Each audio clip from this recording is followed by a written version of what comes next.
Hi, welcome back guys. This is your friend, Parallel Deku. Back with another fanfiction. This is the series of What If Deku Trained with the Hellfire Hero. Now before starting, please give this video a like. And subscribe to the channel if you want more videos like this. Now let's get into the fanfic. You are Akio Yami. You live with your mother, Hana, and your little sister, Emiko. Your father died while performing heroic duties, and you've taken it upon yourself to protect your family, though your methods are often misguided. You have black hair and striking red eyes. Your quirk is Hellfire, allowing you to shoot red flames from your hands and create an aura that shields you from attacks. You can reach temperatures as hot as a volcano, but overusing your powers could lead to burnout. It was currently 6:30 in Japan, and a light drizzle fell outside as a crowd of kids gathered to watch a fight that had broken out between two boys. Shouts filled the air, urging one kid to stop as he continued to pummel the other, who was already down. "Hey man, stop," one voice cried out. "Come on, he's already out cold. There's no need to keep going," another pleaded. "Stop. You're going to seriously hurt him. Akio, stop." Your POV. 3 hours later, you sat quietly on your bed in the dim light, staring blankly at the wall.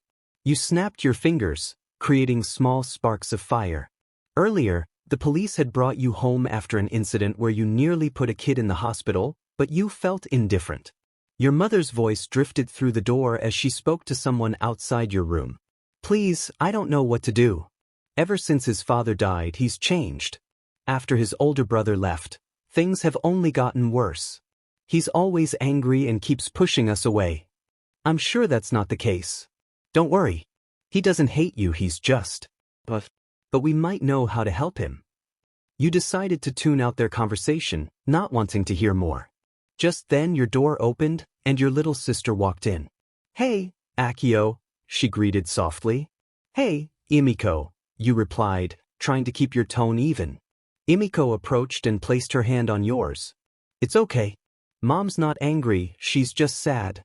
She worries about you every time you leave the house. So do I.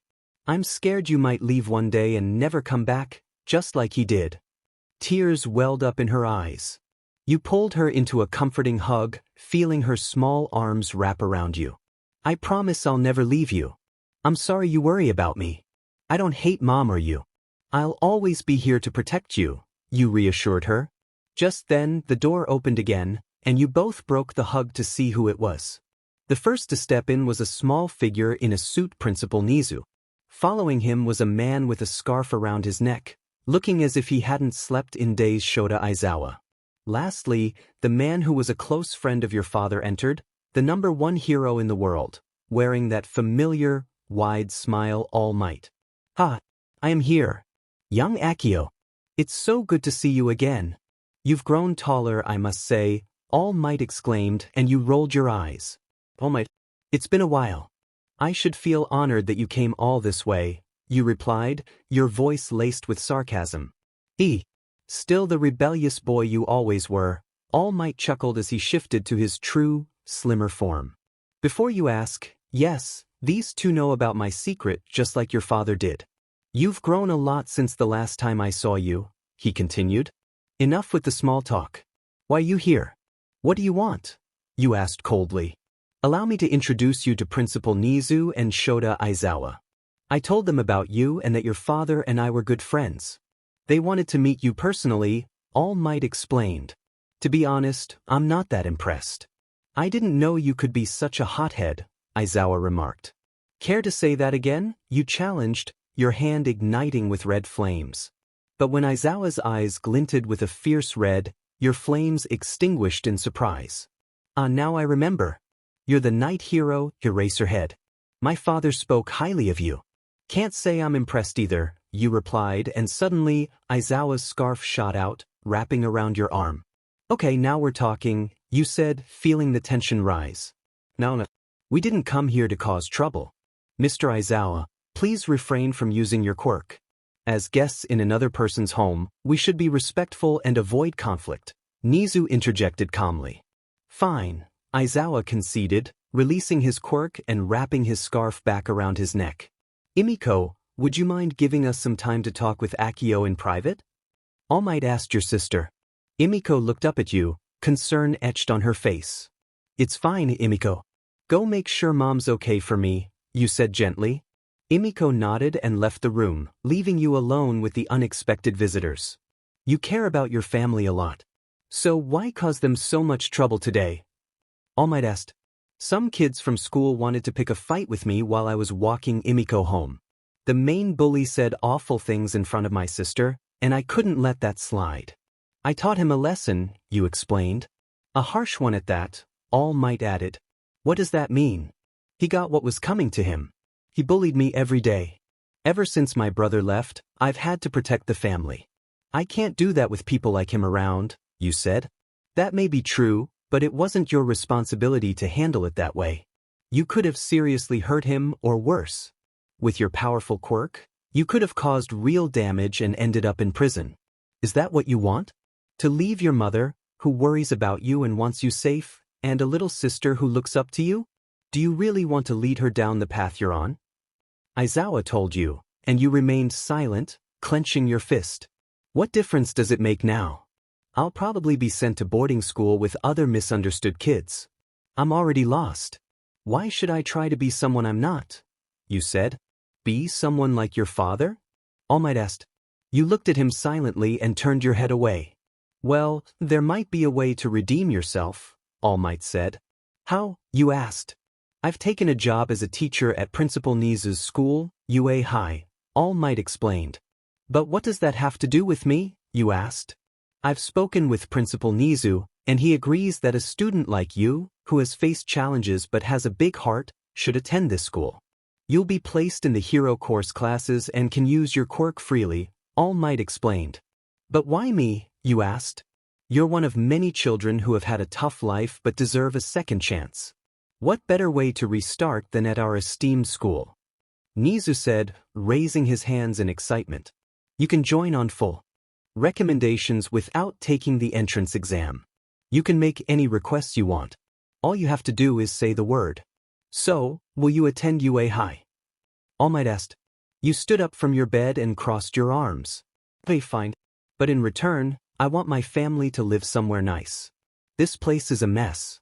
And I want Emiko to be enrolled in any middle school she wants. Don't expect me to make friends at this school. I'm doing this for my own reasons. I don't care about anything else, you said. All Might chuckled as he transformed back into his bulk form.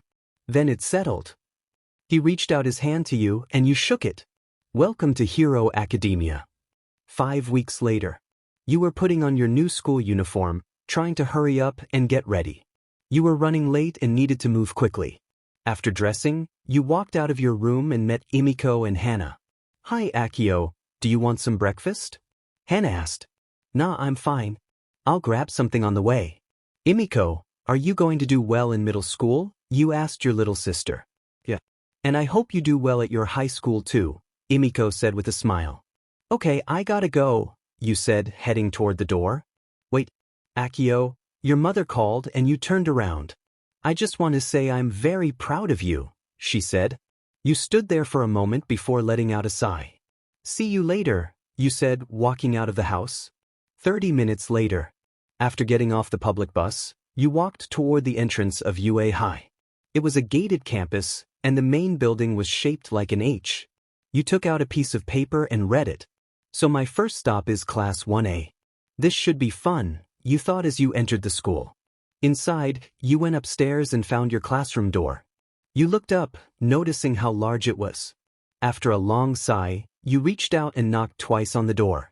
Come in, said a tired but familiar voice. You opened the door to find the classroom filled with students, and the teacher was Aizawa. Great. This guy again, you thought. Aizawa looked in your direction along with the other students. You're late, he said flatly. No kidding. I missed the early bus and had to catch the next one, you replied. Excuse me, Mr. Aizawa, who is this? Asked a kid with red hair. This is one of your new classmates, Aizawa said, and everyone looked shocked. But he wasn't involved in the enrollment test.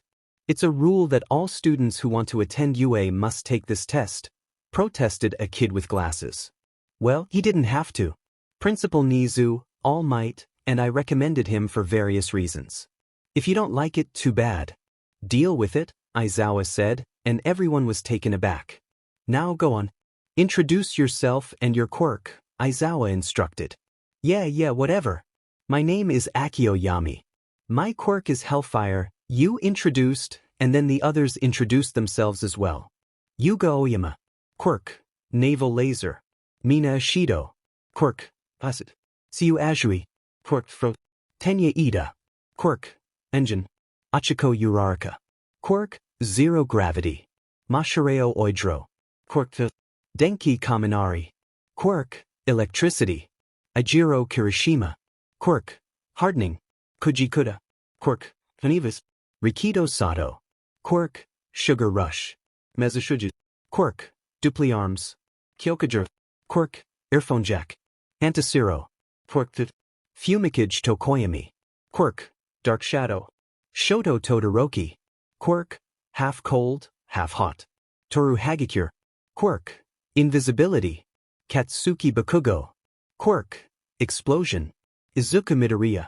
Quirk. Minoru Mineta. Quirk. Momo Yayorozu. Quirk. Creation. After everyone finished introducing themselves, Aizawa stepped up. Now that that's out of the way, put these on and line up outside. Change into your gym uniforms, he said, holding out blue jumpsuits with red and white stripes. After you all got dressed, you lined up outside with Aizawa. A quirk assessment test? Most of the students exclaimed in shock. Yes. If you really want to make it big, you can't waste time on pointless ceremonies. Here at UA, we're not bound by traditions. That means I get to run my class however I see fit. You've taken regular tests all your lives, but you never had the chance to use your quirk in physical exams before. The country's still trying to pretend we're all created equal by not letting those with the most power excel. It's not rational. One day the Ministry of Education will learn, Aizawa explained. Bakugo, you managed to get the most points on the entrance exam. What was your farthest distance throw with a softball when you were in junior high? He asked. 67 meters, I think, Bakugo replied. Try doing it with your quirk, Aizawa instructed. You watched as Bakugo stepped up and grabbed a softball, standing in a white circle on the ground. Anything goes, just stay in the circle. Go on. You're wasting our time, Aizawa told him. All right, man, you asked for it, Bakugo said, turning forward. With his quirk activated, he threw the ball high into the air, accompanied by small explosions. Everyone was impressed, including you. All of you need to know your maximum capabilities. It's the most rational way of figuring out your potential as a pro hero, Aizawa said, showing his phone, which displayed 705 meters.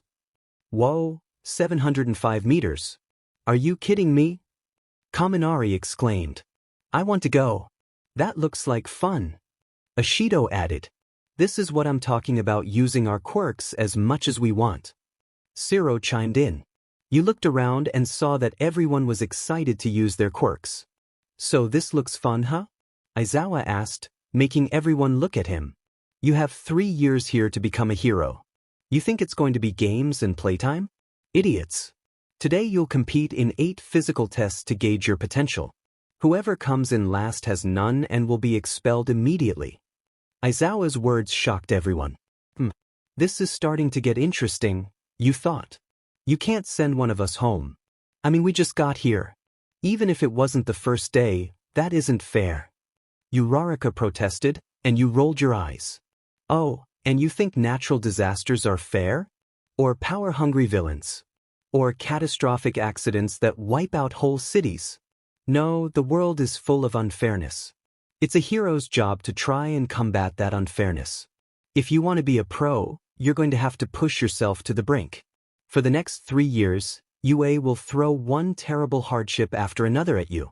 So go beyond. Plus Ultra Style. Show me it's no mistake that you're here, Aizawa explained. You looked at your hand and flexed your fingers as sparks appeared. If I'm doing this, I'll only use Inferno mode for the time being. I won't make mistakes, you thought. Now, let the games begin, Aizawa said. The first test was a 50-meter dash. You watched as everyone used their quirks in interesting ways while trying to run the fastest. Most didn't, but still got decent scores. You were up next along with Bakugo. You both lined up at the starting line and bent down. "Hey new kid. Don't whine to your mama once you lose," Bakugo taunted. You clicked your tongue and continued to face forward. Inferno, 5%, you felt your hands and legs heat up, ready to burst. Once you heard the whistle, you both took off in a dash.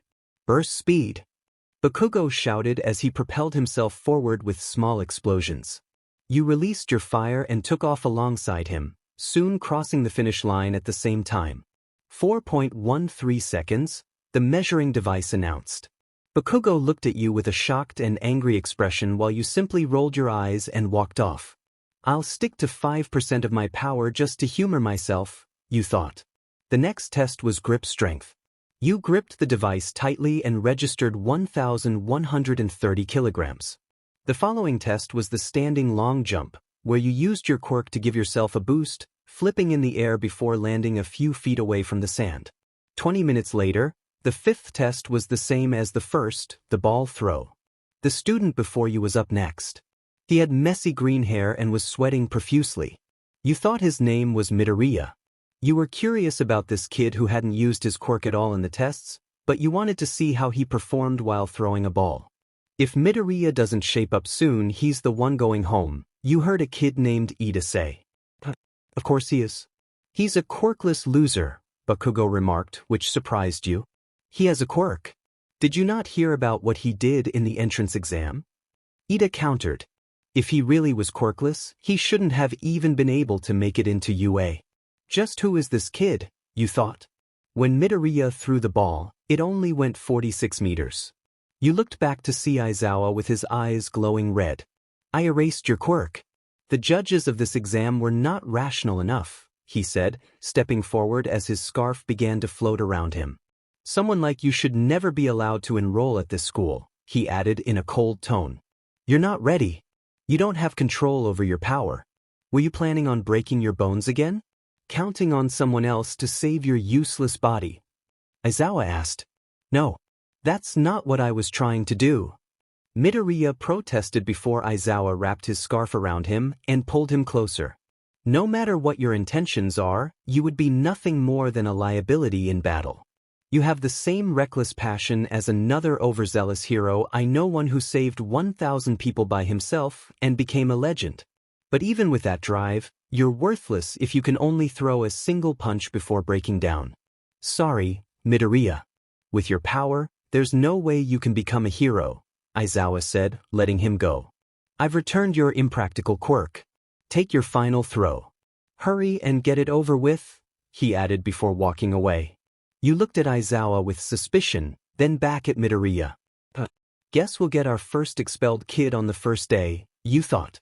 Midoriya looked forward with a determined expression. "Wait, is he for real right now?" As he threw the ball, a shockwave erupted, sending it high into the air. You noticed only his finger was injured. When the ball landed, Aizawa held up his phone, showing 705 meters. "Mr. Aizawa. You see? I'm still standing," Midoriya said. "He threw it over 700 meters. Nice. He's finally showing us his true power. But his finger appears to be broken now. Just like in the exam, his quirk was quite unusual. Deku, you yesterday," Bakugo shouted as he charged at him. Before he could get close, Aizawa's scarf wrapped around Bakugo, and his eyes glowed red. "Stand down. It's unwise to provoke me to the point where I have to use my quirk excessively," Aizawa said. Bakugo calmed down, and Aizawa released him. Deku hurried back to the other students. "Ouch, is your finger okay?" Uraraka asked. "A little sore, but it'll be fine," Deku replied. "The next person can step up now." "Hurry up," Aizawa instructed. You stepped forward but glanced at the kid first. "Figured. Aizawa's right. You won't be a real hero until you learn to control your quirk. Watch and learn," you said as you entered the circle. Holding the ball in your hand, you declared, "Inferno, 25%. Your body was enveloped in red flames. You threw the ball, and it soared high, trailing fire before landing far from where you stood. You noticed the shocked expressions on everyone's faces. Aizawa held up his phone to show them. 807.4. No way. Most of the students exclaimed in amazement. You walked back to the group and glanced at Midoriya. That's how you gain control, you said before walking past him. 30 minutes later, after completing the rest of the test, you and the other students lined up to check the results. All right, time to give you your results. I've ranked you all from best to worst. You should have a good idea of your standing already. I'll just pull up the whole list. It's not worth going over each individual score, Aizawa said as he displayed a hologram of the results. You ranked second, just below Momo. Not bad. I'll take it, you thought? And I was kidding. No one's going home. That was just a clever tactic to ensure you all gave it your best in the test, Aizawa said, catching everyone off guard.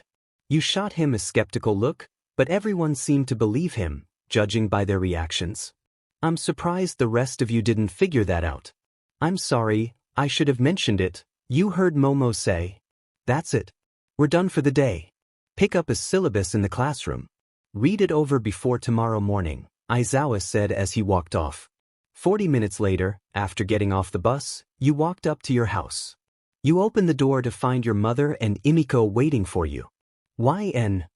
Imiko shouted, giving you a hug. Hey, Imiko, you greeted. So how was your first day at UA? Imiko asked. You thought about her question and gave her a small shrug. It was interesting. The next day was a typical school day. Regular classes started in the morning with subjects like English, math, and science. Then it was lunchtime. Everyone in the school ate in the main cafeteria, where they served good food at reasonable prices. The end of the day, it was hero basic training, where they could test out their quirks during hero training. During lunch, you got your food and sat alone at a table. You had a bowl of white rice with some meat. You were quietly eating when some classmates approached you. Hey, mind if we sit here? One asked. You looked up to see Ashido, Kirishima, Kaminari, Momo, Jiro, Siro, Ida, Uraraka, and the green-haired kid. Why not? You replied, and they all took a seat. So, hey, I never got a chance to say this, but what you did yesterday at the Quirk assessment test was amazing, Ashido told you. Wasn't much, really. It was only 25% of my power, you said. Only 25? Man, you must be really strong, Kirishima said. Yeah. With a quirk like that, no wonder you were recommended, Kaminari added. So, Akio, are there different levels to your power? Ida asked. Actually, yes. I have separate modes for my power. The first mode you saw was Inferno. Inferno mode allows me to reach temperatures as hot as a volcano at full power. But unlike a volcano, I can control how much I release in a short PRD. The second mode is called Atomic mode. I can generate enough heat to create a small explosion. The more heat I have, the more powerful I can be, you explained. Wow, that's so cool. Have you ever gone atomic? Uraraka asked. I have, but I've never been able to control it, you said. Why not? Ashido asked. Atomic mode requires complete control, but it can be damaging to my body if I use it for too long. That's why I rely on Inferno mode, you explained. It must be tough to manage all that power without letting it out all at once, Momo said. I can handle it, you replied. Hey, Akio? You turned to see the green-haired kid looking at you. HM. You're Deku, right? Isn't that what Bakugo called you? You asked. Well, that's what Kaken calls me to tease me. But you can call me Deku if you want. Uraraka likes the name, and I'm used to it by now, Deku said. Okay, Deku it is then. So what's up, you asked. Well, I just wanted to know if you really meant what you said yesterday. You told me that I could never be a hero if I couldn't control my power, Deku said, and you sighed. Kind of, yeah. What about it? It's not like I was lying, you said. No, it's fine. You had a point, Deku told you. To be honest, I'm not used to being the nice guy. I'm usually the one who doesn't care. But I was right about what I said. More control over your quirk means your body adjusts better to it, you explained. Yeah, I understand that. But I was wondering if you could teach me how to control my quirk. Yesterday, you looked so focused and in control. You were so powerful, even at just 25% of your power. So if you're up for it, could you teach me? Deku asked. This took you by surprise. You hadn't expected him to ask you for help. You weren't sure if you could be the right person for the job since you didn't know much about his quirk. I don't know if I could. Quirks are strange and vary greatly from one person to another. It took me a while to transition from Inferno to Atomic Mode, you explained. Oh, I understand, Deku said, looking downcast. You noticed his disappointment and sighed. Before you start asking for help from others, try to figure things out on your own. You can't just ask someone you just met to teach you everything. You have to find your own way, you said. Right? I understand. Deku replied, determination shining in his eyes. Just then, the school bell rang. Time to start hero training, you announced. 5 minutes later, you and the others arrived in class, only to find it empty. Once everyone settled into their seats, a booming voice filled the room. I am here. Oh no. Coming in through the door like a hero. All Might exclaimed as he burst into the classroom, dressed in his iconic Silver Age hero costume. Excitement rippled through the room as he stood at the front. Welcome to the most important class at UA High. Think of it as Hero NG here. You will learn the basics of being a pro and what it means to fight for good. Let's dive in. Today's lesson will be intense. All Might declared, revealing that today's topic was battle. But one of the keys to being a hero is looking good. These costumes were designed for you based on your quirk registration forms and the requests you submitted before school started. As he spoke, suitcases emerged from the walls. They better have gotten my costume right, you thought. Now, everyone get dressed and meet me at Training Ground Beta. All Might instructed as everyone eagerly grabbed their costumes. Chapter End. Narrator POV. All Might stood at the entrance of the training ground, waiting for his students to arrive. Soon he heard multiple footsteps approaching. They say that clothes make the pros, young ladies and gentlemen, and you are living proof. Take this to heart. From now on, you are all heroes in training. This is getting me all revved up. You look fantastic. Now, shall we get started, you bunch of newbies? Your POV. 3 weeks earlier, you were sitting on the couch at home, reviewing some papers. Before heading to UA, you needed to finalize your hero costume. You knew the type of equipment you wanted, but you needed something that was easy to move and light yet strong enough to protect you.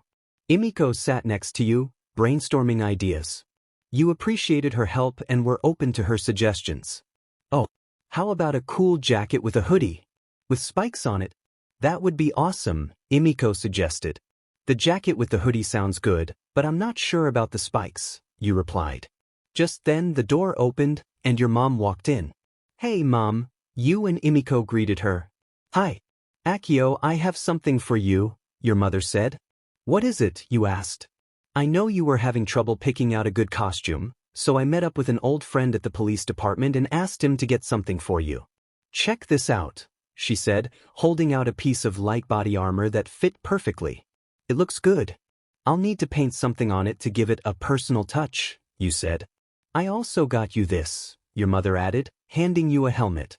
They said it's made from a strong yet light material, just like the body armor, for good mobility. What do you think? She asked. Mom, it looks great. Thanks, you replied. I just want to make sure my baby is safe while doing his hero work, your mom said with a smile. Present day. You walked out of the tunnel and everyone turned to see you in your hero costume. When Ashido spotted you, she rushed over. Wow, Akio! Your costume looks amazing, she exclaimed. You removed your helmet and noticed Ashido in a blue jumpsuit with purple splatters and stylish boots. Your costume looks cool too, you said. Yeah, it does, you heard someone else chime in. You looked down to see Mineta staring at Ashido, drooling. You playfully kicked him away, sending him rolling. Not in that way, you perverted shrimp, you said, making Ashido chuckle. So, did you pick out your costume all by yourself? Ashido asked. Not exactly. I chose the gear, but the rest was all thanks to my mom and little sister, you explained. You have a little sister, and you let her help you with your costume? That's so sweet. What's her name? Ashido asked. Imiko, you replied. That's a lovely name. Tell me about your gear, she prompted. Well, the helmet has built-in sensors that enhance one of my abilities while using my quirk. With my quirk, I can sense other people's body heat and know where they are, similar to how a shark detects its prey in the water, you explained. Cool. And what about the guns on your waist? Ashido pointed out. You picked up one of your pistols and showed it to her. Don't worry, it's not loaded. See? You said as you pulled the trigger. Whenever my quirk is activated, I can squeeze the handles on these pistols. They gather energy from my quirk and transform it into fire bullets.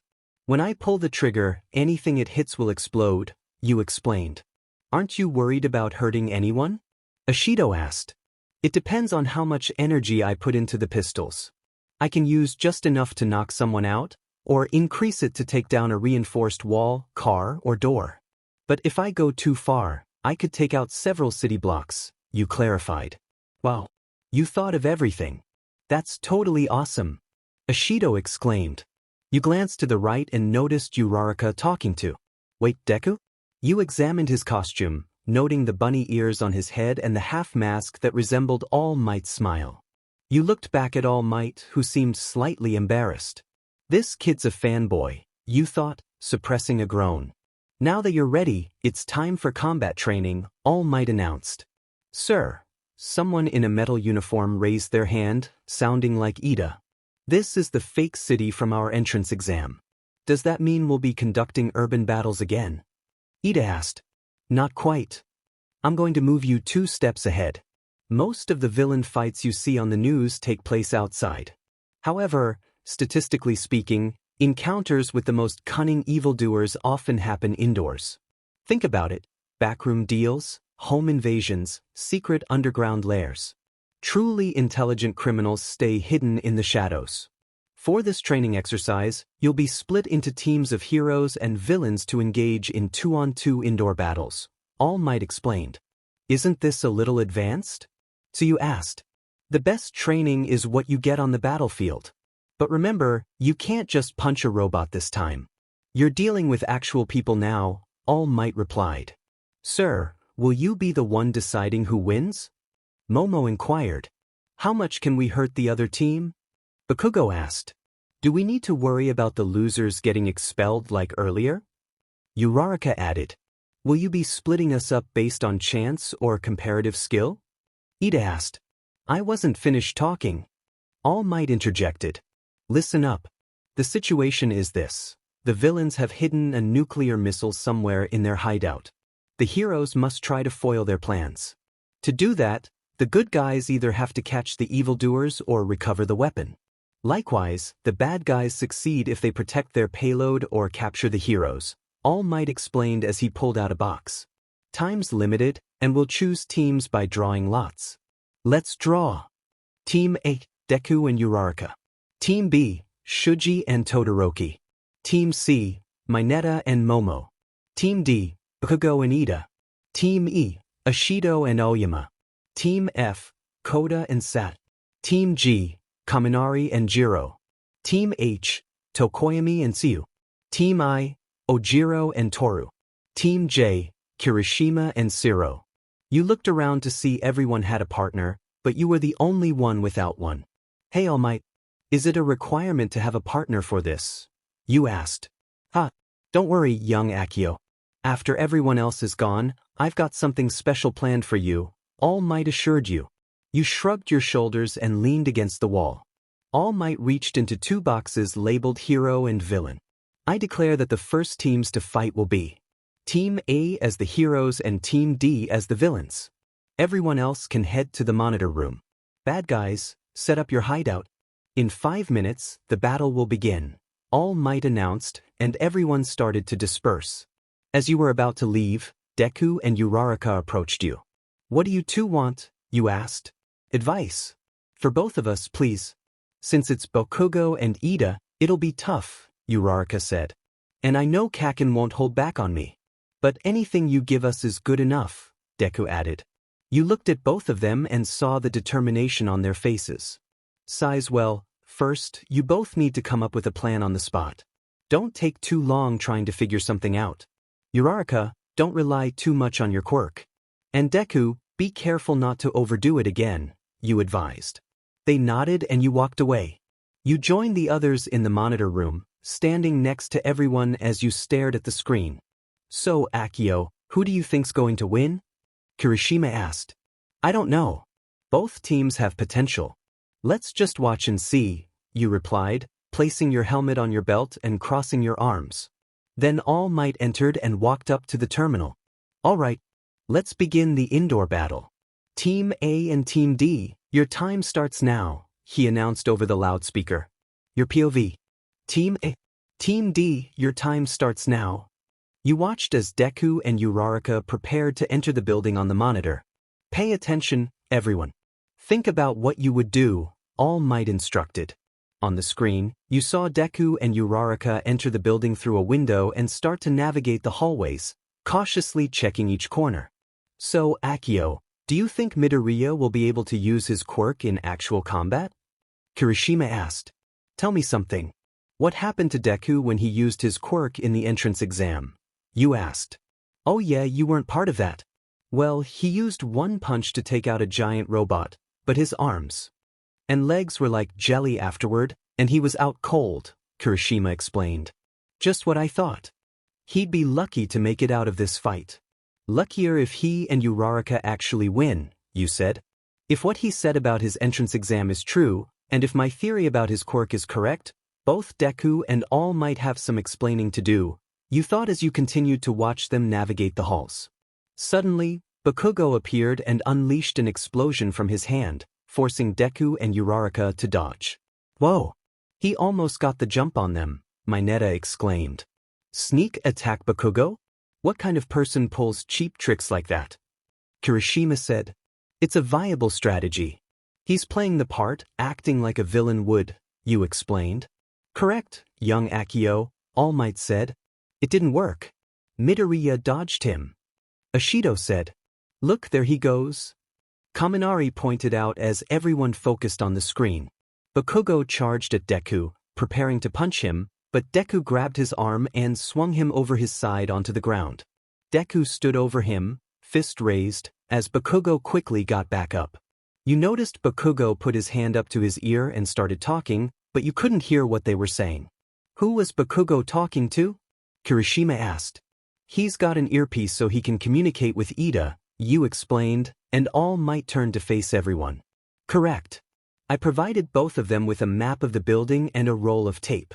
If you wrap it around your opponent, they are out of the game, he said. So there's a 15-minute time limit, and the good guys have no idea what floor the nuclear weapon is hidden on, right? Ashido asked. Correct. All Might confirmed. Then the heroes are clearly at a disadvantage here. A big one. Ashido said. Real pros have to outwit villains daily. That's life. Even when the odds are not in our favor, we fight. Let's hear a plus ultra. All Might declared, and you heard everyone else shout plus ultra in response. You looked back at the screen and saw Bakugo charge at Deku while Uraraka went the other way to try and find the bomb. Bakugo aimed a kick at Deku's head, but Deku blocked it. Bakugo then went for an explosive punch, and Deku dodged that one as well. The kid's good, I'll give him that, you said. He's holding his own and he hasn't even used his quirk yet, Siro added. As Bakugo prepared to attack, Deku quickly ran away, with Bakugo chasing after him, his anger evident as small explosions erupted from his hands. That guy has some serious anger issues. It's kind of scary, Kaminari remarked. You watched as Bakugo smashed through door after door in search of Deku. Why hasn't Midoriya tried to find Uraraka yet? They should attack together, Kirishima wondered. It's battle strategy. If he goes after her, Bakugo will follow. If they both try to take him down, time will run out. They need to stay separated to avoid failure, you explained. Turning your attention back to the screen, you noticed there were only 6 minutes left. Suddenly, Bakugo spotted Deku, and they locked eyes. Bakugo raised his arm, gripping his grenade gauntlet. Young Bakugo! Don't do it! You'll seriously hurt him. All Might's voice echoed through the loudspeaker, filled with concern. Ignoring the warning, Bakugo pulled the pin on his gauntlet, and a massive explosion surged down the hallway toward Deku. The force of the blast was palpable even in the monitor room. "Whoa! This is insane!" Kirishima exclaimed. "That's some serious power he's got," you noted. Come in, Midoriya," All Might urged through the speaker. You saw Midoriya on the ground as Bakugo approached him. "Do you think Bakugo's taking this a bit too far? He could really hurt him," Kirishima said. "Maybe, but this is how villains act. If Deku's lucky, he might just walk away from this fight with only a few injuries," you replied. "Bakugo, if you use that stored-up power again, I'll end this fight. Your team will lose. Using such a powerful attack indoors risks destroying the stronghold you're supposed to protect. That's poor strategy, whether you're a hero or a villain. The penalty will be a significant loss of points," All Might warned. Deku managed to get back on his feet just as Bakugo charged at him.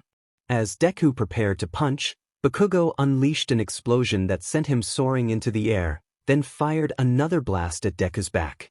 "What was that move?" Kirishima asked. "He doesn't seem like a strategist, but he's actually quite clever," Todoroki observed. "Exactly." Bakugo altered his trajectory midair with a blast that also created a smokescreen. "Very smart," you added. "A feint like that requires incredible precision. He had to calculate the physics and control his quirk perfectly," Momo noted. "Ugh, Bakugo is so talented." "It's frustrating," Kaminari said. Bakugo then grabbed Deku's arm and, using his quirk, propelled himself forward, throwing Deku to the ground. "This is hard to watch. All he has to do is restrain him, not hurt him," Ashido commented. "Bakugo is definitely acting like a villain," Tokoyami remarked. "I thought Midoriya was impressive at the start of the fight, but he's completely outmatched in combat power. Bakugo seems like a natural at this," Kaminari said. You glanced at All Might, who was gripping the microphone tightly. You sensed he wanted to intervene but was also curious to see how it would unfold. You turned back to the screen, watching as Deku got back up and started to run. "He's running away," Ashido said. "Not very heroic, but he doesn't have a choice." "He's outgunned," Kirishima replied. "Unless he has a plan," you suggested, and everyone turned to you. "Watch closely. If there's a reason for him to be running, then he likely has a strategy. If you don't see it, pay attention," you explained, keeping your focus on the screen. Deku's back was against the wall as Bakugo approached him. Then they both charged at each other. "They're going to collide." "Sir," Kirishima shouted. "Both of you stop." All Might commanded, but then, on another screen, Uraraka grabbed onto a pillar. To your surprise, instead of hitting Bakugo, Deku threw his punch straight up, unleashing a powerful gust of wind. The upper part of the building began to crumble. You saw Uraraka still holding a broken pillar, swinging it toward Ida. As Ida was momentarily blinded, Uraraka leaped high into the air over the hole in the ground and latched onto the bomb. You glanced at the other screen to see Deku badly injured and unconscious on the ground. Everyone was in shock as All Might announced. "The hero team wins." Your POV. After hearing All Might's announcement, you looked around at the shocked expressions on everyone's faces. What a strange way for this to end. The losers are practically untouched, while the winners are both on the ground, Kaminari said. "How does the saying go? You may have won the battle but not the war," Tokoyami added. "This class is intense," Tsuyu remarked. You watched the screen as All Might saw Deku being carried out of the training ground on a medical stretcher. After that, everyone turned their attention to the results of the test displayed on the screen. Well, despite the outcome, the MVP of this exercise is young Ida. All Might declared, and you noticed everyone, including Ida, was shocked by the results. Shouldn't it be one of the heroes since they're the winners? So you asked. That's a valid question. Why didn't I choose one of those two? Any guesses? All Might inquired. Momo raised her hand. Sir, I can explain. Ida embraced this challenge. He was the only one who adapted to his assigned role. Bakugo's judgment was clouded by a personal grudge against Midoriya. As he pointed out earlier, launching a large-scale attack indoors was a foolish move that could have been disastrous. Similarly, Midoriya's plan was poorly thought out, considering the damage he sustained. He left himself vulnerable. Not smart. As for Uraraka, she let her guard down mid-battle, and her final attack was far too reckless given the stakes. If she had treated the fake weapon as real, she wouldn't have risked using an imprecise move. Ida was fully prepared for his opponent's arrival. He had a strategy and never lost sight of his mission to protect the dummy weapon, even though he was ultimately foiled. Technically, the hero team won, but they took advantage of the fact that this was training. They didn't respect the spirit of this trial, she explained, leaving everyone, including you and All Might, surprised by her insight. Well, you overlooked a few things. Young Ida could have relaxed a little during the exercise, but otherwise, you nailed it. Now it's time to move on to the next match. All Might announced as he began to pick 2 more teams. 30 minutes later, everyone had left, and they all waited in the monitor room to see what else All Might had in store. Alright, All Might. Now that the rest have gone, what about me, you asked. I'm glad you're fired up, because the next one will be a 5 versus 5 team battle. All Might declared. This exercise will be similar to the last ones. The villains will consist of 5 of you who have a bomb. Akio here will lead the heroes in battle to retrieve the bomb. Akio, I'll let you pick your teammates, and I'll choose the leader of the villains and their team. Take your time and make your selections, All Might said as you surveyed everyone. I need to choose people whose quirks will be most useful to me, you thought. Okay, I pick Ida, Azui, Uraraka, and Momo, you said, and they quickly joined your side. Alright, All Might. Who are we up against, you asked. The villains will be Kirishima, Tokoyami, Kaminari, Jiro, and Bakugo. All Might replied, and Bakugo's team rushed over to his side. Now then, heroes and villains, take your starting positions, and let the fight begin.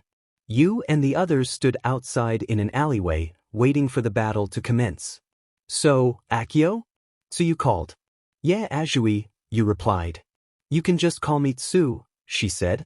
That's it. What's on your mind? You asked. I was wondering why you picked us for this mission when you barely know any of us, Tsu inquired.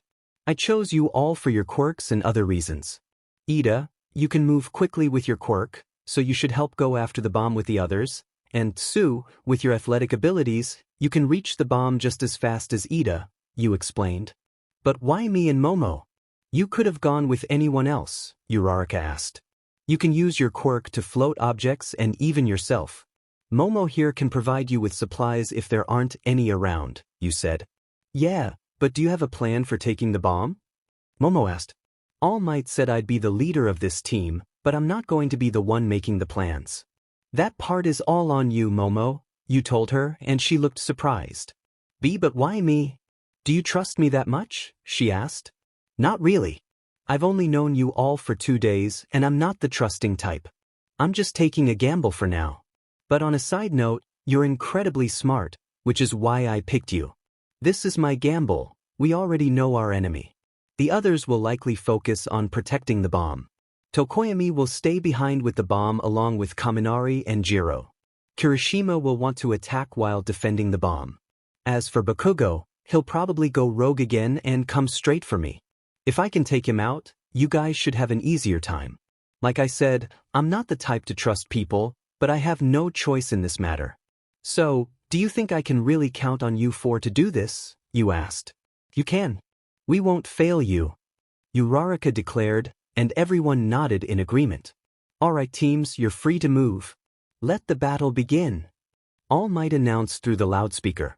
Go in a different direction than me and find the bomb, you instructed.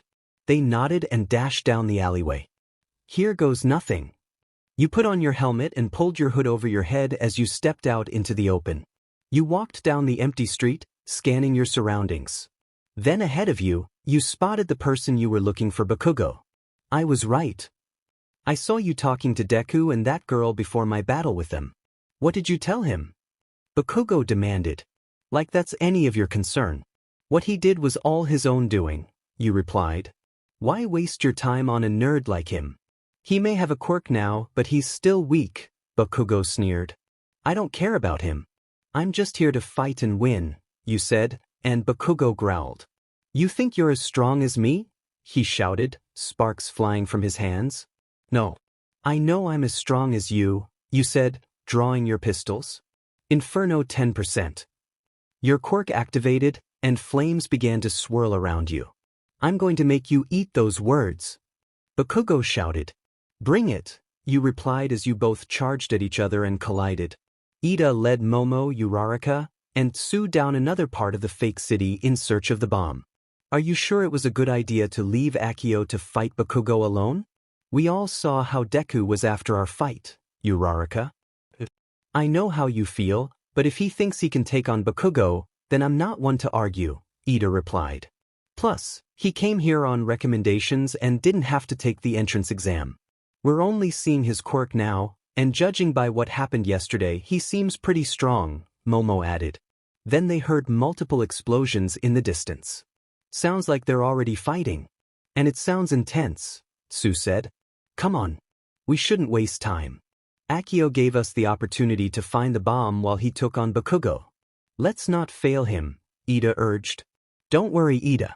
Let's win this together, Uraraka said, and everyone agreed.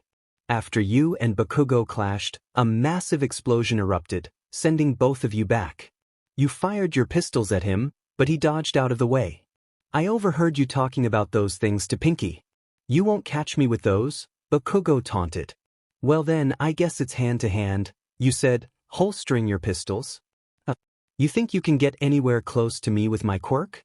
I bet you can't, Bakugo challenged. I smell a challenge, you said, sprinting toward him. Bakugo unleashed a barrage of explosions, but you skillfully dodged his attacks as you closed the distance. You threw a wave of fire at him, forcing him to evade your strike. Once you were close enough, you grabbed his arm and delivered a swift elbow to his gut, followed by a knee strike that sent him crashing into a building. Bakugo emerged from the rubble, laughing.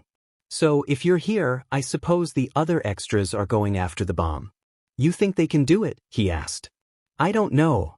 I don't fully trust them yet, but judging by their skills, they can hold their own. I'm just here to fight you, you said. Then bring it already. So you can lose. Bakugo shouted, and you both charged at each other, followed by a loud explosion. Bakugo landed backward but quickly charged forward again.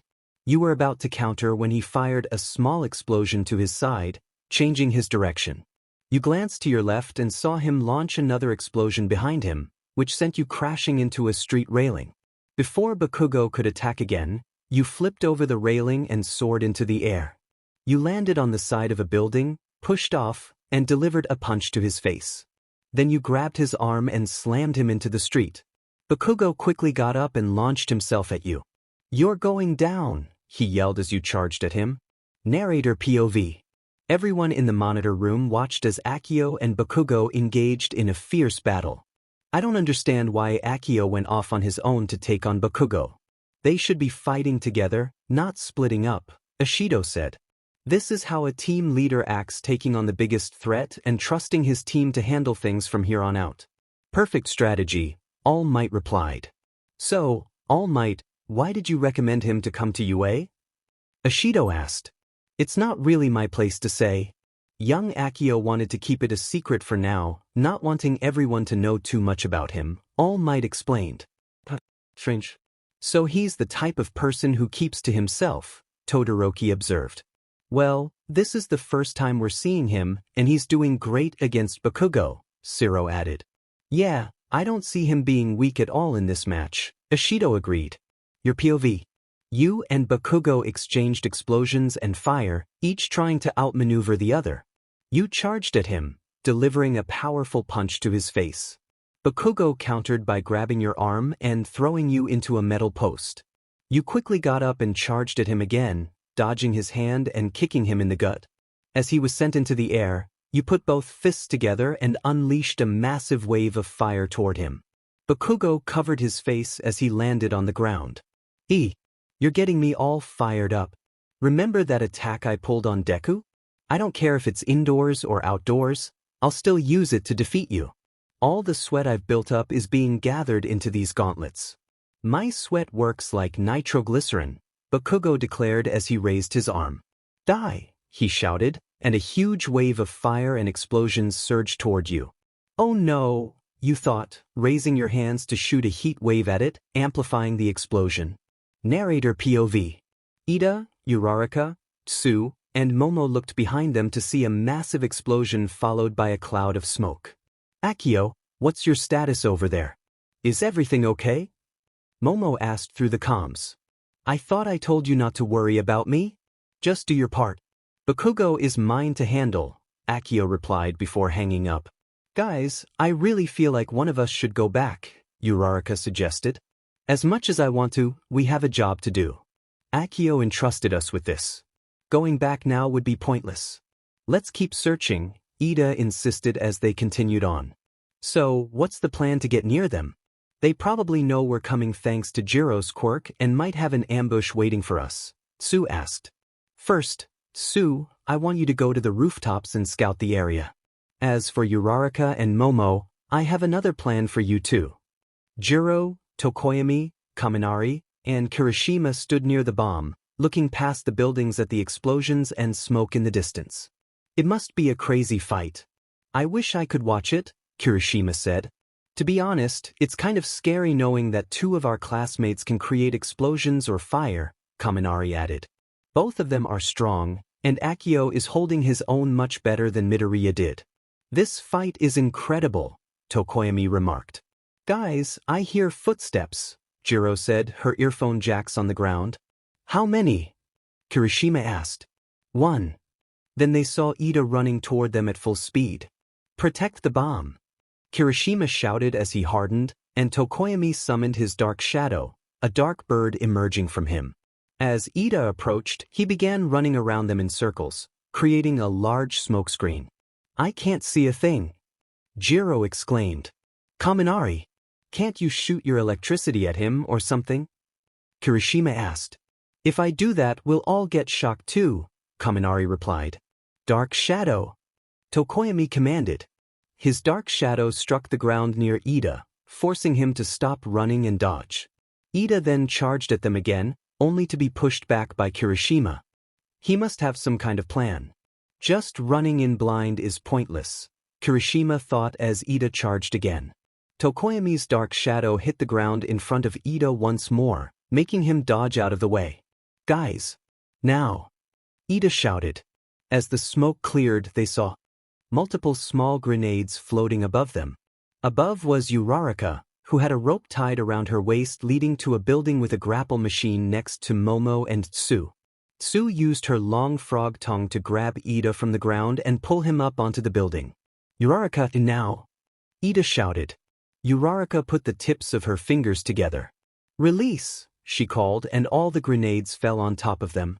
Upon impact, foam erupted, dropping and sticking to them. Crap, we're stuck, Kirishima said, struggling to break free from the sticky foam. Your POV. You and Bakugo continued to battle in the middle of the street, exchanging explosions and fire. After one final massive fire blast, both of you stood in front of each other, panting. What's wrong? Getting tired? Bakugo taunted. Not at all, you replied, powering up again and preparing for another attack. Then the bell rang. The hero team wins. All Might announced over the loudspeaker. A large screen appeared, showing Uraraka holding the bomb with Ida, Sway, and Momo. You sighed and powered down your quirk. I gotta say, Bakugo, you gave me one heck of a fight. I haven't had a battle like that in a long time, you said, and Bakugo growled in response. Don't think our fight is over. Sooner or later, you and I will fight again, Bakugo said as he walked away. You removed your helmet and frowned. Looking forward to it, you replied, turning to leave. Later, you met up with the others as you were about to head back to class. That's a wrap. Great work, everyone. You really stepped up to the plate, and we didn't have any major injuries except for Midoriya. You should be proud. Excellent first day of training all around. All Might announced. It's nice to hear some encouraging words after our homeroom class. Mr. Aizawa was kind of a buzzkill, Sway chimed in. I'm happy to bring such positivity to my alma mater. That's all for now, folks. I should go check on young Midoriya's progress. Now watch how a pro exits like he's got somewhere to be. All Might said, speeding away from the training city, leaving your class in awe. As you were leaving the training zone, Yaoyorozu approached you. I heard about your fight with Bakugo. I bet it was tough, she said. Yeah, right. I'm just glad my team did their part. It took longer than expected, you replied, making her chuckle. I was wondering what made you hesitant to trust people. Momo asked, looking a little nervous. Yaoyorozu, it's better if you don't pry into my past. Some things are better left unsaid, you said, walking away and ending the conversation. 3 hours later, after finishing your afternoon class, you decided to search for All Might to talk to him about Deku when he woke up. While you searched, you checked your phone and saw a message from Imiko. Hey Akio, can you pick something up to eat on the way home, please? Mom fell asleep. You sighed and replied, sure, then put your phone back in your pocket. As you gave up your search and headed to the exit, you spotted All Might and Deku talking. You walked over to them. Hey, Deo All Might, you called, and they both turned to you in surprise.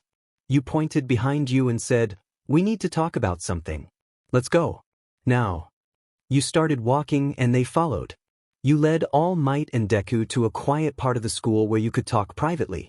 Leaning against the wall, you faced a confused and anxious Deku and All Might.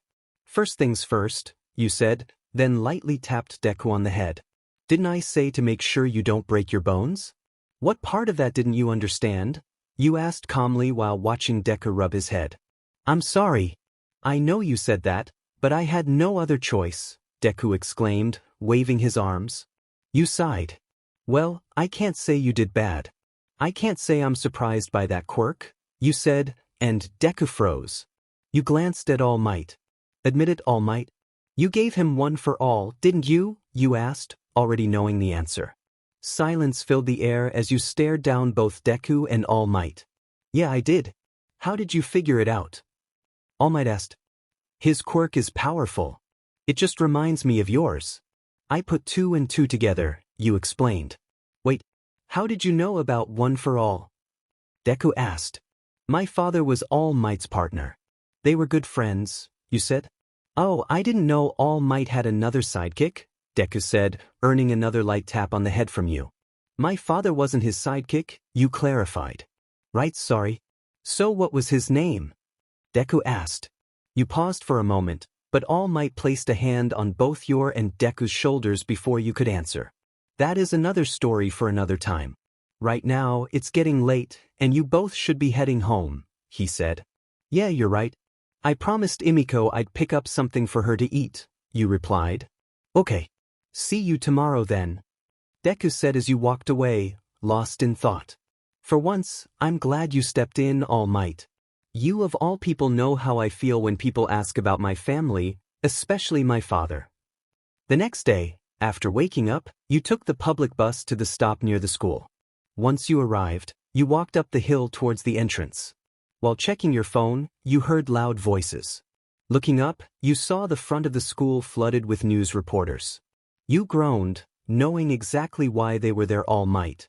As you tried to ignore them, one reporter spotted you, and soon most of them ran towards you. You were taken off guard but continued walking. You hated paparazzi. Hey you! Can you tell us what it's like to work so closely with All Might? One asked. A pain when I have to deal with you people, you muttered. Can you try to get him for us? What's he like in person? How is the symbol of peace faring as a teacher? At this point, it wasn't just the questions bothering you. It was the constant microphones and cameras being pushed into your face. When the next camera moved closer, you activated your quirk and melted it, then crushed the microphone in your hand. Now beat it, you said, and they all scattered. You turned around and kept walking, spotting Bakugo, Ida, Deku, and Uraraka. Don't you think that was a little too far? We are all future heroes after all, Ida said as you walked past him. Who cares about making an image for the press? All I care about is being the best at what I do, you replied. First smartest thing I've heard all day. I can agree with that, Bakugo said, walking in front of you. You all met up in the classroom. As Aizawa stood in front of the class. Decent work on yesterday's combat training, everyone. I saw the video feed and reviewed each team's results. Bakugo, you're talented, so don't sulk like a child about your loss, okay? Aizawa said. Yeah, whatever, Bakugo replied. And Midoriya, I see the only way you won the match was by injuring your arm again. Work harder, and don't give me the excuse that you don't have control over your quirk. That line is getting old. You can't keep breaking your body while training here. But your quirk will be really useful if you can get a handle on it. So show a little urgency, Aizawa instructed. Right, Deku responded. Let's get down to business. Our first task will decide your future, Aizawa said. You all need to pick a class representative. Aizawa concluded, prompting a flurry of voices. Pick me, guys. I want to be class rep. Kirishima exclaimed. I'll take it. Kaminari chimed in. Yeah, you're going to need me, Jiro added confidently. I'm totally the right pick. Ashido declared. You observed the lively debate as everyone expressed their desire for the role, while you leaned back in your chair, content to watch the chaos unfold. Silence, everyone! Ida shouted, commanding attention. The class representative's duty is to lead others. That requires trust from every student in the classroom. Therefore, the most logical way to fill this position is democratically. We will hold an election to choose our leader. Ida announced. Is this really the best idea? Kaminari questioned. We've only known each other for a few days. How can we know who we can trust? Tsu asked. Besides, everyone will just vote for themselves, Kirishima added. Most people will, but that means whoever receives the most votes must truly be the most suitable person for the job. It's the best way, right, sir? Ida asked. Do what you want, just decide before my nap is over, Aizawa replied, settling into his sleeping bag on the ground. After everyone secretly cast their votes, the results were displayed on the board. To your surprise, you had received 2 votes, Yaoyorozu had 3, and Deku had, how did I get 4 votes? Deku exclaimed. Okay, you guys who voted for him? Bakugo demanded, clearly annoyed. What did you honestly think? Anyone was going to vote for you? Siro teased. You chose to keep your vote a secret and continued to observe the discussions about the aftermath of the votes. Deku and Yaoyorozu stood at the front of the class. All right, the class rep is Midoriya, and our deputy is Yaoyorozu. Akio, would you like to participate in this? Aizawa inquired. I'm not interested. If those 2 are our class reps, then I don't care, you replied. Yeah, I can support Midoriya on this, Kirishima said. Yaoyorozu was totally on top of it when it came to our training results, Kaminari added. You sighed, your mind drifting elsewhere as the minutes passed. Later, you and the others gathered in the lunch area to grab some food. You picked up some of the same items they had, white rice and some meat. Deku, Ida, and Uraraka invited you to sit with them for lunch, and you happily accepted. As you all sat down at a table and began to eat, Uraraka remarked, Oh man, it's always crowded in here. That's because students from the support, management, and hero courses all share the same cafeteria, Ida explained. This rice is delicious, Uraraka said, taking a big bite. Guys, I'm kind of worried about the class rep thing. I don't think I'm qualified, Deku confessed. Sure you are, Uraraka reassured him. You'll do great. Your quick thinking under stress will help make you a worthy leader. Not to mention the strength you've demonstrated. Those are the reasons I voted for you, at least, Ida added. You were one of the 3? What about you, Akio? Did you vote for me too? Deku asked. No. And I'm not telling you who either, so don't bother asking. Didn't you want to be rep as well, Ida? You inquired. Yeah, I mean you do look the part, Uraraka added. Wanting a job and being suitable for it are quite different things. Observing the Ida family's hero agency has taught me that much, Ida replied. Hold on, what does your family do? Deku asked. Oh, it's nothing, Ida said. You know, I've been wondering something about you, admitted Ida. You're wealthy, Uraraka teased. You noticed the look on Ida's face that confirmed her suspicion. I was afraid people would treat me differently if they knew about my family, Ida admitted. You saw Deku and Uraraka lean in closer, intrigued. You see, the Idas have been pro-heroes for generations. It runs in our blood. Are the 3 of you familiar with the turbo hero, Ingenium? Ida asked. I know all about him. He's a super popular pro with 65 sidekicks working alongside him at his Tokyo agency. Don't tell me, Deku said, and Ida nodded. He's my elder brother. Ida revealed. Your family's famous. Uraraka exclaimed. Ingenium is an unmatched commander who honors the hero code. As the second oldest Ida's son, I strive to be just like him. However, I think it might be a bit soon for me to be in a real leadership role, Ida said with a smile. Wow, that's the first time I've seen you smile, Ida, Uraraka remarked. I smile all the time, Ida replied, a hint of embarrassment in his voice. Suddenly, the school's alarm began to ring and everyone looked up. What's going on? Deku asked. Good question, Yu replied. Warning. Level 3 security breach. All students please evacuate the building in an orderly fashion, an announcement blared. Panic erupted as students rushed to exit the cafeteria. You were pushed and jostled in the hallways as everyone scrambled to get out. Both Yu and Ida were shoved against a window, exchanging worried glances. Who in the world could have trespassed on school grounds? Ida exclaimed. You gestured for him to look outside, and you both spotted the press gathered outside. You've got to be kidding me, that's what the fuss is all about? You said. I was worried it might be something more serious, Ida replied. Still, these idiots don't know yet, Yu remarked. I have an idea. Wait here, Ida said, moving away. Where are you going? Yu asked, but he didn't respond. The next thing you saw was Ida floating in the air thanks to Uraraka's quirk. He rolled up his pant legs, and engine cylinders emerged from his calves. Engine boost! Go! He shouted, soaring toward the exit sign above the door. He landed atop it and addressed the students below. Listen. Everything's okay, he called out, capturing everyone's attention. It's just the media outside. There's absolutely nothing to worry about. Everything's fine. We're UA students. We need to remain calm and prove that we're the best of the best. Gradually, the students began to calm down. You stepped away from the window and brushed yourself off as you made your way back to class. As you and everyone else settled back into your seats, Deku and Yaoyorozu stood at the center of the classroom. It's time, class rep, let's begin, she said, and Deku fidgeted nervously. Okay, so we need to figure out who the other class officers will be. But first, there's something I want to say. I've thought a lot about this, and I believe Tenya Ida should be our class representative. He said, and everyone was taken aback. He managed to capture everyone's attention and keep us organized, so I think he should lead our class from now on. Deku concluded. Yeah, you know what? If Midoriya supports him, I'm on board. Plus, he really stepped up back there, Kirishima added. Exactly. And did you notice how he looked like the guy on the emergency exit signs when he was on the wall earlier? Kaminari chimed in. If Midoriya is nominating me for this position, then I humbly accept.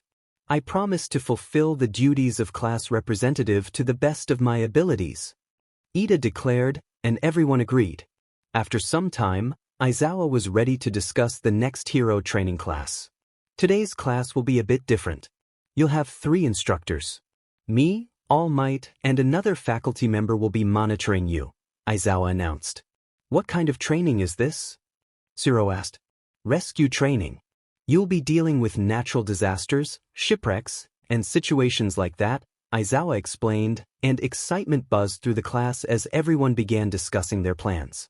You sat quietly, listening to the chatter. Guys, I'm not finished yet. What you wear for this exercise is up to you. I know you're excited about costumes, but remember you haven't fully adjusted to them yet, and they might limit your abilities. This special training will take place at an off-campus facility, so we'll be taking a bus to get there. That's all, start getting ready, Aizawa instructed as you and your classmates got up to grab your hero costumes. Once dressed, you all waited outside for the bus to arrive. Holding your helmet under your arm, you checked your phone and saw a text from Imiko. Imiko, hey, how's it going? Slow. Nothing much happening yet. I'm about to head to a facility for more training. Imiko, you're doing all the fun stuff while I'm stuck in classrooms all day. Sad face. You'll be fine. Stop complaining.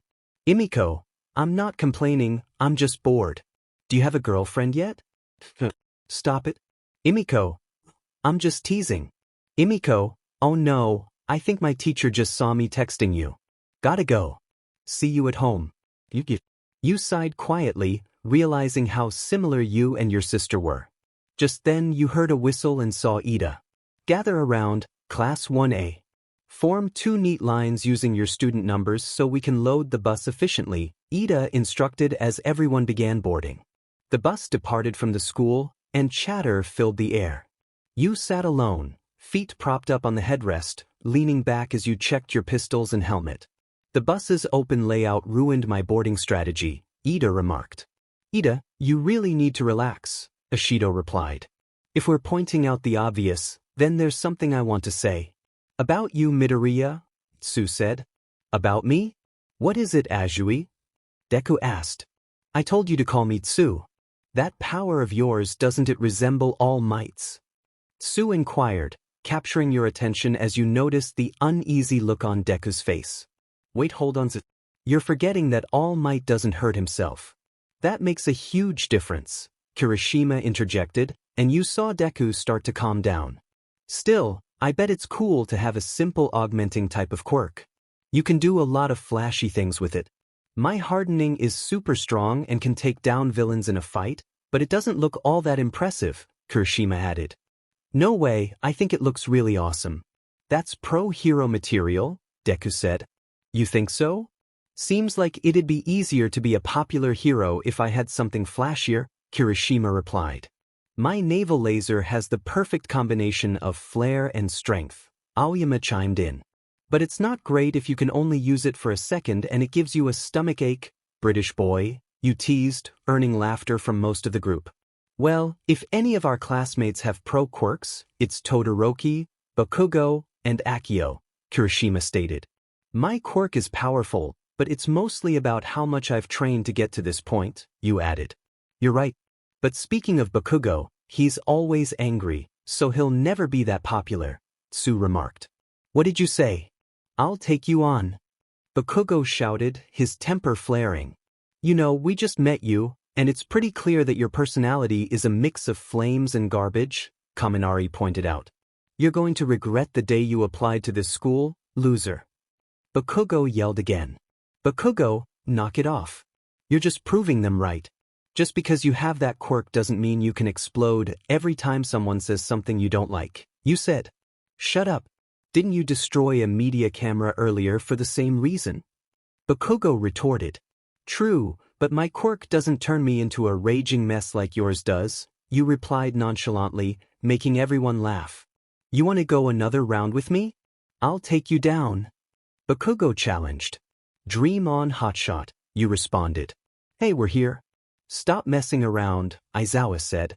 Whatever, both you and Bakugo replied as the bus came to a stop in front of a large dome. Hello everyone, I've been waiting for you, a voice called out. 13. Whoa, it's the Space Hero 13. Deku exclaimed. I can't wait to show you what's inside. Come on. 13 said as you and your classmates entered the dome and took in the layout inside. A shipwreck, landslide, fire, windstorm, etc. I created this training facility to prepare you for different types of disasters. I call it the Unforeseen Simulation Joint, but you can call it USJ. 13 explained. You noticed that All Might wasn't present as you looked around. He probably spent too much time in his bulk form to make an entrance. That's quite irresponsible, you thought. The clock's ticking. We should get started, Aizawa urged. Excellent. Before we begin, let me just say one thing. Well, maybe 2, or possibly 3, 4, or 5. Listen carefully. I'm sure you're aware that I have a powerful quirk called Black Hole. I can use it to absorb anything and turn it to dust. My quirk has saved lives, but it can also be dangerous. Some of you also have powers that can be risky. In a society where superhuman abilities, known as quirks, are certified and strictly regulated, we often overlook their potential dangers. Remember, if you lose focus or make a mistake, your powers can be hazardous even when trying to do something noble like rescuing someone. Thanks to Aizawa's fitness test, you have a solid understanding of your quirk's potential. And with All Might's combat training, you've likely experienced how dangerous they can be when used against others. Carry those lessons into this class.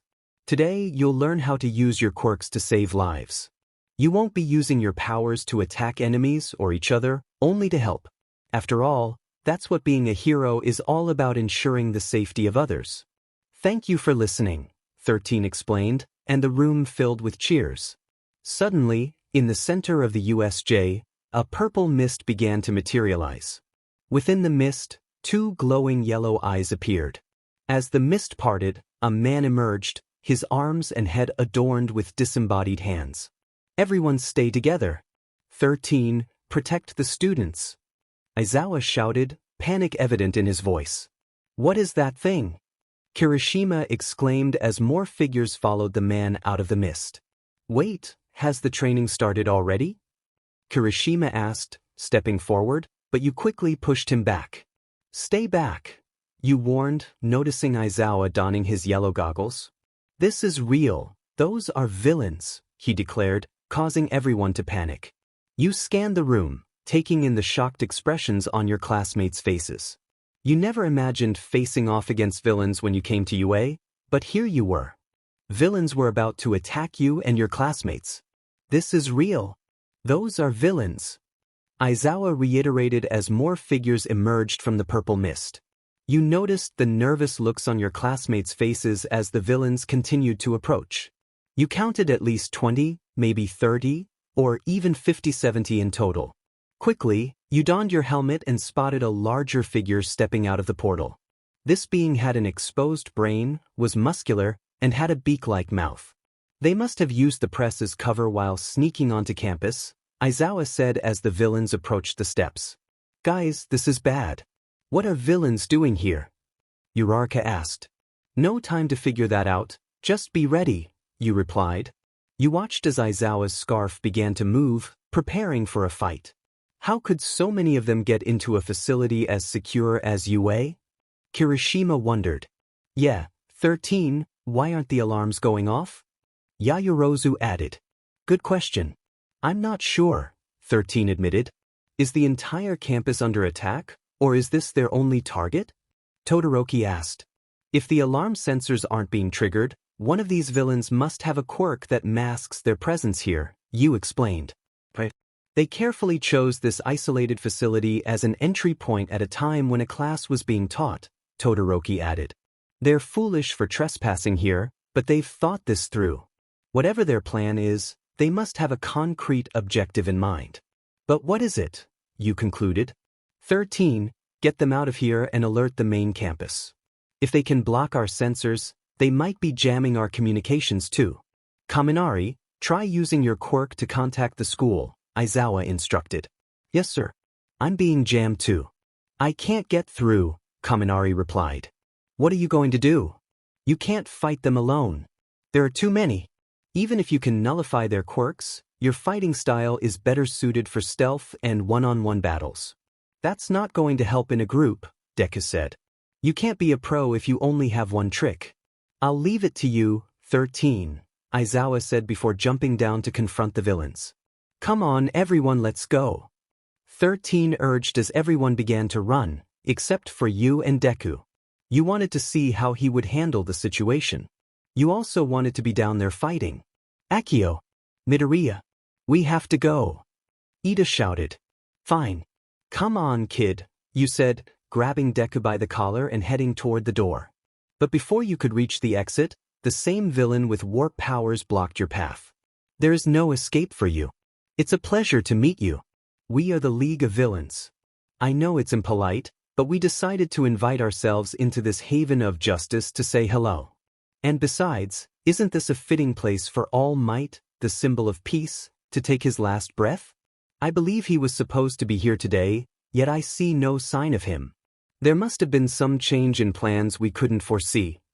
As the warp villain continued speaking, you nudged Bakugo and Kirishima, signaling them to prepare. They nodded in understanding. In a flash, the three of you charged at the villain, ready to strike. Upon contact, a massive explosion erupted, creating a cloud of smoke. You landed on the ground as the smoke began to clear. Did you think we would just stand by and let you destroy this place? Kirishima said. But as the smoke dissipated, your eyes widened beneath your helmet to see the villain unfazed by the attack. You live up to your school's reputation. But you should be more careful, children. Otherwise, someone might get hurt, he warned. You three, get out of the way right now. 13 shouted. I'll scatter you across this facility to meet my comrades and your end, the villain declared as his warped body stretched over everyone. You quickly reacted, using your quirk to propel yourself into the air. All you saw was a giant purple dome. When it vanished, only half of your class remained. Just great. You landed on the bottom steps and stood tall. They must have infiltrated the school schedule while we were at lunch, and no one noticed. Do they really have a plan to take down All Might? If so, how? You pondered aloud. Then you noticed some of the villains advancing toward you. Sorry, kid, but it's nothing personal. Just business. We'll take care of you and move on to the others for some fun, one of them said. Sais can't ask questions right now. Looks like I get to fight after all. This is going to be fun, you said, cracking your knuckles. Inferno, 10%, you thought as you charged toward the villains. You grabbed your pistols and fired at the villains, knocking them off their feet. As they were sent flying, you followed up by knocking them to the ground. I need to meet up with Aizawa. He won't be able to take on all the villains alone, you said, sprinting toward the center of the room. You spotted Aizawa surrounded by villains and ran full speed. Erase her head. Move, you shouted. Aizawa looked at you in surprise and leaped into the air. You jumped alongside him, your fist clenched and ready. Take this, you yelled, slamming your fist into the ground. A powerful shockwave erupted, sending all the villains staggering back. You stood up, glancing at your steaming fist. Akio? Why are you still here? You should be escaping with the others, Aizawa scolded. We were cut off by that warp villain. Half of the class is scattered across the USJ while others are still dealing with him. I managed to escape and take out some villains on the way, but they just keep coming, you explained, noticing more villains approaching. What do you think their motive is for coming here? The warp guy mentioned something about killing All Might here, you replied. What? How? Aizawa asked. From what I gathered, it has something to do with that guy over there next to the one with the hands, you said, positioning yourself back to back with Aizawa as villains surrounded you both. Akio, you should go look for your classmates and gather them at the exit. Let me handle this, Aizawa insisted. PSSH, there's no way I'm letting you talk me out of fighting these guys. I'm not just here to back you up, I want to fight too, you said defiantly. This isn't the time to argue. You need to go now. Aizawa urged. The only way you're stopping me is by erasing my quirk, which I know you won't do. I'm staying and fighting. Besides, if the villains elsewhere are as weak as these guys, my classmates can handle themselves, you replied, and Aizawa sighed. Okay then. Are you ready to put all that training to the test? He asked. Just don't get in my way, you said, and together you charged at the villains. Deku's POV. Take this. Delaware smash. I shouted, flicking my fingers to unleash a powerful airwave that surged through the water. At that moment, Mineta, Tsu, and I were in the shipwreck zone of the USJ, fending off the villains. Tsu used her long tongue to grab me and pull me as she leaped from the ship. I saw Mineta tossing his sticky ball at the villains in the water. We landed in a shallow area and began making our way back to shore. I had a good morning, so my ball are extra sticky, Mineta mentioned, and I glanced at my 2 broken fingers. I can't believe we managed to take them all out at once. It took everything I had to keep my composure. What if there were more hiding underwater that we didn't know about? I muttered to myself. You're creeping me out. Please stop, Tsu said, snapping me out of my thoughts. Sorry, I replied. Instead of second-guessing what we did, shouldn't we think about our next move? Yeah, you're right, I said, wincing at the pain in my fingers. Are you okay? Tsu asked. Yeah, I'm fine. Don't worry about me, I said, rolling down my elbow pad to hide the injury. We should prioritize getting help. If we follow the shore to the exit, we can avoid the central plaza entirely. Good idea. That way we won't run into the villains Mr. Aizawa is fighting, Tsu agreed. If he doesn't get back up, he might overexert himself and end up defeated because he was trying to keep us safe, I said. Wait, don't tell me you're suggesting? Are you trying to get us killed? Mineta asked. I'm not saying we should jump into the middle of a battle. But maybe we can find a way to take out a few of those guys and lighten his load, I suggested. We reached the end of the shore near the plaza and were about to look over the edge. Remember, Midoriya, we're just here to see how things are going, right? Mineta asked for the 5th time. Yeah, I know. We'll get out of here the moment it seems dangerous, I assured him as we peered over to see the battle. Aizawa was fighting villains left and right, but he wasn't alone. I noticed fire shooting at the villains and I knew who it was. It's Akio. He's helping Mr. Aizawa, I exclaimed, watching him throw punches and unleash waves of fire at any villain that approached. Your POV.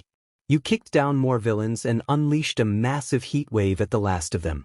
Once you were done, you heard a crash and turned to see Aizawa struggling against the large villain.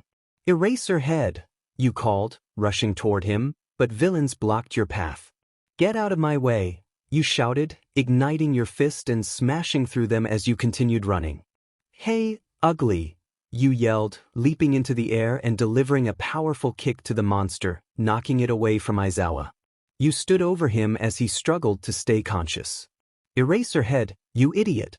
I knew this would happen, and here you are, almost getting yourself killed. Damn it, you said, glaring at the monster. Well, that was unexpected, said the man covered in hands. You shot him a fierce glare from beneath your helmet. Guess they weren't kidding when they said you were strong, he remarked, and you felt a surge of anger. They? Who are you talking about? Who are you? You demanded. Oh, forgive me. Where are my manners? My name is Tamura Shigaraki. I was most excited to see you and All Might here. But since All Might isn't here, I guess I'll have to settle for you, Shigaraki said.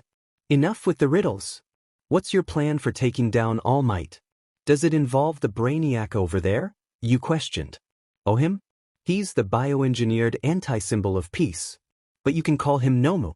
He was specially designed to take out All Might himself, Shigaraki explained. So you went through all this trouble to take out All Might? Quite the plan you have there. What makes you think I'll let you leave this place to go after him? You challenged. Simple, Shigaraki replied. Just then, the Nomu launched itself at you in a flash, fist raised. Before it made contact, you raised your hands to block, but the punch sent you flying back. You landed on your feet as the Nomu stared you down.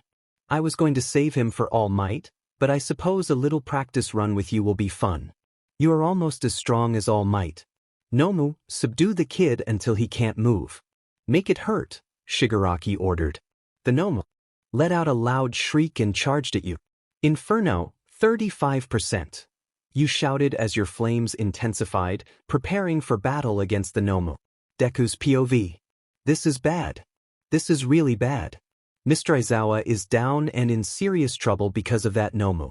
Now Akio is battling it, throwing punches left and right and creating shockwaves. I want to help so badly, but I'm not sure I can assist Akio with just one punch at 100% for one for all. Maybe if I can sneak over, I can help Mr. Aizawa escape.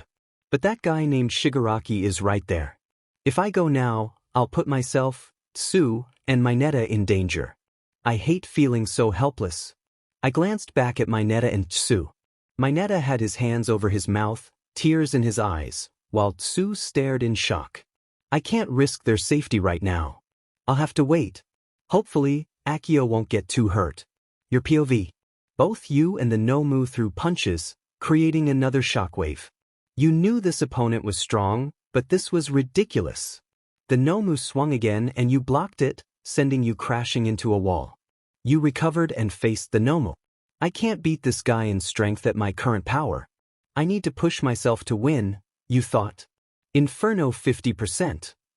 Your body heated up as red flames began to envelop you. You charged forward and landed a solid punch to its face, causing it to stumble back, but it still held its ground.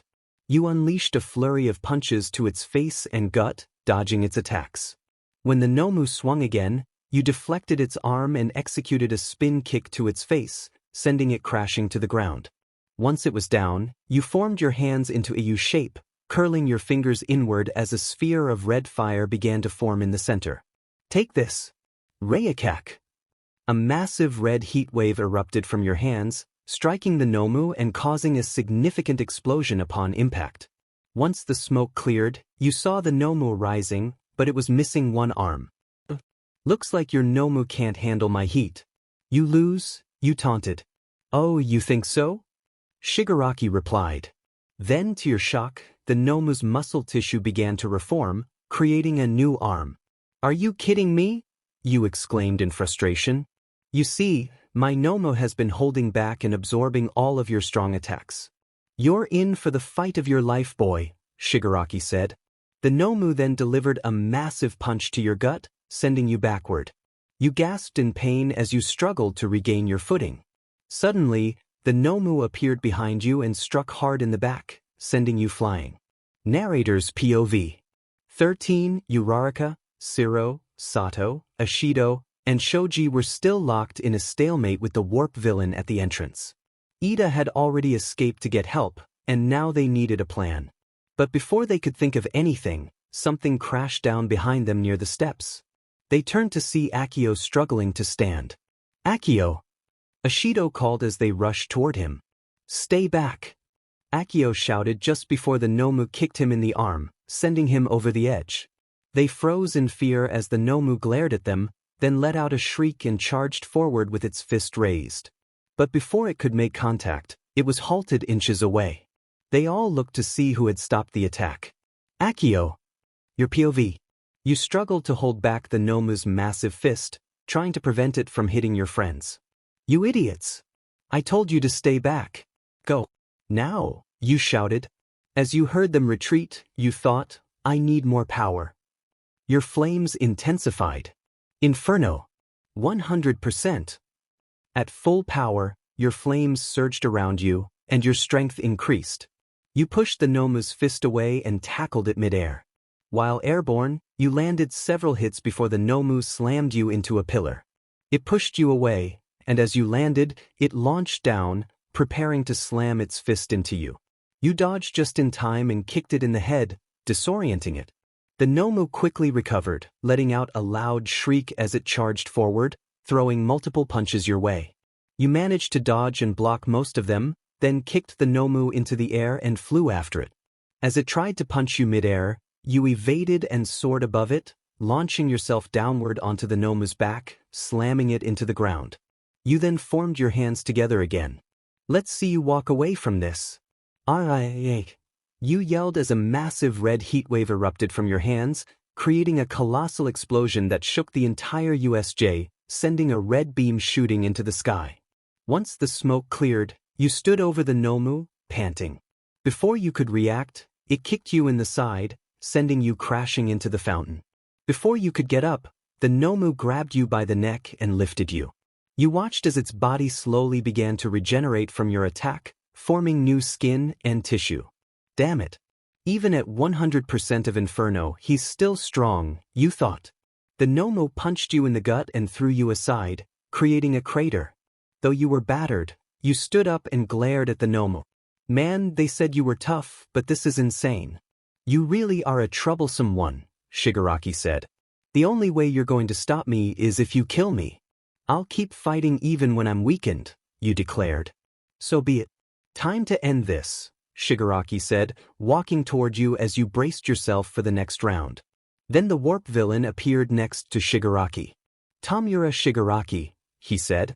Kurojairi, did you manage to eliminate 13? Shigaraki asked. The rescue hero is out of commission. However, there were still students I couldn't disperse, and one of them managed to escape the facility, Kurojairi explained. Shigaraki began to growl, scratching his neck in frustration. Kurojairi. If you weren't our warp gate, I'd dismantle you atom by atom. There's no way we can win if dozens of pro heroes show up to stop us. It's game over. Back to the title screen.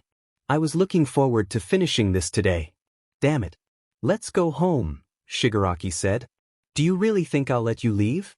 I still have questions to ask, and I've got enough fight left in me to take both of you on, you declared. So much pride in one boy. That's irritating. Sure, you gave my Nomu a good fight, but in the end, you still lost, so there's no point in me killing you, Shigaraki replied, and you growled in response. Oh, before we leave, let's make sure the symbol of peace is broken. Let's wreck his pride, Shigaraki said, glancing behind him.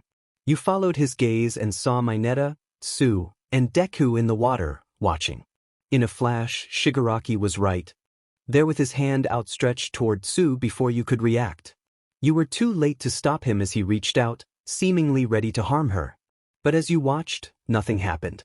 Man, you really are cool. Erase her head, Shigaraki said. You turned to see Aizawa standing tall, his eyes glowing red, which meant he had nullified Shigaraki's quirk. Let her go. Smash. You heard Deku yell as he unleashed a punch, creating a shockwave that sent villains flying. But as the smoke cleared, your eyes widened. The Nomu, having absorbed the blow, stood protectively in front of Shigaraki. Now I see. If that Nomu can absorb my attacks, it can do the same to All Might's attacks with one for all. Damn it, you thought. You're pretty powerful. This smash of yours. Are you one of All Might's disciples? Doesn't matter. I'm done with you now, Shigaraki said. Deku, get out of there, you idiot, you shouted, rushing over as the Nomu prepared to strike him while Shigaraki was poised to attack Mineta and Tsu. Suddenly, the entrance to the building was slammed open, and everyone froze in their tracks. You heard booming footsteps approaching, stopping with a heavy stomp. Have no fear, students, a familiar voice boomed. About time you got here, old man, you thought as you looked at the man standing at the top of the steps. I am here. You looked toward the entrance and saw All Might standing there, his expression serious. You sighed in relief, grateful he had finally arrived. Most of the underclass villains were in shock as the towering figure loomed over them. In an instant he took out many of them and rushed to Aizawa's side, lifting him off the ground. He glanced at you and, in the blink of an eye, had Deku, Tsu, and Mineta wrapped in his arms, standing next to you. About time, All Might. Welcome to the party, you said. I'm sorry I wasn't here to help. You must have fought every inch, All Might replied. Yeah, you could say that. The big guy is tough, probably as tough as you. I managed to hold my ground, but not for long, you explained. I understand. You three. Get back to the entrance and take Aizawa with you. He doesn't have much time, All Might instructed Deku, Tsu, and Mineta. They picked up Aizawa and began to carry him away. All Might, you can't fight them. I smashed that big guy, and he took it head-on. Akio fought that thing to a standstill but was getting beaten in the process. Deku protested. Young Midoriya. I got this, All Might assured him. Do as he says, help get Aizawa out of here. Now, you said firmly. Deku nodded, and they continued on their way. Akio, I want you to find more of your classmates and get them to the entrance, All Might instructed. Like hell I'm leaving you to deal with these guys, you replied. I appreciate your concern, but I can handle this, All Might insisted. Who said I was worried? They owe me a rematch, and I'm about to take that rematch, you declared. No. Please leave this to me. You're one of the good ones, Akio. Go find your classmates and take them to the entrance. Then you can come back for me, All Might urged. You wanted to stay and witness the fight, but you knew you had to follow his orders. A little advice, that Nomu was able to absorb my attacks full force. Don't get careless, you said before running off to search for your classmates. You sprinted through the USJ, looking for anyone who might need help. You found Tokoyami and Koda in one of the domes and urged them to get to the entrance. Later, you encountered Ojiro in one of the fire domes and told him to head to the entrance as well. When you reached the landslide area, you saw multiple villains frozen in place. In the center stood Todoroki. Todoroki, you called, approaching him. You did all this? Not bad, I guess, you remarked. Thank you. But right now, we need to get to the lead villains. I figured out their plan thanks to these guys, Todoroki replied. Yeah, I know about that. They got that bird brain guy to do the job. All Might's already here and fighting. You thinking what I'm thinking? You asked. Indeed. Let's go, Todoroki said, and you both dashed back toward the center of the... As you ran, you were joined by Bakugo and Kirishima. Hey, Where are you guys heading? You asked. I'm going to take out that warp villain so they have no way of escaping, Bakugo declared. Funny. We were on our way to the center to take out the big guy All Might's fighting, you replied. Wait, All Might's here? Kirishima asked. Yes. But he won't survive if we don't help him, Todoroki warned. Well, what are we waiting for? Let's go kick some butt, you said. Finally, someone who speaks my language, Bakugo added as you all raced toward the center.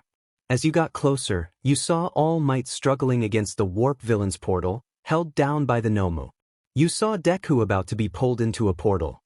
I've got the warp villain, Bakugo shouted as he leaped into the air, unleashing a small explosion from his hand that pushed back the warp enemy.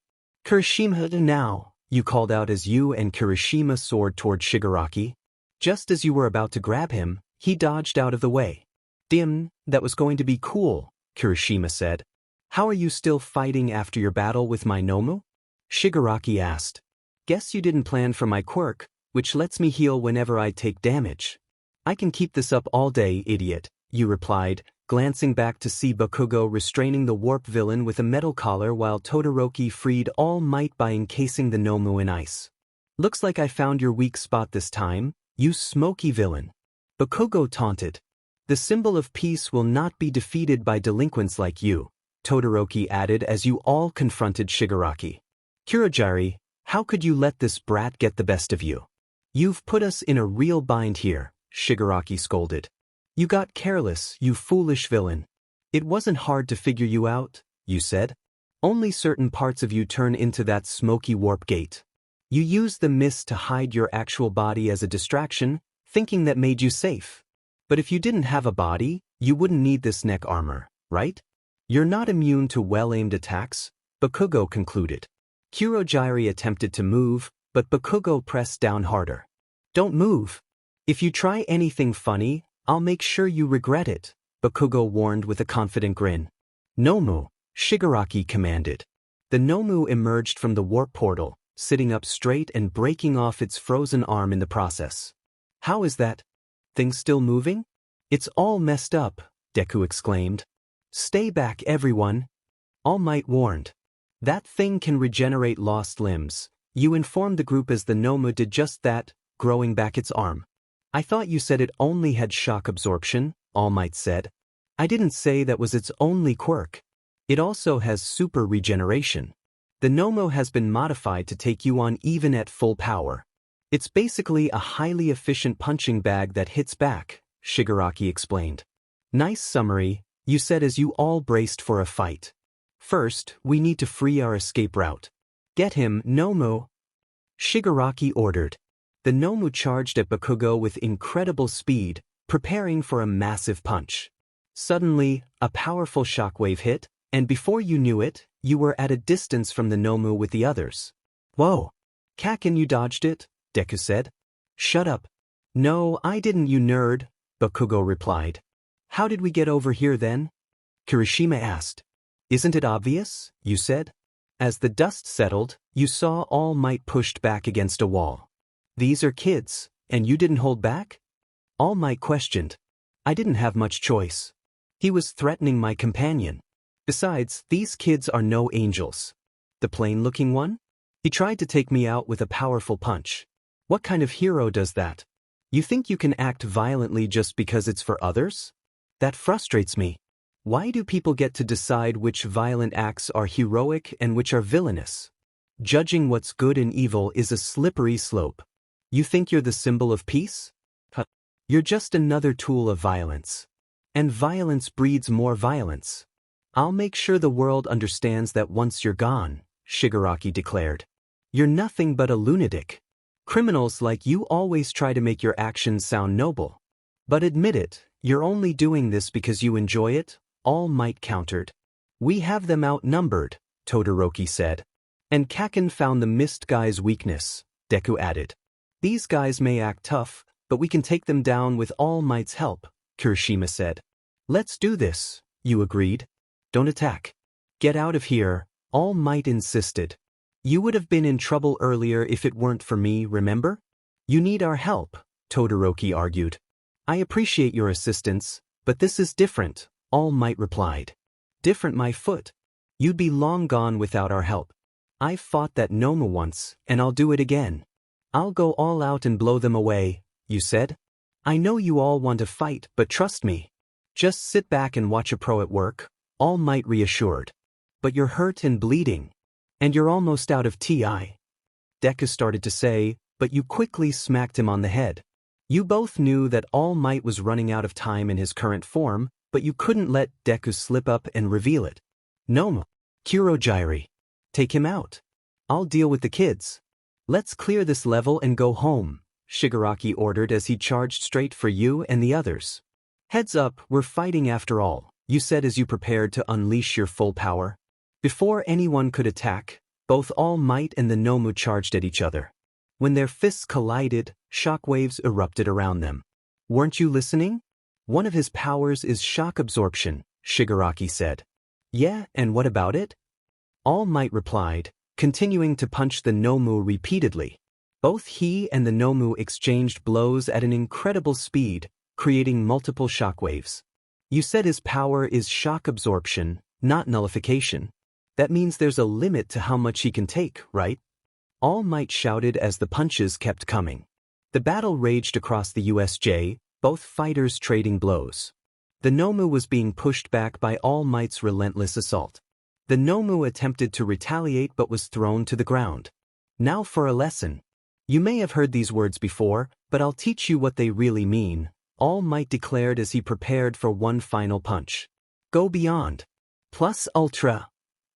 The Nomu was sent flying out of the USJ with that powerful punch, disappearing from sight. That was like the finishing move from a video game. He knocked the shock absorption right out of him, Kirishima said.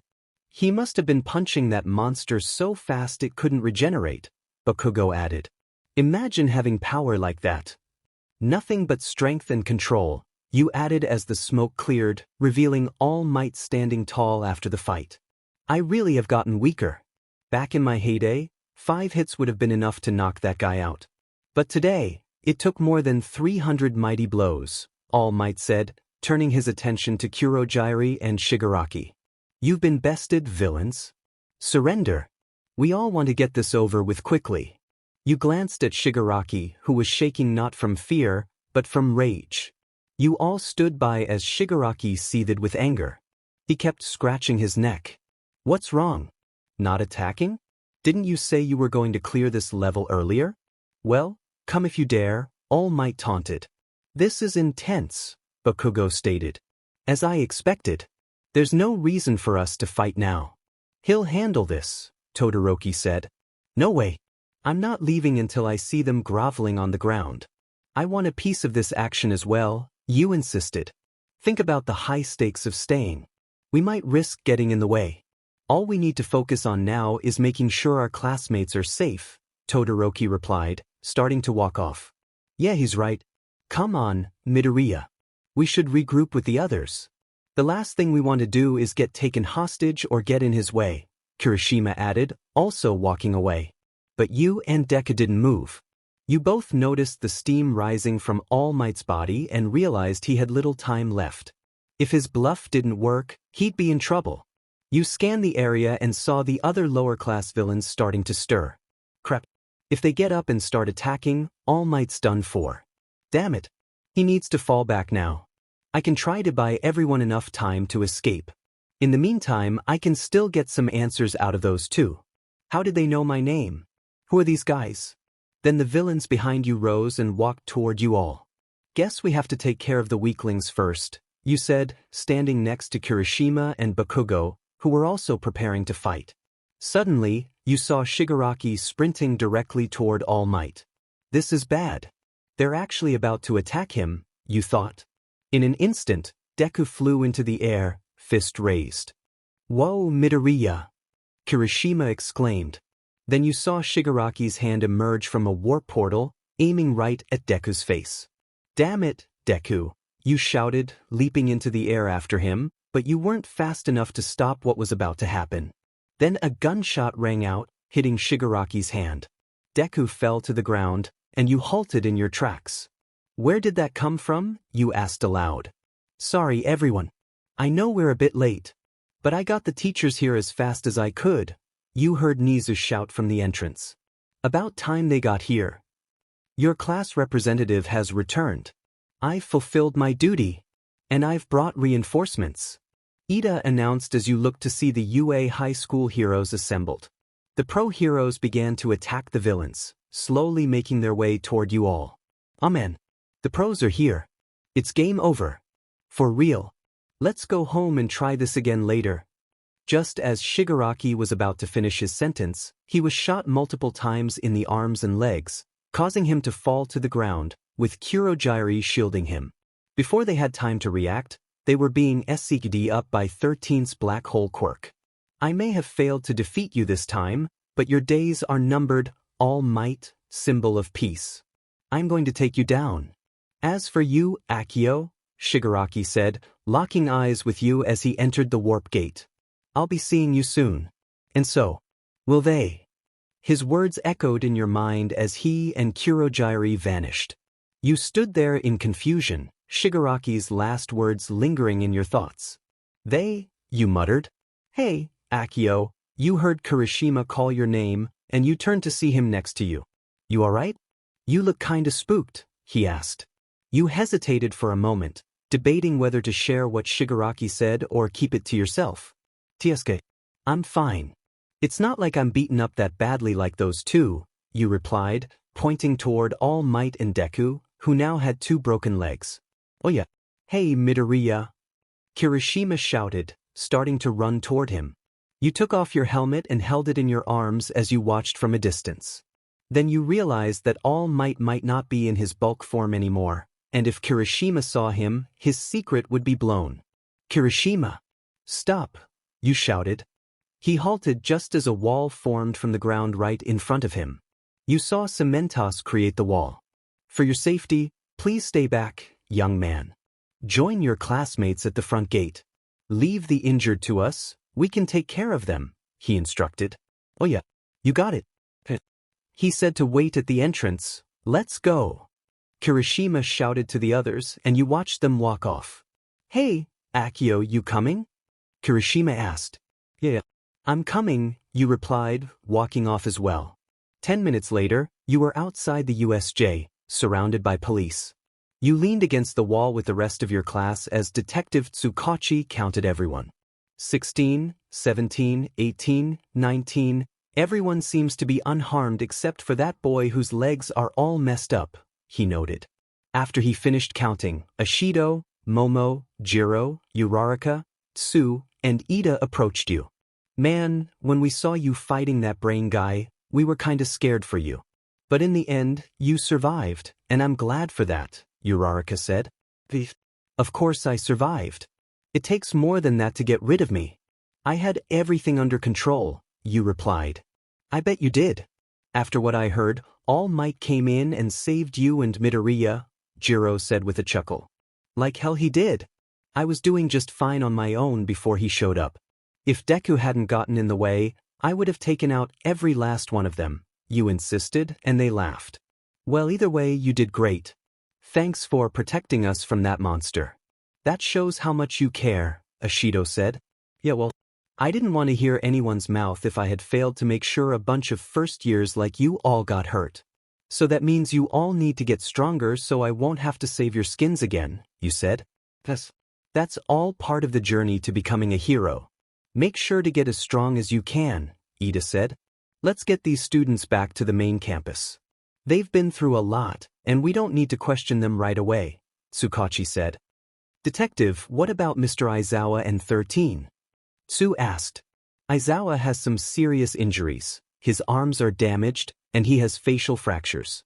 Fortunately, there doesn't seem to be any serious brain damage, but his orbital floor is nearly destroyed. We can't be sure if his eyesight will be affected once he heals. As for 13, despite some significant cuts on his back, he should recover well. All Might is also fine, with no serious injuries. He's in the nurse's office right now, and Recovery Girl's power should be all he needs. She's taking care of Midoriya as well. Now, let's get you all back to class, Tsukachi explained, and everyone boarded the bus back to school. Later on, after the bus returned to the school, You decided to visit All Might in the nurse's office. As you walked through the halls, Tsukachi joined you. I never got a chance to see you afterward. How have things been, Akio? He asked. Boring as usual, you replied, keeping your gaze forward. How are Hana and Imiko? He inquired. They're fine, you answered quickly, wanting to end the conversation. Not in the mood for small talk, I see, Tsukachi noted. I have a lot on my mind right now. I just want to tell All Might something and then I'm going home to sleep, you said as you both stood in front of the nurse's office. Tsukachi knocked on the door, and you both walked inside. Excuse us. Hi All Might. It's been a while, he said. What the heck? I didn't know you were investigating, All Might replied, sitting up in the nurse's bed alongside Deku. Whoa, All Might. Is it okay for him to see you like this? Deku asked. Oh yeah, it's fine. This guy's all right. Naomasa Tsukachi, my best friend on the police force. He's legit. I trust him, All Might said. That's quite an introduction. Sorry to cut to the chase, but we could really use any information you might have, Tsukachi said. Hold on before all that. Tell me all the students are okay. And Eraserhead and 13, All Might insisted. Aside from this boy, the only student injuries were minor scrapes. Both teachers are in stable condition right now, Tsukachi explained. That's good to hear, All Might said. You should be proud. If it weren't for you three, the students wouldn't have made it, Tsukachi added. Hey. Wasn't just them. We all played a part in taking down those villains. We may be kids, but we can hold our own in a fight.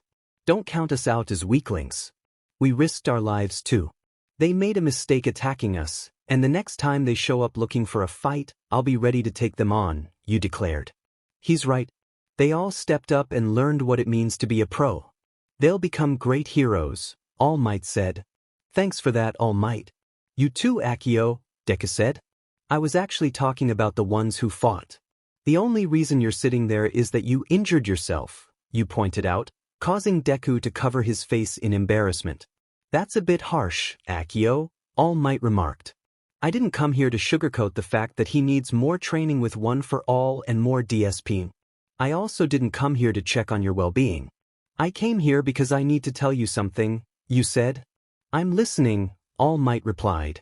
Back at the USJ when the villains attacked, that guy, Shigaraki, he knew who I was. He mentioned something about, they will see me soon. I don't know who they are, and that's the problem. It's unsettling knowing a villain knows who you are, you explained. Is it possible he has been spying on you? All Might asked. Maybe. But how and why? You wondered.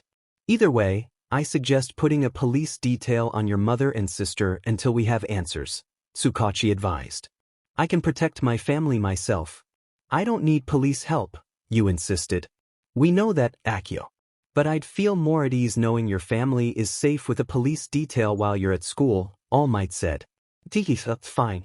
But they need to stay out of sight. I don't want my mom panicking about villains knowing who I am. Until the situation becomes dire, none of this goes back to her or Imiko. Clear? You stated. As a bell, Tsukachi confirmed. But, because I have a feeling this fight isn't over yet, you said. Narrator POV. Somewhere else in the city, Shigaraki and Kurogiri returned to their hideout, an underground bar. Shigaraki lay on the ground, unable to move. After reporting the events to his master, he wanted to add one more thing. Master, I met Akio at the USJ, Shigaraki said. And? What did you think of him? His master asked through a television screen. You were right. He is strong.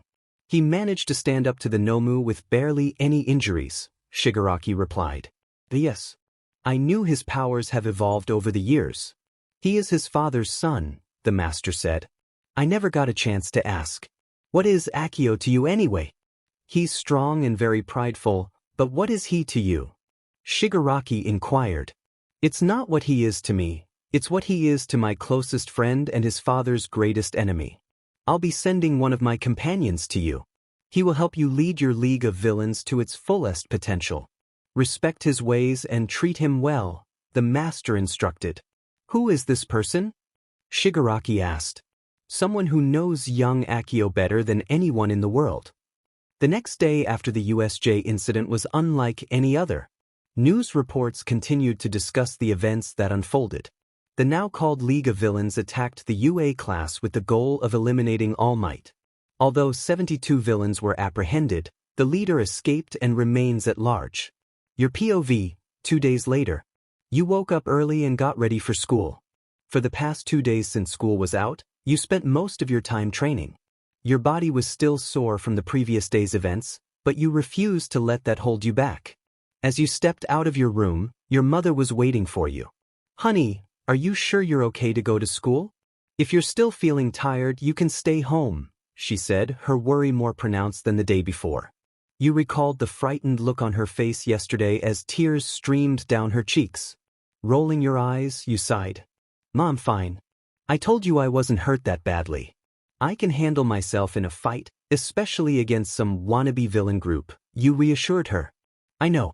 It's just a mother's duty to worry. I just don't want you to get hurt. Remember when you were in middle school and always came home covered in bruises? I never understood why you liked to fight so much, she explained with a small chuckle.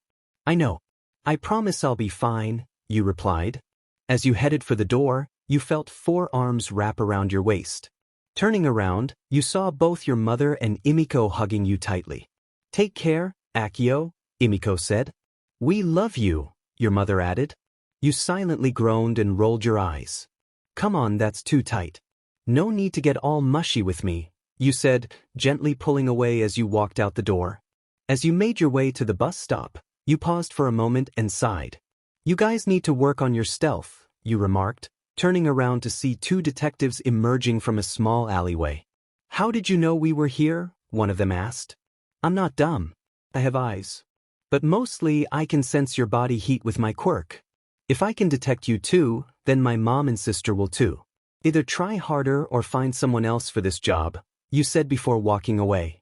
Later, you arrived at school and joined your classmates in class. You settled into the back, listening to the lively conversations around you.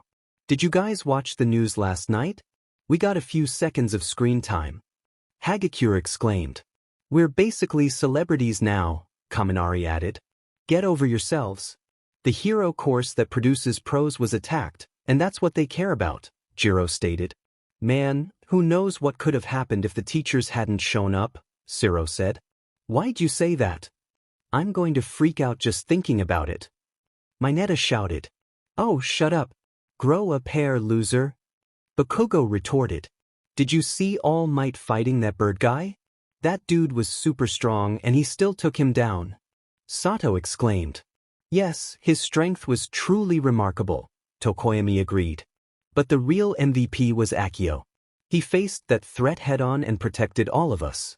If he hadn't been there, we might not have made it before All Might arrived, Ashido said, and everyone turned to you. Yeah, we've talked about how our teachers saved us, but we haven't acknowledged the person who did so much to protect us. That was really brave of you, Akio, Jiro added. Like I said before, I didn't want to hear anyone complaining if any of you got hurt. Those guys weren't tough anyway. If that brain guy couldn't handle me in Inferno, there was no way he could take on All Might, you replied. Attention! Homeroom class is about to begin. Everyone stop talking and take your seats. Ida shouted, waving his hands in the air. We're all sitting, Kirishima pointed out. Yeah, you're the only one standing, Siro added. Then Mr. Aizawa entered the classroom, all bandaged up. Mr. Aizawa, you're okay, most of the class exclaimed. My well-being is irrelevant. What's more important is that your fight isn't over yet, Aizawa said. Our fight, you muttered. The UA Sports Festival is about to start, Aizawa announced, and the class erupted in excitement. Wait a sec. Is it really a good idea to hold the sports festival so soon after the villain attack? Jiro asked. Apparently, the administration believes this is a good way to show that the threat has been handled and that our school is safer than ever. Plus, they're increasing security compared to previous years. This event is a huge opportunity for all students at UA. We can't cancel it because of a few villains. The UA Sports Festival is one of the most watched events in the world. In the past, everyone obsessed over the Olympic Games, but now that quirks have emerged, the Olympics have lost their scale and viewership. For anyone who cares about competition, there's only one tournament that matters: the UA Sports Festival. This is where you get scouted by hero agencies and can join them as sidekicks after graduating. Joining an agency can provide greater experience and popularity, which is why the festival is so important. If you want to go pro one day, this event could open the path for you. 1 chance a year. 3 chances in a lifetime. No aspiring hero can afford to miss this festival. So, you better not slack off on your training, Aizawa explained. Yu pondered his words and began to think about the festival. You knew you had to be at the top and ensure nothing stood in your way of becoming the best. After lunch and your next class, as you and the others were about to leave, you opened the door to find a crowd of students in the hallway. Why are you all here?" Uraraka asked, surprised. "Do you students have business with our class?" Ida inquired. "Why are you blocking our doorway?" Mineta added. "They're scouting out the competition, idiots," Bakugo said as he walked past them. "Yeah, we're the class that survived a real villain attack," Yu chimed in, stepping forward. Yu and Bakugo exchanged glances before looking back at the crowd. "At least now you know what a future pro looks like," Yu said. "Now move it, extras," Bakugo added, causing the students behind you to start panicking at your boldness. "So this is Class 1A. I heard you guys were impressive, but you two just sound arrogant," a kid with purple hair stepped forward. "Is everyone in the hero course delusional, or just you two?" he asked, and both Yu and Bakugo frowned. "How sad to come here and find a bunch of egomaniacs. I wanted to be in the hero course, but like many others here, I was forced to choose a different track. Such is life. I didn't make the cut the first time around, but I have another chance. If any of us perform well in the sports festival, the teachers might decide to transfer us to the hero course, and they'll have to make room by moving others out. Scouting the competition? Maybe some of my peers are, but I'm here to let you know that if you don't bring your very best, I'll take your spot right from under you. Consider this a declaration of war," he explained, and I rolled my eyes. Then another kid started yelling from behind the crowd. "I'm from Class 1B, next door to you.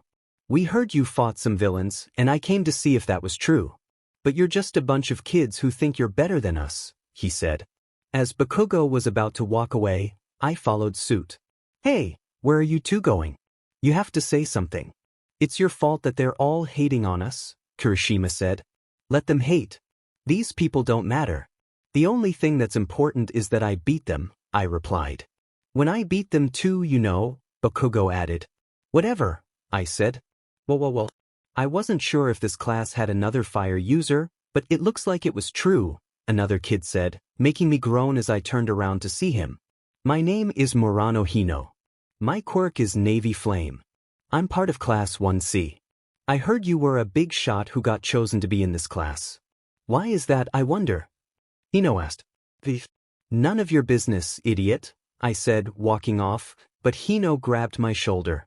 "Hey now. Don't think just because you fought villains means you're better. I'm naturally gifted with my quirk. I'm the strongest in my class and probably stronger than you. What makes you so special?" Hino challenged. "You want to know what makes me special? Okay, fine. I was the strongest in my elementary and middle school. I grow stronger every day while training, and I'm the best when it comes to battle. I basically outrank everyone standing in this hallway and in my class. If you think you have a shot at being better than me, then you're wrong. You're nothing but an extra, someone who can be easily overlooked. You're not the best when it comes to me," I said, feeling his grip tighten on my shoulder. "You better show some respect, kid," Hino warned. "Respect? If you want my respect, you're going to have to earn it at the sports festival. Let's see if you can back up your talk there, because I know I can," I replied, and he fell silent. "Now how about you let go before something unfortunate happens," I warned, turning my head to glare at him. Soon he released my shoulder and stepped back. "That's what I thought," I said, walking away. The UA Sports Festival was in 2 weeks, broadcast live around the world. I spent most of my time training non-stop at home and at school. During the first week, I focused on muscle training at the gym, lifting weights and running around the neighborhood or school. At school, I concentrated more on quirk training, pushing my power beyond my natural limits, spending more time at Inferno 100% to gain better control over it.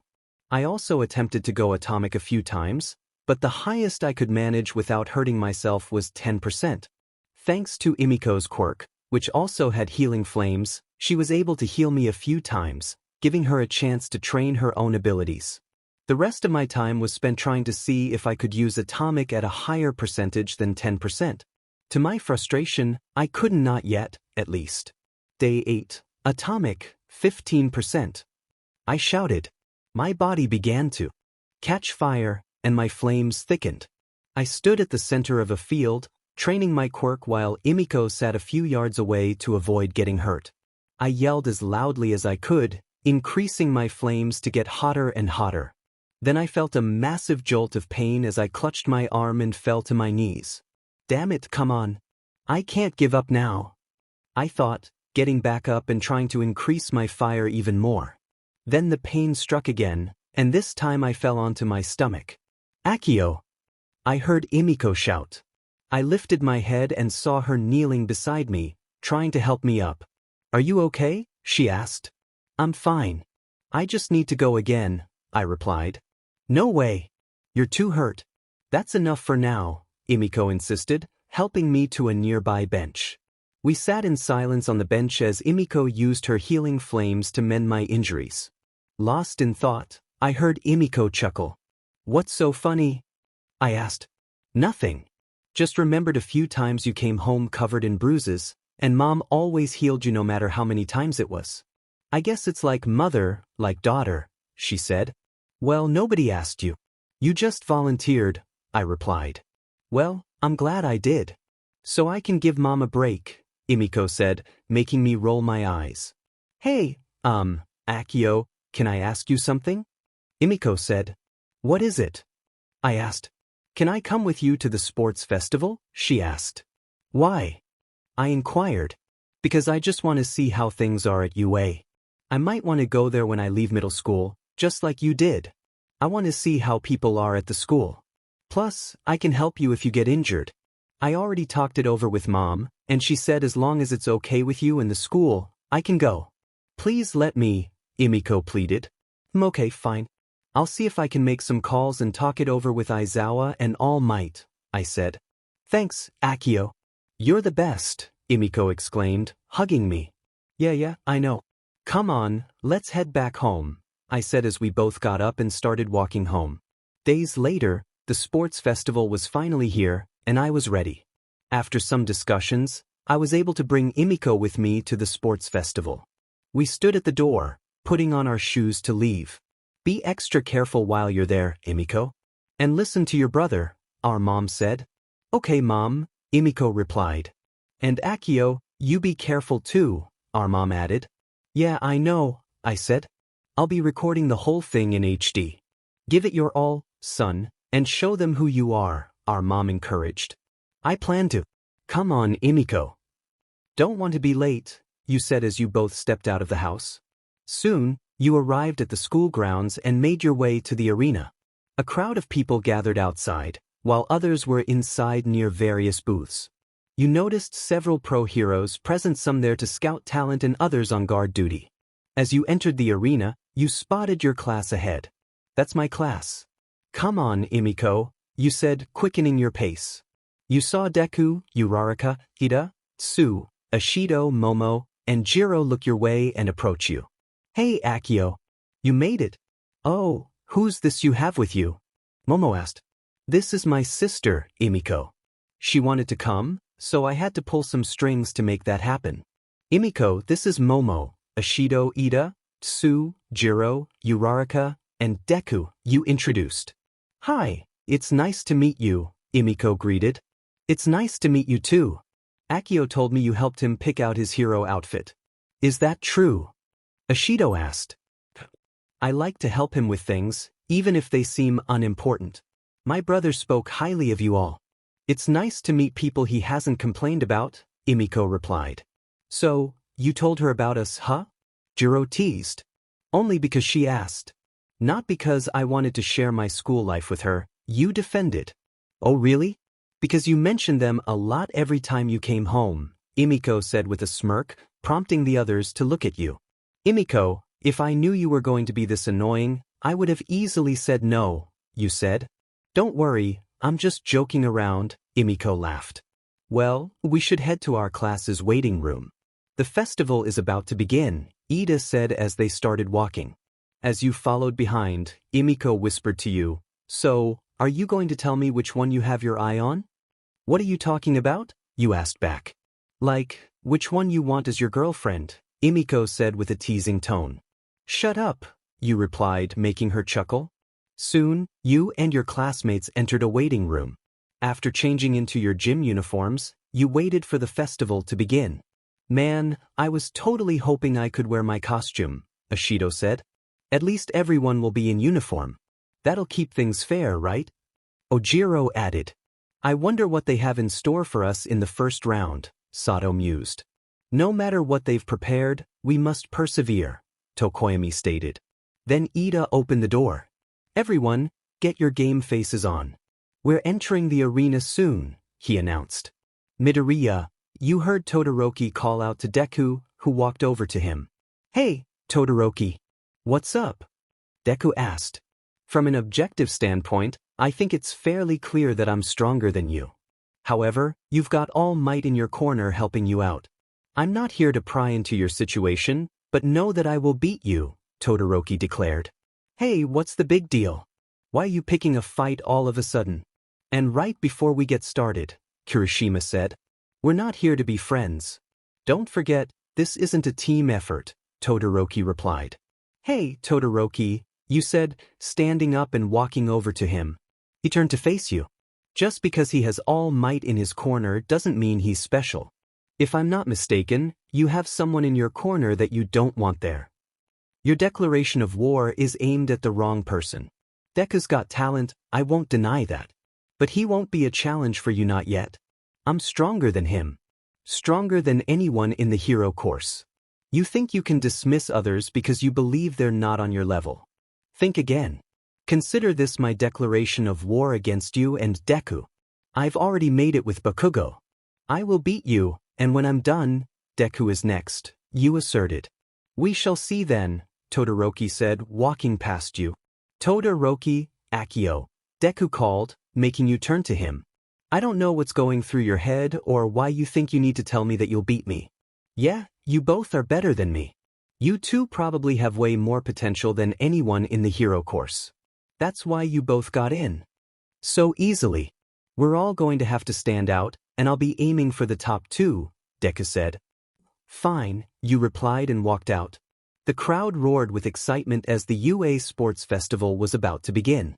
Fans screamed and cheered as Present Mike spoke through the loudspeaker. Hey, make some noise, all you passionate sports fans. Get those cameras ready, media hordes. This year, we're bringing you some of the hottest performances in sports festival history, guaranteed. I've only got one question before we start this show. Are you ready? Let me hear you scream as our students make their way to the main stage. This first group is no stranger to the spotlight. You know them for withstanding a villain attack, the dazzling students lighting up your TVs with their incredible skills. The hero course students of Class 1A, he shouted as the entire class made its way out of the tunnel. You walked out of the tunnel and saw many people in the stands cheering and screaming. Present Mike sure did talk us up a lot. Kinda makes me nervous. How are you feeling, man?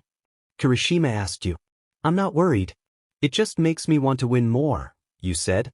They haven't been getting nearly as much screen time, but this next group is still full of talent. Welcome Hero Course Class 1B. Present Mike shouted as you looked back and saw Class 1B walking out. Next up, General Studies Classes C, D, and E. Support Classes F, G, and H. And finally, Business Classes I, J, and K. Give it up for all of UA's first-year contestants. Present Mike concluded as you saw students from different classes exit the tunnel. You all came to a stop at the center of the arena. You looked ahead and saw one of UA's teachers and pro hero, Midnight, on a small stage. Now for the introductory speech. And for the student pledge, we have Katsuki Bakugo, she announced. You were surprised as Bakugo walked up on stage and leaned forward to the mic. I just want to say, I'm going to win, he said bluntly. Multiple students started booing Bakugo and yelling at him. Why would you be so disrespectful? You're representing us, Ida said. Not my fault, the rest of you are just stepping stones to my victory, Bakugo replied, walking off. Don't know why you all are so surprised, you muttered. Without further ado, it's time for us to get started. This is where you begin feeling the pressure. The first fateful game of the festival was about to begin. What could it be? Midnight said as a holographic wheel spun behind her, finally landing on obstacle course. So, it's going to be an obstacle course? That doesn't seem too hard, you remarked. All 11 classes will participate in this challenging contest. The track is 4 kilometers around the outside of the stadium. I don't want to restrain anyone in this game. As long as you stay on the course, you're free to do whatever your heart desires. Now, take your places, contestants, Midnight explained. You all gathered at the starting point of the course. Looking up, you saw the green lights slowly counting down. Once the course begins, the tunnel will be crowded, and it'll be hard to move around. When that happens, I'll use my quirk to bounce from wall to avoid getting trampled. One way or another, I will win this, you thought. As the last green light went out, Midnight gave the signal, and everyone started running. Halfway through, you jumped and began to bounce from wall to wall, gaining an advantage. Looking down, you noticed ice forming around the tunnel's ground and walls. Quickly, you leaped off the wall and used your quirk to propel yourself ahead of the others. As you reached the front, you spotted Todoroki leading the way, creating an icy floor behind him. Hey, Todoroki! You think it would be that easy? You shouted, glancing back to see many students catching up. I won't let you outshine me. You icy hot rival. Bakugo yelled, charging fast behind you. You landed and jumped again to avoid slipping. But as you did, a large metal arm swung toward you. You quickly used your quirk to create a barrier, and the arm bounced off harmlessly. Looking up, you saw multiple giant robots in front of you. So this is what the others faced in their entrance exams. Clever, you said. You watched as Todoroki used his ice quirk to freeze most of the robots, causing them to topple over. Many students were frozen in their tracks. This is going to be a piece of cake. Watch and learn, everyone, you shouted. You used your fire to propel yourself toward the robots. Once you were high up, you unleashed a wave of heat straight down. Landing on the arm of the second robot, you sprinted toward its head. As you got close, you punched the head off with your quirk and jumped into the air again. Looking down, you saw a horde of robots below. Charging up your fire, you dove down. Bomb voyage, you shouted, slamming your fist into the ground and creating a massive fiery explosion. As the smoke cleared, you dashed forward. One of Class 1A's strongest students, Akio, has taken second place and is determined to catch up to Todoroki. No wonder we were let in on recommendations. The kid's a total beast, you heard Present Mike announce over the loudspeaker. Guess all the training paid off. I'm more agile than ever with my quirk. You won't beat me, Todoroki. I'm hot on your tail, you said. You reached the next obstacle course and paused for a moment. It was a deep hole with pillars sticking out and ropes hanging down. A deep, dark hole? This is like an early Tuesday for me, you said. Hey, Akio, you heard Bakugo yell behind you. I won't let you beat me again. You hear me, he shouted, using his explosion quirk to fly high and close the gap. Think again, you shouted back, using your fire to propel yourself forward. You landed on a pillar and bounced again. In the air, you spotted Todoroki at the end of the second course, moving on. Like hell I'll let you beat me, you shouted as you jumped again. After making it past the fall, you looked ahead to see the last obstacle course was a minefield. You noticed Todoroki already navigating through it, and you followed suit. I can't jump in a place like this and risk falling into a mine. I have to catch up with Todoroki while being careful. I'm almost there, you thought. Suddenly, Bakugo zoomed past you, heading straight for Todoroki. And just like that, a new student takes the lead. Present Mike shouted. DMNU, Bakugo, you yelled, racing ahead. As you got closer, the three of you began to clash. I'm going to make sure you regret ever challenging me, Bakugo shouted, throwing a punch at you, which you blocked. Dream on, explosion boy, you shot back, firing beams of flame at him. Todoroki attempted to freeze your arm, but you broke the ice with your fist and tried to punch him, only for him to block it. Then, you all halted as a massive explosion erupted in the back of the minefield. Whoa! What's with that explosion? That was way more powerful than it should be. Present Mike exclaimed. You looked up to see someone you never expected flying out of that explosion, Deku. Incredible! What just happened? Whatever the case, Class 1A's Izuku Midoriya is suddenly in hot pursuit of first place. Present Mike shouted.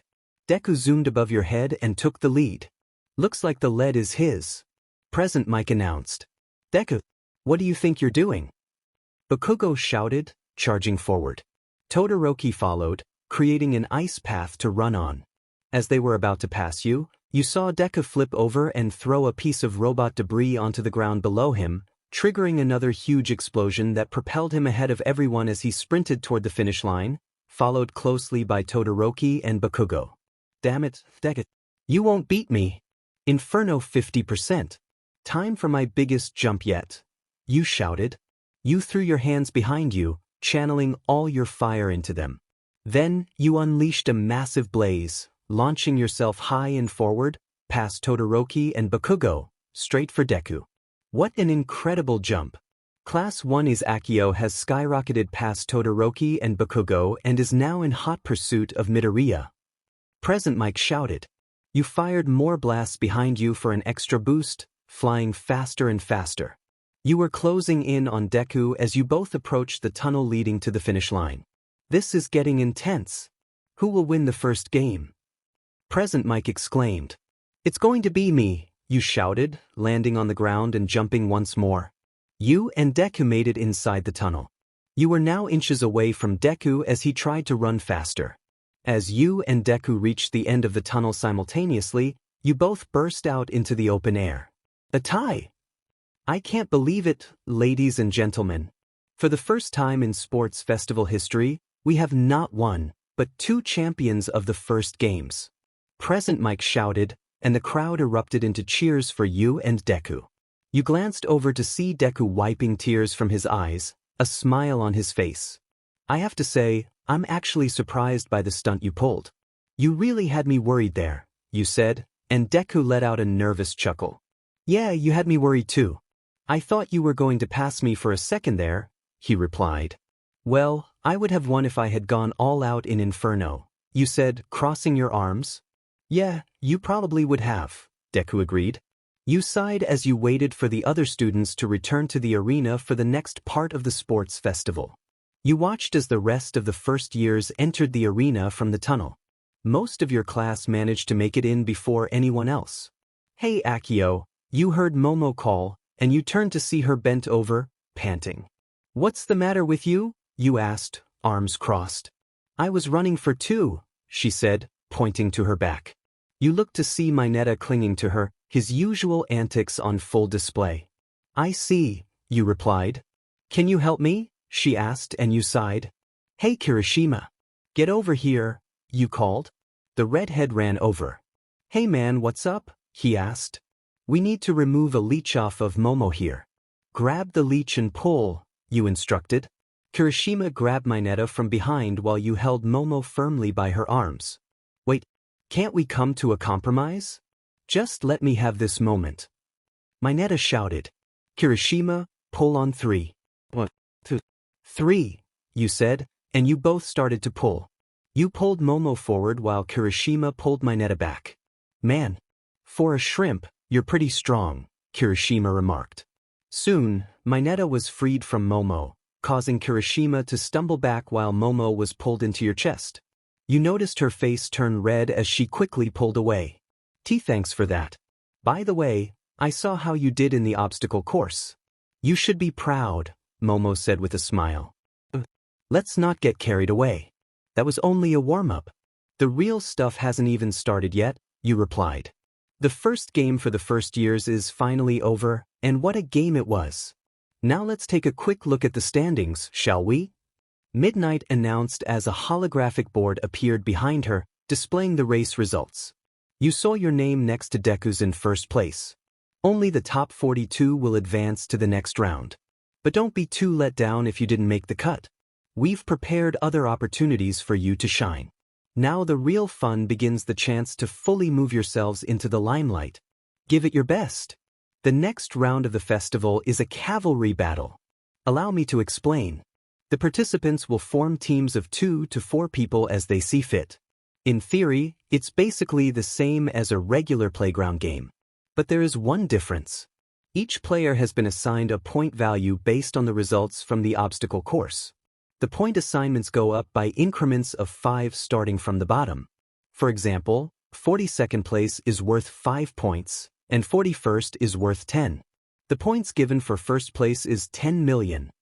Midnight explained, and you were taken aback. 10 million? But Deku and I got first at the same time, you thought. Since we have 2 people who came in first, this is going to be a little different. The 2 who entered first place both get half of the 10 million 5 million points. And there will be 1 rogue chosen from both of you. The rogue will be a 1-person team, fighting alone throughout the entire cavalry battle. That's right, survival of the fittest, Midnight continued. You glanced at Deku, who looked shaken and wore a grim expression. You noticed everyone staring at you both with eager eyes as you glared back. First years. Here are the rules you'll abide by. The game itself will last 15 minutes. Individual point values will be added together to reach your team total. Everyone will know how much you're worth thanks to your headbands. Swipe as many headbands as you can to raise your team score. Stolen headbands must be worn from the neck up. The more you steal, the harder it'll be to manage them. And another thing, even if your headbands get stolen or your team falls down, you can keep playing until time's up. This is going to be rough. You may use your quirks as much as you like, but there are still rules. Make a team fall on purpose and I'll disqualify you. Now, before we start choosing teams, Izuku Midoriya and Wine, LN, which one of you would like to be the rogue? Midnight asked. I'll be the rogue, you said. What? Akio? Are you sure? Deku asked. Let's be honest, kid. You wouldn't survive long without anyone with you. I have more experience in this type of stuff, so I'll be the rogue. I'm doing you a favor, and this is the only favor I'm doing for you. Be grateful, you replied, and Deku managed a small smile. Thanks, Akio, he said. Yeah, whatever. Just make sure you don't choke and fail, or what I do to you will be far worse than what these guys have planned for you, you warned. Now that we have a rogue, the rest of you have 15 minutes to build your teams. I recommend you get started, Midnight said, and everyone began to form their teams. You stood at the sidelines with your arms crossed and eyes closed, meditating for the time being. While you did that, you contemplated whether you should have a plan for avoiding people or just go with the flow. You weren't worried about anything. You knew they wouldn't be much trouble. You were strong, so there wasn't much to fear. Your thoughts were interrupted by footsteps. You looked to your right to see Hino and 2 others behind him. Well, Akio thinks he can win this whole thing on his own. Stop thinking you're better than us. These 2 are my friends from Class 1C. We'll make sure we take your headband and win this thing, he said. You glanced at him briefly before turning your gaze forward and closing your eyes, choosing to ignore him. Hey, you think you can ignore me? You better watch yourself, or you won't make it through this. Hino shouted, but you continued to disregard him. You heard him growl in frustration as he raised his voice. Hey, back off, someone called out. You opened your eyes to see Jiro standing protectively in front of you. Save your shouting for the cavalry battle. Can't you see he wants nothing to do with you? Just back off, she insisted. Tiesuke, you're lucky your little friend stepped in. We'll see you in the battle, Hino retorted, turning away with his friends. You didn't have to do that. I could handle them, you said. Chuckle, I know. I just didn't want you to deal with them before the fighting starts, Jiro replied. Whatever. By the way, are you joining a team? You asked. Yeah. I didn't expect you to be teamed up with Midoriya or to score 5 million points. I was going to team up with you, but you decided to go solo for Midoriya's sake, Jiro explained. I only did that so he would have a fighting chance. He can't survive without some help given the limitations of his quirk, you clarified. You sure are confident, Jiro remarked. I mean, you always prefer to fight alone. At first, I thought it was foolish and risky, but now I see it's because you don't want to worry about others getting hurt, she said, narrowing your eyes at her. Don't get sentimental with me now. We have to fight each other soon, you replied. Chuckle, well, you're right about that. I need to get back. See you on the field, Jiro said as she walked away. You huffed and turned your gaze elsewhere, letting out a sigh. Then the timer hit 0 and a bell rang. Alrighty. Time to get this party started. Midnight announced. After 15 minutes to pick teams and strategize, 12 cavalry teams are preparing to go head-to-head. Come on, everyone, get your hands in the air. It's time for an arena-thumping UA battle royale. Let me hear you scream. Present mic boomed through the loudspeaker, and the crowd erupted into cheers and screams. You looked around and saw multiple teams you hadn't expected, but you didn't let that deter you. As the rogue, it was likely that many would come after you, thinking you were an easy target. Some might also go after Deku, but he had a team to back him up. Luckily, you didn't need one. Okay, first years. I hope you're happy with your chosen teams. Let's get this party started. One final countdown before the game begins. 3, 2, 1. Present mic declared. Begin. Midnight shouted, and everyone took off running. As expected, most of them targeted Deku and you. Hey Akio. I'm coming for you. Hino shouted as he and others approached. You popped your fingers, taking your time as you watched them close in. As they got nearer, you used your quirk to leap high into the air, avoiding them. You landed a few feet away. I have to say, I'm disappointed. The rest of my class gets to face off against the top-tier kids while I'm stuck fighting the lower-tier ones. Why do they get to have all the fun? You remarked nonchalantly. Why you? I'll show you. Hino yelled as his team charged at you. You noticed other students from Class 1B joining the fray. Well, if I'm here, I might as well make the most of it. Not that I would call this fun. Size Inferno 5%, you said, preparing for the incoming assault. You were dodging teams left and right to protect your headband. When some used their quirks to attack, you defended yourself by creating a fire barrier. You watched as others lost their headbands while evading attacks. Checking the scoreboard, you saw many others gaining and losing points. Then you spotted a blue flame in front of you. Hino stood there, determined. You can't escape me, he declared, firing another blue flame at you, which you dodged. You weaved around multiple blue flames as they came at you. What's wrong? Too scared to fight back? Hino taunted. You glared at him and unleashed a heat wave in his direction. In that moment, you felt something tight around your arm. You turned to see other students standing a few feet away, one of them holding a string. You let your guard down. Now we can reel you in and take your headband. Don't even think about escaping. My strings are incredibly tight, one of them smirked. Oh, come on. You really think you can stop me with some string? You challenged, grabbing the string and igniting it. As the flames reached the other end, an explosion erupted in front of them. You glanced back and saw Hino launching blue flames at you again, which you narrowly avoided. Stop running away and fight, you coward. Hino shouted, and you rolled your eyes. You're not worth my time or energy, you replied, and he growled in frustration. I'll show you, he shouted as his team charged at you once more, and you continued to evade them. Only 1 minute. Todoroki has cornered the other 5 million-point team. Present mic announced through the loudspeaker. Just then Hino's flames hit you in the back, but you brushed it off. The student at the bottom launched metal spikes toward you. You dodged the first 3 and caught the last one in your hand, examining it for a moment before it exploded in your face. Thanks to Akabari spikes, he can shoot them and make them explode whenever he wants. You can't beat that.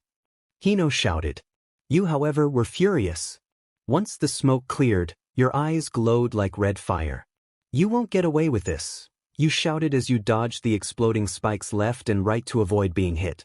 With time almost up, Team Todoroki is in first place with 4 headbands. Despite their best efforts, Team Midoriya has fallen to the bottom.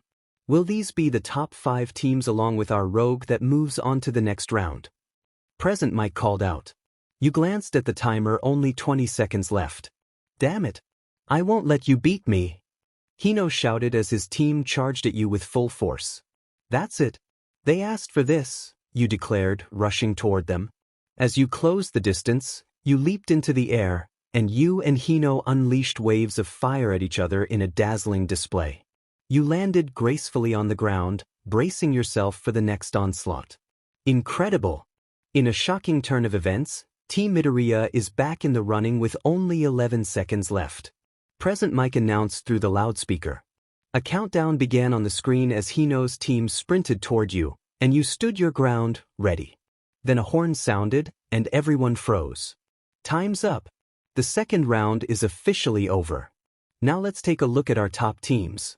Present Mike continued. In first place, our rogue, Akio. In second place, Team Todoroki. In third place, Team Bakugo. In fourth place is Team Shinso. When did they come back from the dead? In fifth place, Team Midoriya. And in sixth place, Team Hino. These valiant teams will advance to the final round. Now let's take an hour lunch break before we start the afternoon festivities. Present Mike concluded. Damn it. You're lucky, Akio. But soon I'll get you. Hino said, storming away. That was boring. Not much happened for me in that round. Well, the final round is where I'll shine, you remarked to yourself. As you turned to leave, Todoroki approached you, followed by Deku. What do you want, Todoroki? You asked. Come with me, he replied, walking away with Deku, who looked nervous and shot you a pleading glance. You rolled your eyes and decided to follow them. You, Deku, and Todoroki found yourselves in a small hallway leading outside the arena, away from prying eyes. You and Deku stood on one side while Todoroki stood on the other.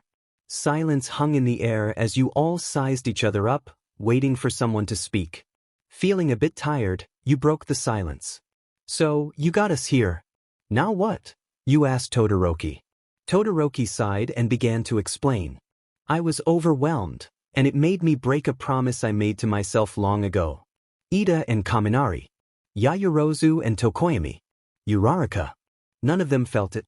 In that moment, I was the only one who could sense your true power, Midoriya. It reminded me of something. Experiencing All Might's quirk. Oh yeah? Is that all?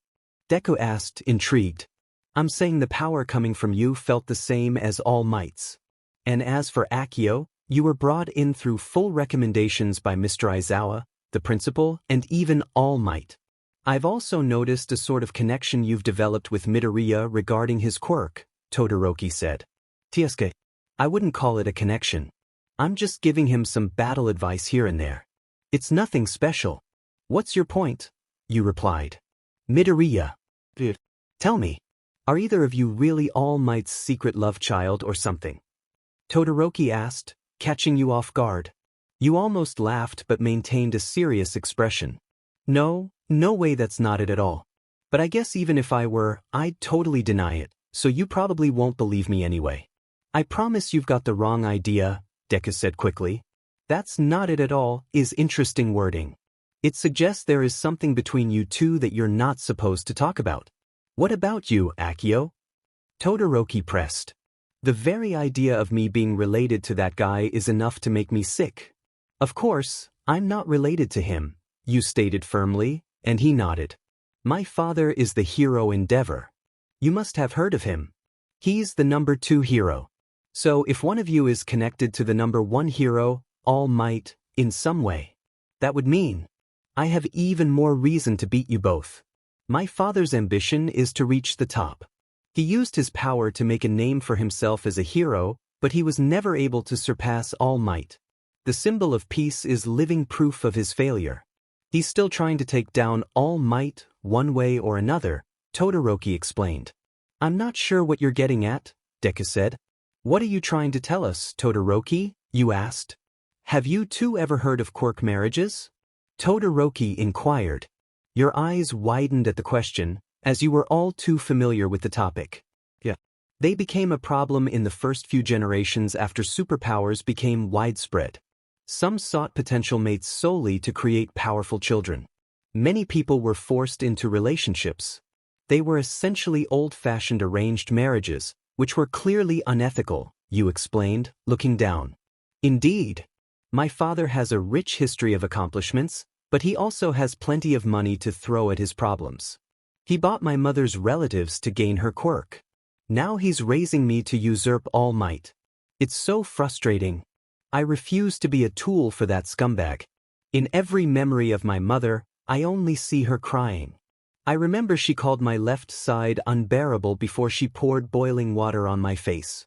The reason I picked a fight with you was to show my old man what I could do without relying on his fire quirk. I'm going to prove that I reject his power and can take first place without it, Todoroki declared. You contemplated his words, gradually comparing your lives. You looked up to see him staring at his left hand, and you sighed. Then Todoroki began to walk away. You two are obviously connected to All Might, even if you won't tell me about it. But no matter how fiercely you come at me in the future, I will defeat you both using only my right side. I can assure you of that, he said. Hey, Todoroki, you called, making him stop. Those are some big words. You're probably going to be one of the strongest opponents I face. But I will beat you and Deku. I won't lose. Our battle is just beginning, you asserted. And I'm here because of the people supporting me. I won't lose either, Deku added. Looking forward to it, Todoroki replied before walking away. 1 hour later, everyone gathered back at the arena for the final round of the festival. Get those foam fingers in the air. It's almost time for the last round. But before that, good news for everyone who didn't make the finals. Since this is a sports festival, we've prepared some super fun side games everyone can participate in. We even brought in some cheerleaders from America to get your blood pumping. Hold up. What's this? Present Mike announced over the loudspeaker. You looked to the side and saw what he was looking at. All the girls in your class were dressed in cheerleader outfits. Looks like Class 1A's going full fan service. Present Mike finished. You were confused for a moment until you noticed Kaminari and Mineta snickering at each other. What? You tricked us? You're going to regret this. Momo shouted at them as you walked over. So they made you wear those outfits for the festival, huh? You asked. Yeah. They said it was supposed to be a cheerleading battle and all the girls had to wear these, Sway explained. And you listened to them? You questioned. They told us it was coming from Mr. Aizawa. Jiro and Momo replied. And you believed them? You asked again, and they groaned. Well, I guess we're just going to have to make the best of this, Uraraka said. Yeah, so let's give it our all. Toru added as you shook your head. Then you heard Present Mike speaking again. Have fun competing in these little side games, everyone. After they're over, the 20 students from the top 5 teams will be going head-to-head in a tournament-style fighting competition. I promise you're not going to want to miss these epic matchups, he said. Once everyone heard that, they gathered at the center of the arena. Finally getting the chance to show what we're made of. I watch these finals every year, and now I'm actually in them. Kirishima said as he stood next to you. So wait, is it always a tournament? Ashido asked. The finals are always a one-on-one competition, but they switch it up every time, you explained. Yeah. Last year it was a foam sword fighting match, Siro added. Come closer and draw lots to see who you're up against. Then enjoy the recreational games before we start. The 20 finalists have the option of participating in those activities or sitting out to prepare for battle. I'm sure you all want to conserve your stamina. I'll start with our first place rogue and move on to the other teams in order, Midnight announced. But before she could continue, Ojiro raised his hand. Excuse me. Sorry. But I'm withdrawing, he said, and everyone was shocked. Ojiro. No way. Deku exclaimed. But this is a rare chance for you to get scouted, Ida added. It just wouldn't be right. I barely remember anything from the cavalry battle until the very end of it. I think it was that guy's quirk, Ojiro said, glancing at the guy with purple hair from before Shinso. I know this is a great opportunity. I wish I could take advantage of it. But my conscience won't let me. I've thought long about this, okay? Everyone gave their all in round 2. But I was just someone's puppet. No way. I don't want to advance if I don't even know how I got here. It wouldn't be fair. I'm talking about my pride here. I refuse to give that up, Ojiro explained. Another student stepped up. Nairenjiki Shota from Class 1B. I think I should withdraw for the same reason. Regardless of how strong I am, this isn't how I wanted to get here. It would go against the values of the festival to advance without earning my spot, Shota said. This sort of talk is incredibly naive, my boys. Shota, Ojiro, you're withdrawn. Now let's see. We'll have to move up 2 students from the 6th place cavalry battle team so we have enough contestants, Midnight said. Then a girl from Class 1B spoke up. We were frozen most of the time. Honestly, we barely did anything in the cavalry battle. You should choose from the group that kept fighting the whole time, Team Tetsutisu, she said. Kendo, are you sure? Tetsutisu asked. I'm not doing this as a favor. It's just fair, Kendo replied. Seriously, you guys? Thank you, Tetsutisu said. All right then. Tetsu and Shiozaki have advanced to the final. Take a look at the bracket, my dears. These are your opponents, Midnight said as the board above her displayed the matchups. Midoriya vs. Shinso. Todoroki vs. Siro. Shiozaki vs. Kaminari. Ida vs. Hatsum. Akio vs. Hino. Ashido vs. Aoyama. Yayorozu vs. Tokoyami. Tetsu vs. Kirishima. Uraraka vs. Bakugo. Nakamura vs. Akabari. You silently groaned to yourself but felt somewhat relieved you were facing Hino. You were tired of him trying to push your buttons, and now you finally had a chance to show him what you were made of. But you also looked ahead. Once I move on to the next 2 rounds, either Deku or Todoroki will be my opponent. I don't care which one advances. I will defeat whoever it is. But for now, I have to focus on him, you thought as you glanced at Hino, who was staring back at you. You knew he would give it his all to beat you, so you would have to do the same.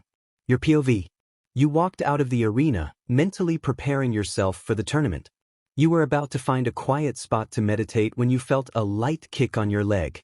You turned around and saw Emiko looking up at you. What? You asked. Can you take me to the food stands?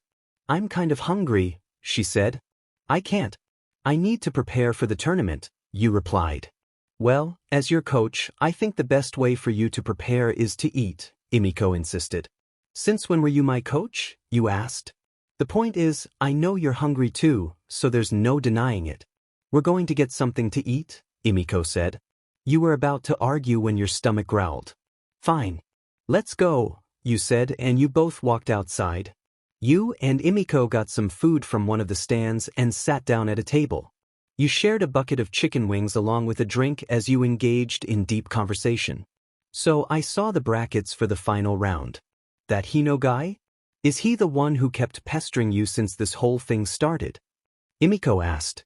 Yeah. He thinks he can beat me and prove. His fire quirk is stronger than mine, you said. Really? That's lame. But hopefully, you won't go too far this time while fighting someone, Emiko replied, taking another wing. So what?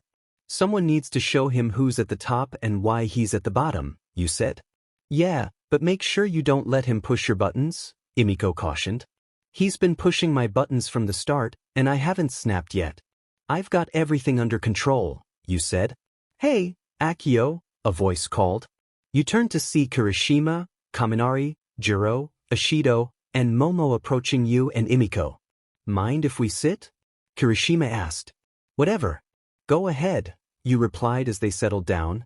Whoa, you got wings. Mind if we try some? Kaminari asked. Sure, there's enough, Emiko said.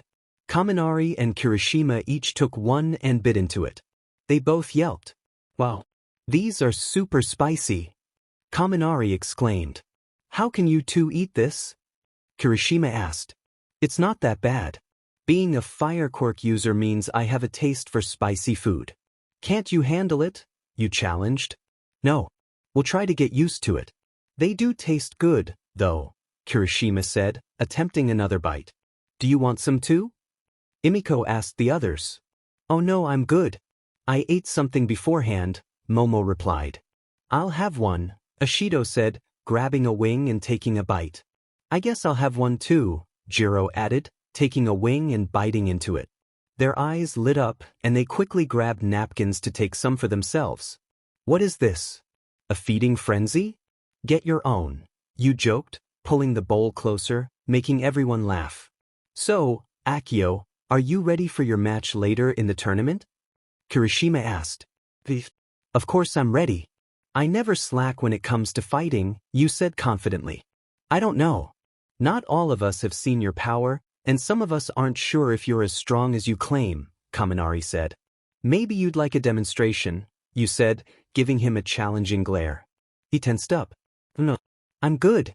I have no doubts whatsoever. Kaminari stammered. Thought so.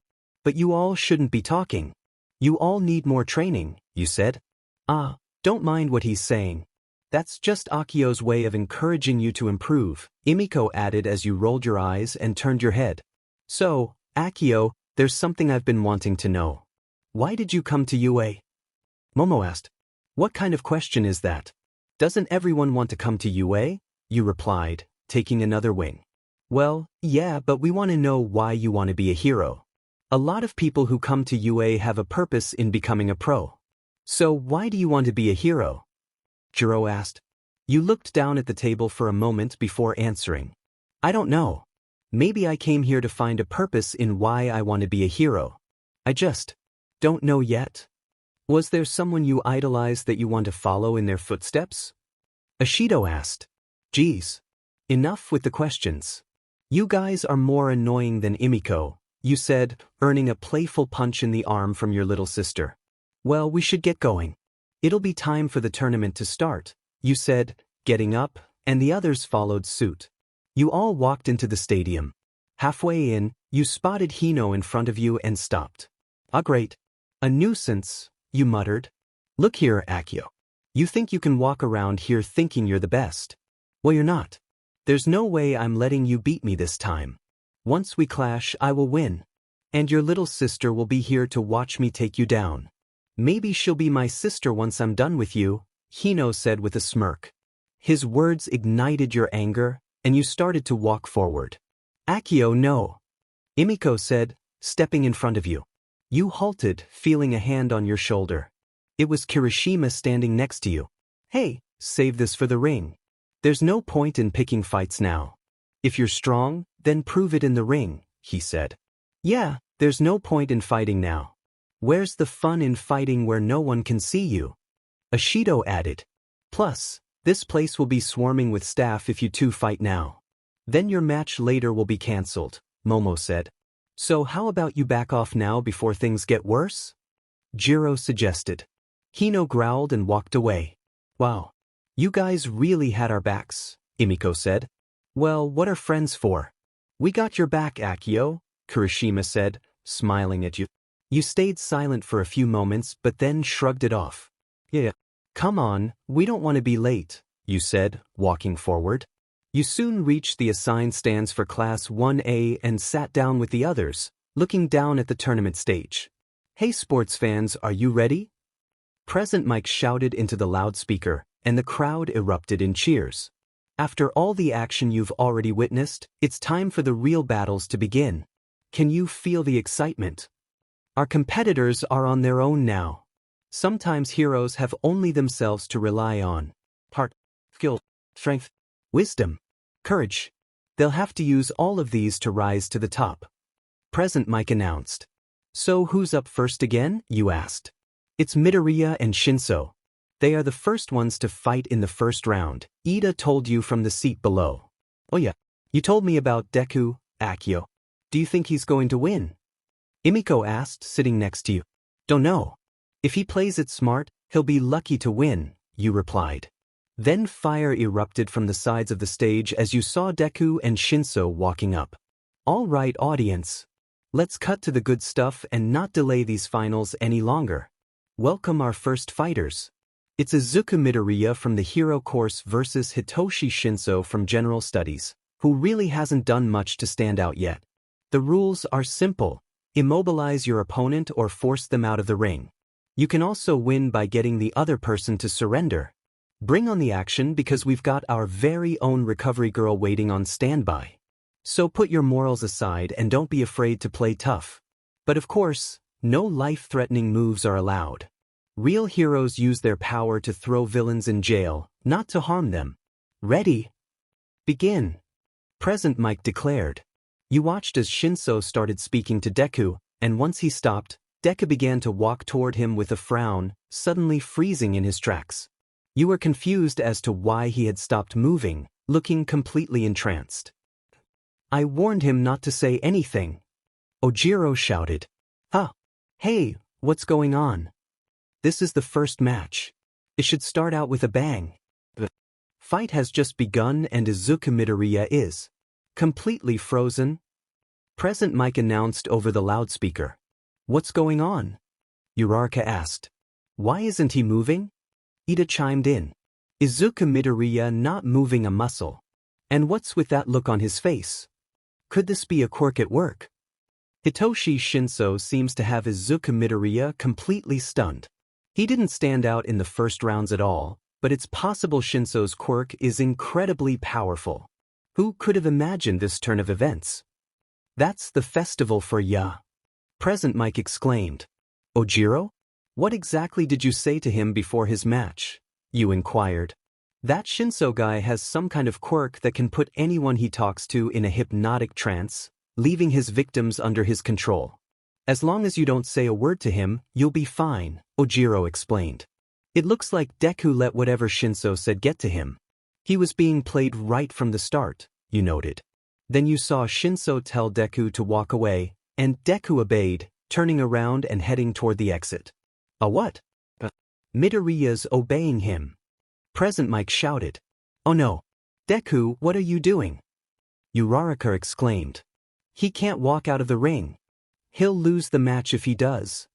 Ida warned. Akio, do you think he can make it out of this one? Momo asked. Not sure. This quirk is very powerful, and I don't think Midoriya has the willpower to break free. I guess there's nothing left for us to do but wait until the match is over, you replied, urging silently. Come on, kid. You can't back down now, as you watched Deku approach the edge of the stage. Suddenly, in the blink of an eye, Deku flexed two of his fingers just in time, creating a shockwave that radiated from him. You saw Deku hunched over, breathing heavily as he tried to regain control.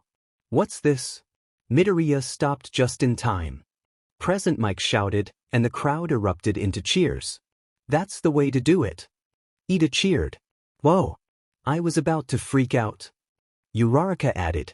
Phew, that just about killed me, Ojiro said. You noticed two of Deku's fingers were injured after the shockwave. So he sacrificed two of his fingers by using one for all to break his trance, you thought. Deku turned around and stared at Shinso, who looked shocked. Shinso attempted to make him talk again, but Deku just walked toward him. Shinso kept trying to provoke him, but Deku stood firm. Then, Deku began to push him out of the ring in the opposite direction. When they were close to the edge, Shinso sidestepped him and tried to push him out. That's when Deku grabbed his arm and threw him over his shoulder, sending him out of the ring and leaving the entire arena in stunned silence. Shinso is out of bounds. Midoriya advances to the next match. Midnight announced, and the crowd erupted into cheers. And with that expertly performed throw, we have our first victor of the finals. Class 1A's Izuku Midoriya. Present Mike shouted. Ugh, that was so nerve-wracking. Uraraka stated, turning the tables at the last moment, a classic Midoriya maneuver. Ida said, yeah. He's pulled that shoulder throw on you before, huh? Kaminari said to Bakugo. Shut your mouth, Sparky, Bakugo retorted. Gotta say, I wasn't expecting him to pull through, but here he goes exceeding my expectations, you remarked. But aren't you proud of the fact that he was able to win this match? Emiko asked. I wouldn't call it pride. He was lucky enough to pull off something so improbable, you replied, though you felt glad he won, hoping to face him later if he made it that far. That was actually kind of a boring first match, kids. But both of you fought bravely. Let's show them some love, everyone. Present Mike encouraged, and everyone clapped and cheered for them. Once it was over, both competitors went their separate ways off the stage. As they left, you noticed Todoroki and Shiro exiting as well. While leaving, you and Todoroki exchanged glances that felt like an eternity. Once time resumed, Todoroki walked out the door. Don't worry, Todoroki. You and I will clash sooner or later. A few minutes later, you saw Deku returning to the class seating area with his 2 fingers wrapped up. There you are, Deku. Uraraka shouted. Deku looked at them and started to walk down to sit with her and Ida. You did good. Uraraka praised. Come down here, we saved you a seat. Ida called, and Deku sat down next to them. Hey, Deku, you said, making him turn his head up to you. You didn't do bad, you added, and you saw him smile. Then Present Mike began to speak through the loudspeaker. Enough standing around. Now welcome to the ring our next competitors. He's got skill, but at the expense of some really unusual looking elbows. From the hero course, it's Hanta Shiro versus an early frontrunner in the competition who's incredibly strong.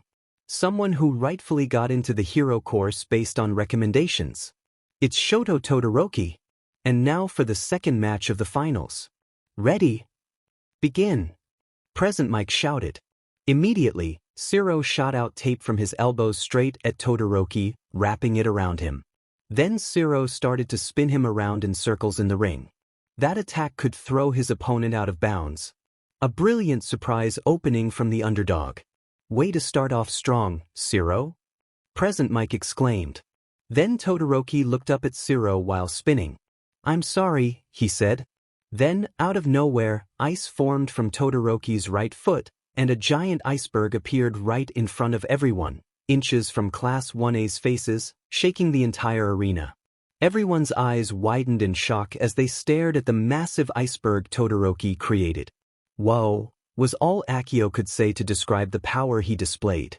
Everyone looked down and saw Shiro trapped halfway inside the stage. Tell the truth, Shiro. Can you move at all? Midnight asked. You kidding me? No way I can get out of this, Shiro replied. Midnight waved a red flag. Shiro has been immobilized. Todoroki advances to the second round. Midnight announced. The crowd was still in shock but soon began to chant, nice try, to Shiro as Todoroki walked up to him and melted the ice with his left hand. I'm sorry. I was just angry about something, he muttered. Whoa, that was intense, Imiko remarked. There's no way I'd ever imagine Todoroki having this much power in him. What about you, Akio? Ashido asked. I knew he was strong, but that's incredible, you replied. Are you nervous? Jiro inquired. Not at all. What he just did makes me even more excited to win my matches and face him. Actually thrilled to have him as my rival, you said. Later, after all the ice was cleared from the stage, it was time for the next match. All right, sports fans. Here we go. Even beautiful flowers have thorns. It's the assassin from Class 1B, Ibra Shizuki from the hero course, versus the boy with the electric personality, another hero in the making, Denki Kaminari. Present Mike announced, and the crowd erupted in cheers as Kaminari and Shizuki stepped onto the stage. Keep your eyes peeled. I want to see a super flashy battle this time. Present Mike shouted. As the match began, Kaminari unleashed his yellow electric lightning toward her. Shizuki swiftly turned, and her green hair expanded, forming a protective shield. Vines erupted from the ground, ensnaring Kaminari and lifting him into the air. He's immobilized. That's all, folks. It was over in an instant. Present Mike declared. The winner is Shizuki. She advances on. Midnight added. That was foolish. He should have thought through his strategy instead of goofing around, you remarked. Well, what do you expect from Kaminari? He tends to get distracted, Jiro said, trying to suppress her laughter. I guess he was right, someone chimed in. You turned to see Minona from the cavalry battle peeking over the wall. That match was over in just 2 seconds. I wonder if his real quirk is the ability to predict the future. Wasn't Class 1A supposed to be better than us? Minona joked. Just then he was playfully tapped on the neck and fell back. Kendo peeked over the wall. Sorry about him, she said before disappearing. You then heard Deku, who was seated just below you, muttering to himself while jotting down notes. I've seen Kaminari in action, he's super strong. But Shiozaki placed 4th in the entrance exam. And those vines. I wonder if she's studied Kamui Wood's moves. Binding attacks can be really powerful. It's rare to see anyone break free from them. Getting close to her while avoiding all those thorns and vines would be nearly impossible. You'd have to find a way to tear them off or push through with sheer strength. As Deku continued his analysis, you leaned forward and gently tapped him on the back of the head, interrupting his thoughts. Dude, you sure know how to creep someone out with your muttering. It gets annoying, you said as Deku rubbed his head. Maybe you should take a moment to relax before planning too many matches ahead, Uraraka suggested. Sorry. Sometimes I don't realize I'm speaking out loud while taking notes, Deku replied. Notes? You asked. Yes. It's not every day I get to see incredible quirks outside our class. I've taken notes on everyone in our class too. Here's what I have on your zero gravity, Uraraka, and your Hellfire, Akio, Deku said, showing you his notebook. Man, you're such a nerd sometimes, you teased. I think it's kind of cool, Emiko said, leaning over your shoulder. You know, Deku, I've always thought you were amazing. You're so driven and focused all the time. The sports festival really highlights that, Uraraka added. You remembered her upcoming match against Bakugo and noticed her unease about it. Let's keep the excitement going and move on. Present Mike announced as you turned your attention back to the stage. Time for the 4th match. Get ready to watch 2 new players go head-to-head. He's the kid with engines in his legs, Tenya Ida from the Hero course. Versus a fully equipped Gadget Dynamo, the support course's Mei Hatsum. So it's Hero class versus support, you noted. I have no idea what this fight will look like, Jiro remarked. What's up with Ida? Sato asked, as you looked down to see Ida putting on some kind of machine, leaving everyone puzzled. Let's begin the 4th match. As Ida charged at her, Hatsum began speaking into a microphone about her designs for Ida while skillfully dodging his attacks. I can't believe it, she's turning this into a commercial for her gadgets, Jiro said. I'm not watching this. I have a match coming up, and I don't need this nonsense scrambling my brain, you said, getting up to walk away. Akio, Emiko called, making you turn around. You don't have to hold back anymore. Do your best out there, she encouraged. Yeah, we'll be cheering for you from here. Go show the world why you're here. Kirishima added. You got this. Give it your all, Ashido chimed in. Of course I got this. But I won't be responsible for what happens to him once I'm done, you said as you walked away. Narrator POV. Once Akio was gone, almost the entire class turned their attention to Emiko. What? She asked. We want to know something about Akio. What's he like most of the time? Ashido inquired. Yeah, as far as we know, he's the type of person who's always brooding. We know he's one of the strongest kids in our class, but he always keeps to himself. What's that all about? Kaminari asked. Come on guys. Do you think Akio would appreciate you asking his little sister about him? We shouldn't make Emiko talk about her brother if she doesn't want to, Jiro interjected. No. It's okay. You just caught me by surprise, that's all. It's not every day Akio has friends, Emiko replied. He didn't have any friends before? Ashido asked. Yeah. I won't go into detail, but he hasn't had many friends since our father passed away, Emiko said sadly. Oh, I'm so sorry. We didn't mean to bring it up, Kaminari said. It's fine. He died when I was just starting elementary school, and that was when Akio was beginning middle school. Akio faced a lot of bullying during both elementary and middle school, but he always fought back. After our dad died, Akio became angry. Whenever he came home, he would have bruises on his arms and face. He would stay out all night, and my mom and I would wait for him, even though he told us not to. One time, he had a heated argument with Mom about why he was always out late, and things escalated before he stormed off, Emiko explained, her expression filled with concern. Has he ever hurt you or your mother? She asked hesitantly. Oh no, not at all. Akio has never harmed me or Mom in any way, I promise. I have no bruises or anything. I know him, Akio would never hurt me and he wouldn't let anyone else hurt me either, Emiko assured her. That's a relief. Akio's a good person. I can tell. He just needs to learn how to be nicer to others, Ashido said with a chuckle. Actually, Ashido, that's just how Akio is. He has too much pride to admit it, but he thinks of all of you as his friends, Emiko explained. Do you really think so? Kirishima asked. Yeah, I was telling the truth before. Akio talks about you all a lot, Emiko replied. He has inspired me a few times to take action, like at the USJ and during training, Deku added. And let's not forget how he protected us from that villain, Ashido said. See? Akio wouldn't do all that if he didn't care or see you all as his friends. He's a good guy. Besides, I once looked at his phone, and there's no way he'd have all of your numbers saved if he didn't care, Emiko said, making them laugh. After 10 minutes, Hatsume's little commercial ended with Ito winning the round because Hatsume stepped outside of bounds. And now let's move on to the 5th round. I bet this round is going to turn up the heat in this festival. Let's get ready to welcome our new players. Present mic announced through the loudspeaker. Narrator POV. Get ready, everyone. I hope this battle will turn things up a notch. Here are our next players. Present mic announced through the loudspeaker. Fire shot out from the sides of the arena as both competitors made their way to the stage. Here we have a kid who's strong and determined to take on anyone. Class 1 sees Murano Hino.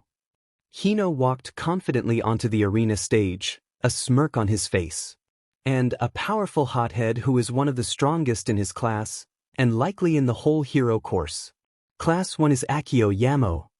Akio stood on the arena stage with his arms crossed, clicking his tongue. Class 1A watched intently. This is it. It's time to see what Akio's capable of, Ashido said. I can't wait to see how much fire he's got inside him, Kirishima added excitedly. This fight will be thrilling indeed, Momo remarked. You've got this, Akio, Emiko encouraged. Your POV. You locked eyes with Hino as he glared back at you. Just so you know, I won't show you any mercy, Hino warned. Funny, I was thinking the same thing, you replied coolly. Fighters ready. And begin. Present mic shouted. Get ready, because you're about to witness what I can do. Hino yelled as blue flames erupted from his arms. Take this. He launched a massive wave of blue fire toward you. You sighed and extended your hand. When the flames made contact, they exploded, and as the smoke cleared, you stood unharmed. What? Hino exclaimed. Let me show you what true fire power looks like, you declared. Inferno 30%, and your flames surged from your body, intensifying in heat. Whoa! What a powerful quirk! Akio has unleashed an incredible amount of fire, and it keeps getting hotter. Present mic shouted. Hino growled and charged at you. That was a fluke. You won't overpower me, he shouted. You ignited flames in your arms and ran toward him. When you collided, a mix of red and blue flames erupted in a massive explosion.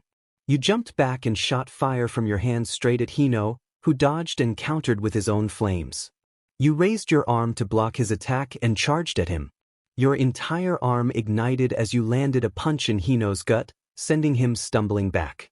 He managed to stop himself just before going over the edge. So, you've trained to enhance your quirk strength. Impressive, Hino said, catching his breath. Flattery won't save you. I have more than enough strength to beat you, you replied confidently. Well, so do I. Hino shouted, unleashing fire from both hands. You extended one arm to block the attack, but out of the corner of your eye, you saw Hino leap toward you, throwing a punch at your face. Now take this, he shouted, sending a massive wave of flames your way, pushing you back slightly. What a move! Hino used the attack to his advantage and caught Akio off guard. This match is so exciting! Present mic exclaimed. Guess you didn't see that coming, did you? Hino laughed. You glared at him, brushing off the minor grays on your face. You amplified your quirk's power, causing the entire stage to tremble. Whoa, what's happening? Hino exclaimed, his expression shifting to shock as he stared at you. In an instant, you were right in front of him, your fiery red eyes locked onto his. Before he could react, you delivered a powerful punch to his gut, causing him to gasp. You followed up with a spinning kick that sent him crashing to the ground. Hino struggled to rise, panting heavily, his eyes wide with disbelief as he clutched his stomach in pain.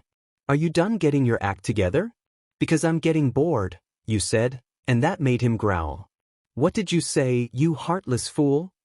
Hino shouted. I said I'm bored. You're just not interesting, you replied. Hino's anger flared, and he unleashed more of his blue flames. You think you can mock me? I'll turn you to ash, he shouted, his fists engulfed in blue fire. Tell you what, I'll let you land one clean hit on me as hard as you can. But you better not waste it. Because if you do... Before you could finish, Hino punched you in the face, a smirk on his lips. You watched his smirk fade when he saw your unfazed expression as you grabbed his arm. You're going to regret that, you warned, pulling him forward and kneeing him in the gut. Before he could collapse, you seized his hair and lifted him up, staring into his eyes as you unleashed your fire, sending him backward. He managed to get back up but fell to one knee. How's? You didn't show this much power in the earlier rounds. How are you so strong? Hino asked, bewildered. It's obvious. I'm strong because I train. Unlike you, who just boasts about your power without putting in the work. I'm the real deal, and you need to recognize that, you said. Hino growled, letting out a furious scream as he summoned more blue flames. You will not defeat me. I'll burn you away with my most powerful attack, he shouted, small blue orbs forming in his palms. Inferno 50%? You concentrated heat into your arms. Hino moved his hands forward, unleashing a massive wave of blue fire. You extended one hand, and a torrent of flames shot out from you.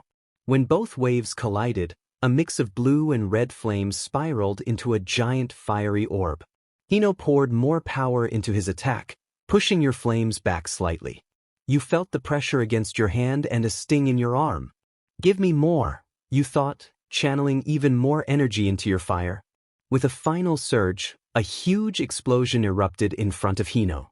As the smoke cleared, you saw Hino on his knees, burns visible on his arms and shirt.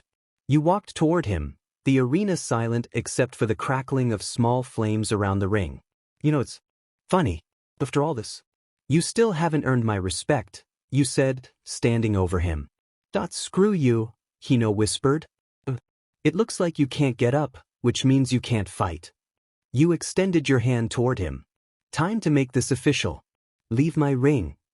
With that, you unleashed a burst of flames, propelling him out of the ring. Hino has been knocked out of bounds. Akio wins and moves on. Midnight announced, and the crowd erupted in cheers as you made your way into the tunnel. There, you spotted All Might waiting for you in his slimmer form.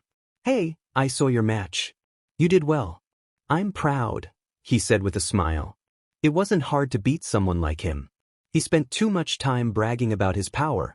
If you have it, show it instead of talking about it, you replied.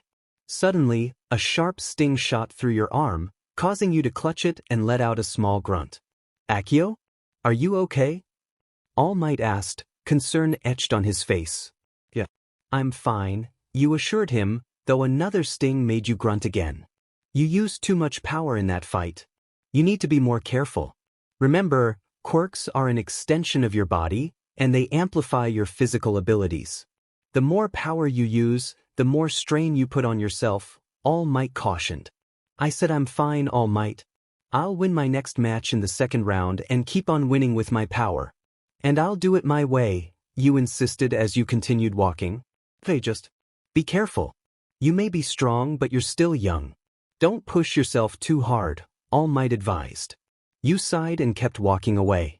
You returned to the class stands and took your seat. Hey, Akio. Imiko called out. Come on and sit down. You settled next to her as you waited for the next rounds. Momo, Ashido, and the others left to prepare for their matches. They wanted me to tell you that you were great in your match, Imiko said. That was just a warm-up. The real matches start after this first round, you replied, feeling another sting in your arm as you clutched it. Hey, are you okay? Imiko asked, concern evident in her voice. Yeah. I'm fine. Just need to focus on my next match, you said. We're gonna charge right on along to the 6th match. Present Mike shouted through the loudspeaker as the next two students entered the arena. Let's hope that gaudy belt serves some kind of purpose. It's Yuga Aoyama from the Hero course versus Mina Ishido from the same class. The match began. Aoyama started firing rounds from his naval laser belt while Ishido used her acid to slide closer and closer. $10 as Ishido gets hit with one of those beams, Kaminari said, holding $10 in his hand. I'll take that bet, you replied, keeping your gaze on the arena. Ishido inched closer to Aoyama, who grew tired of firing his laser. When he finally stopped, Ishido threw some of her acid onto his belt, causing his pants to fall down. With a final blow, Ishido delivered an uppercut, knocking Aoyama out cold. Aoyama has fainted. Ishido wins. Midnight announced as the crowd cheered. You glanced at Kaminari, who groaned in defeat. Come on. Hand it over or I'll make you regret it, you said, extending your hand. Kaminari shivered and reluctantly gave you the $10. Imiko, hold on to this for me and don't lose it, you instructed your sister, who tucked the money into her pocket. Yeah, she chuckled. Now let's keep this momentum going.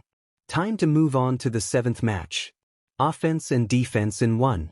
The Dark Samurai and his Dark Shadow. From the Hero course, Fumikage Tokoyami. Versus the Great Creator. She was admitted because of recommendations, and I think we can all see why. Also from Class 1A, Momo Yaoyorozu. Present Mike announced as you watched Momo and Tokoyami take their places in the arena. How do you think this match will end? Any predictions? Ojiro asked. It's all going to be based on timing, Deku replied. Oh, how so? You asked, leaning forward. Yaoyorozu has to create her items at the same time she's being attacked and quickly draw whatever she has. Meanwhile, Tokoyami can summon his Dark Shadow at will. Like I said, it all depends on timing, Deku explained as the match began. Tokoyami immediately called on his Dark Shadow, which surged toward Momo. She created a shield to block it, repeatedly fending off his attacks without a moment to create a weapon of her own. Soon, the barrage of attacks ceased as Midnight blew her whistle. Yaoyorozu, you're out of bounds. Tokoyami wins, she declared. Yikes, that was a quick match. Present Mike shouted.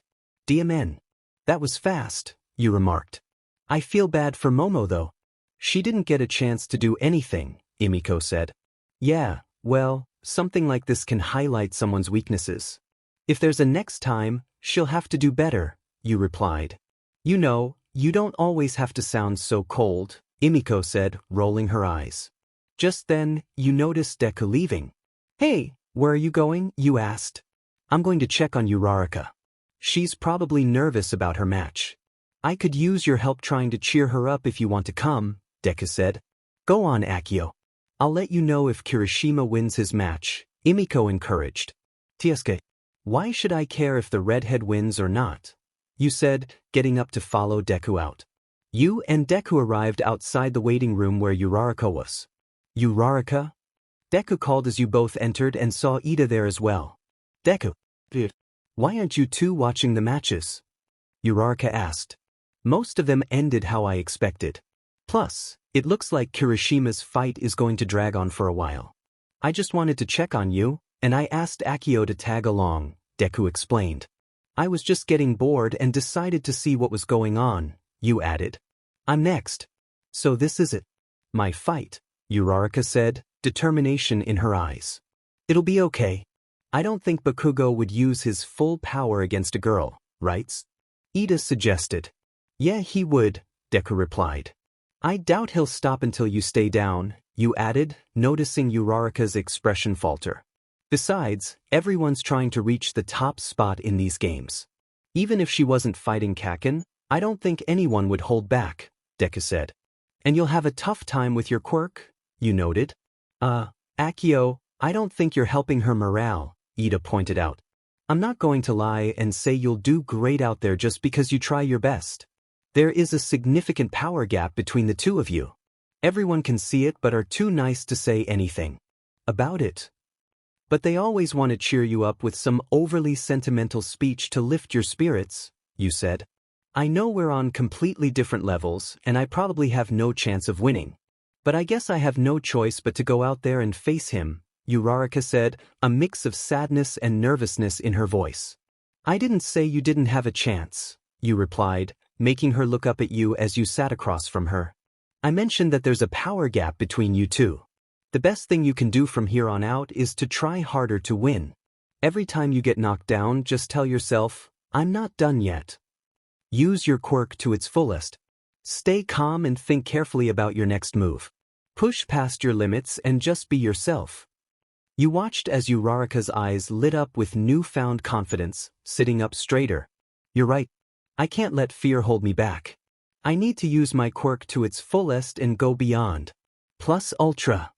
Uraraka declared, raising her fist in the air. I'm not saying that, you said in a serious tone. Right, sorry, Uraraka replied with a nervous laugh. You know, even if you don't like to show it, you always know how to inspire people to do what they need to do. You're really nice in that way. You looked at her for a moment, then turned your head to the side and sighed. Don't get the wrong idea, you said, causing Uraraka to chuckle.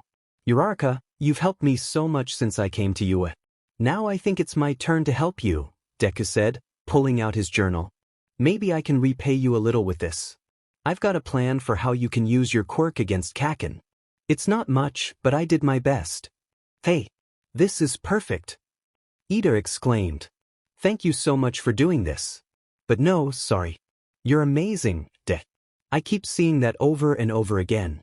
During the cavalry battle, I told you it was a good idea to team up with friends. But now that I think about it, I might have been trying to rely on you to get by.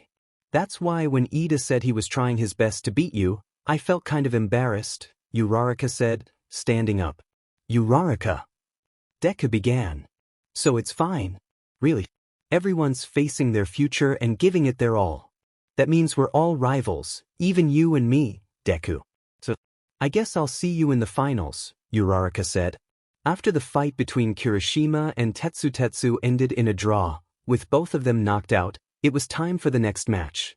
You were back in the stands with everyone else, waiting for the match to begin. The 9th match of the first rounds is about to start. He was quite the standout in middle school, and just look at that determined face. From the hero course, Katsuki Bakugo. Verse. The one I'm personally rooting for, also from the hero course class 1A, Achiko Uraraka. Let the 9th match begin. Let the match begin. Present Mike shouted through the loudspeaker as Uraraka and Bakugo stared each other down. You're the one who messes with gravity, right? Well, if you're going to give up, do it now because I'm not holding anything back, Bakugo said. Even though you're more powerful and skilled than I am, I still won't give up.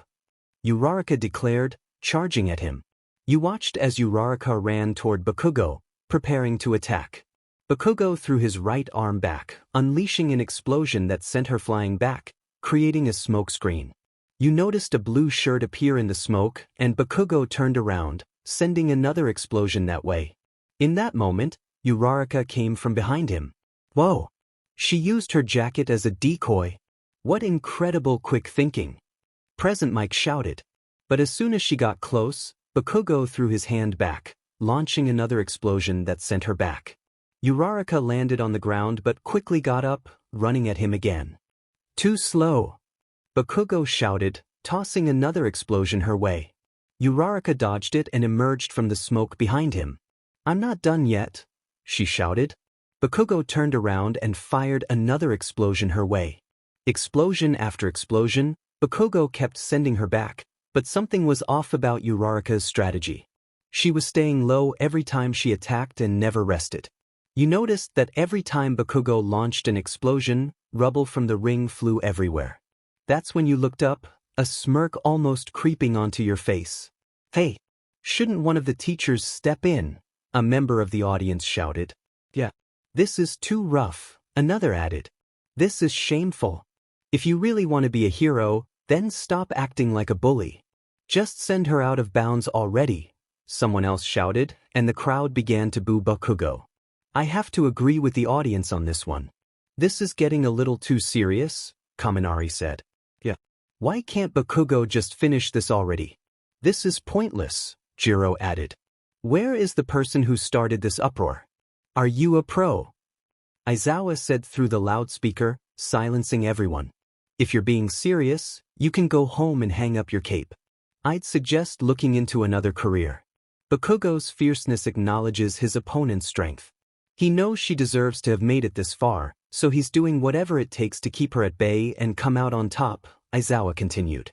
I don't blame Bakugo for this, but the rest of you should pay attention to what's happening, you said, turning to your class. What are you talking about? Deku asked.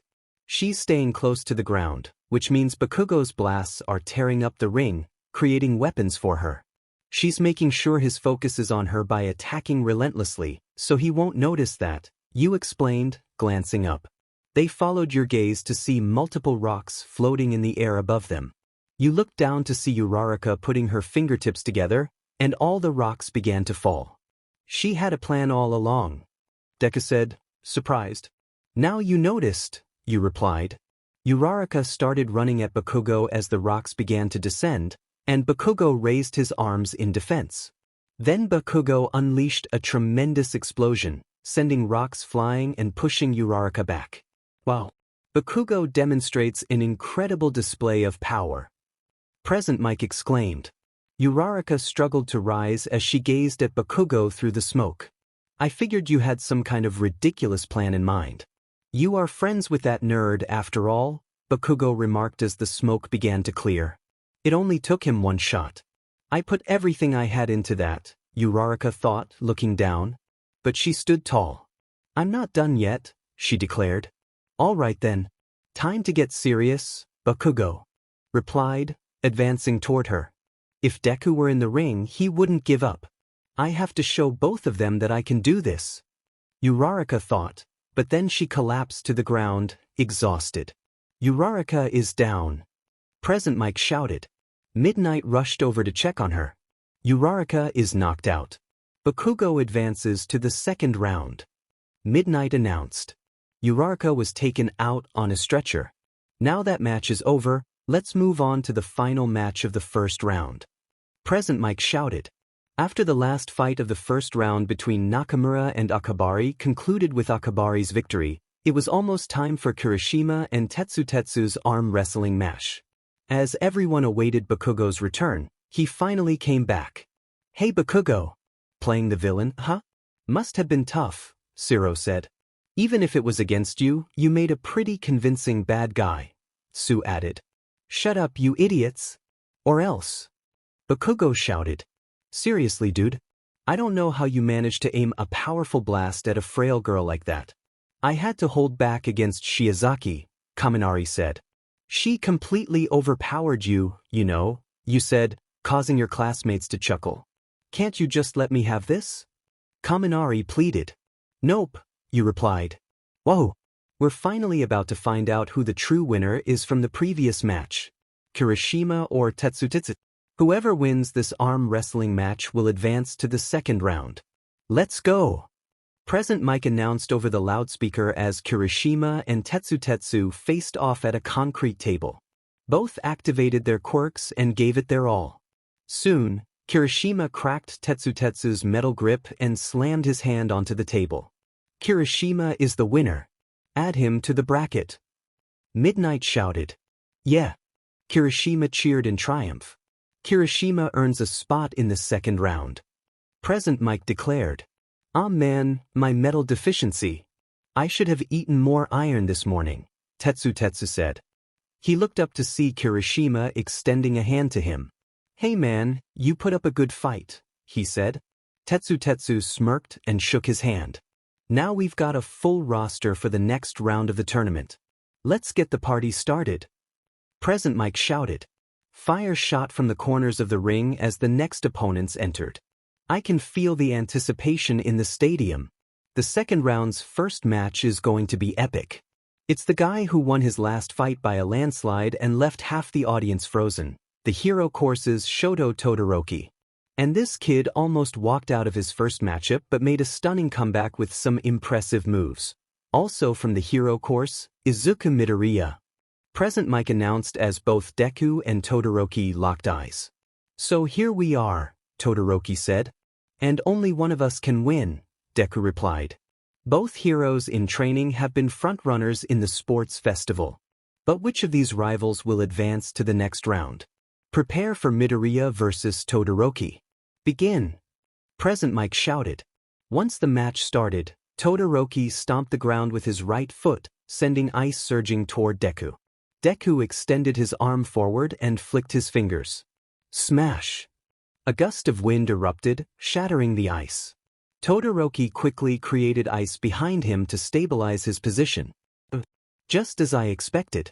He's willing to risk injury to counter me, Todoroki thought, noticing one of Deku's fingers was injured.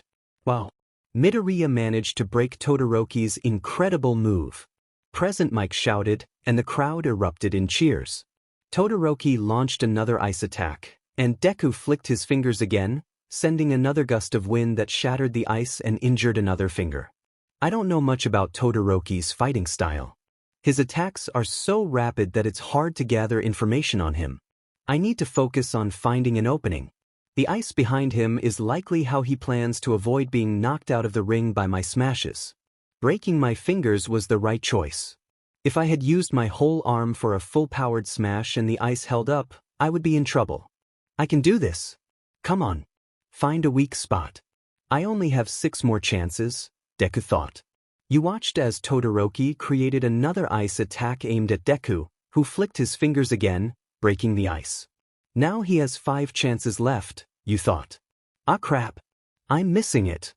You turned to see Kirishima coming down to sit beside you. Hey, nice job making it to the second round, Kirishima, Kaminari said. Thanks man. Looks like I take on Bakugo next, Kirishima replied. I'll take you down, Bakugo said. Yeah sure. In your dreams. But seriously, it's crazy how you, Todoroki, and Akio have moves that shake the whole stadium. Must be nice, Kirishima said. Plus, you don't have to pause between attacks, Siro added. It's not as easy as you think, you said. Right, you morons? If you overuse your muscles, you risk tearing them. If you sprint too much, you run out of breath, Bakugo explained. Quirks are physical abilities too. They can get worn out. You can't just use them non-stop, you added. That makes sense now that you put it that way. I wonder if that's how Midoriya thinks he can beat Todoroki, Kirishima said. Todoroki launched another ice attack at Deku, who flicked another finger on his right hand.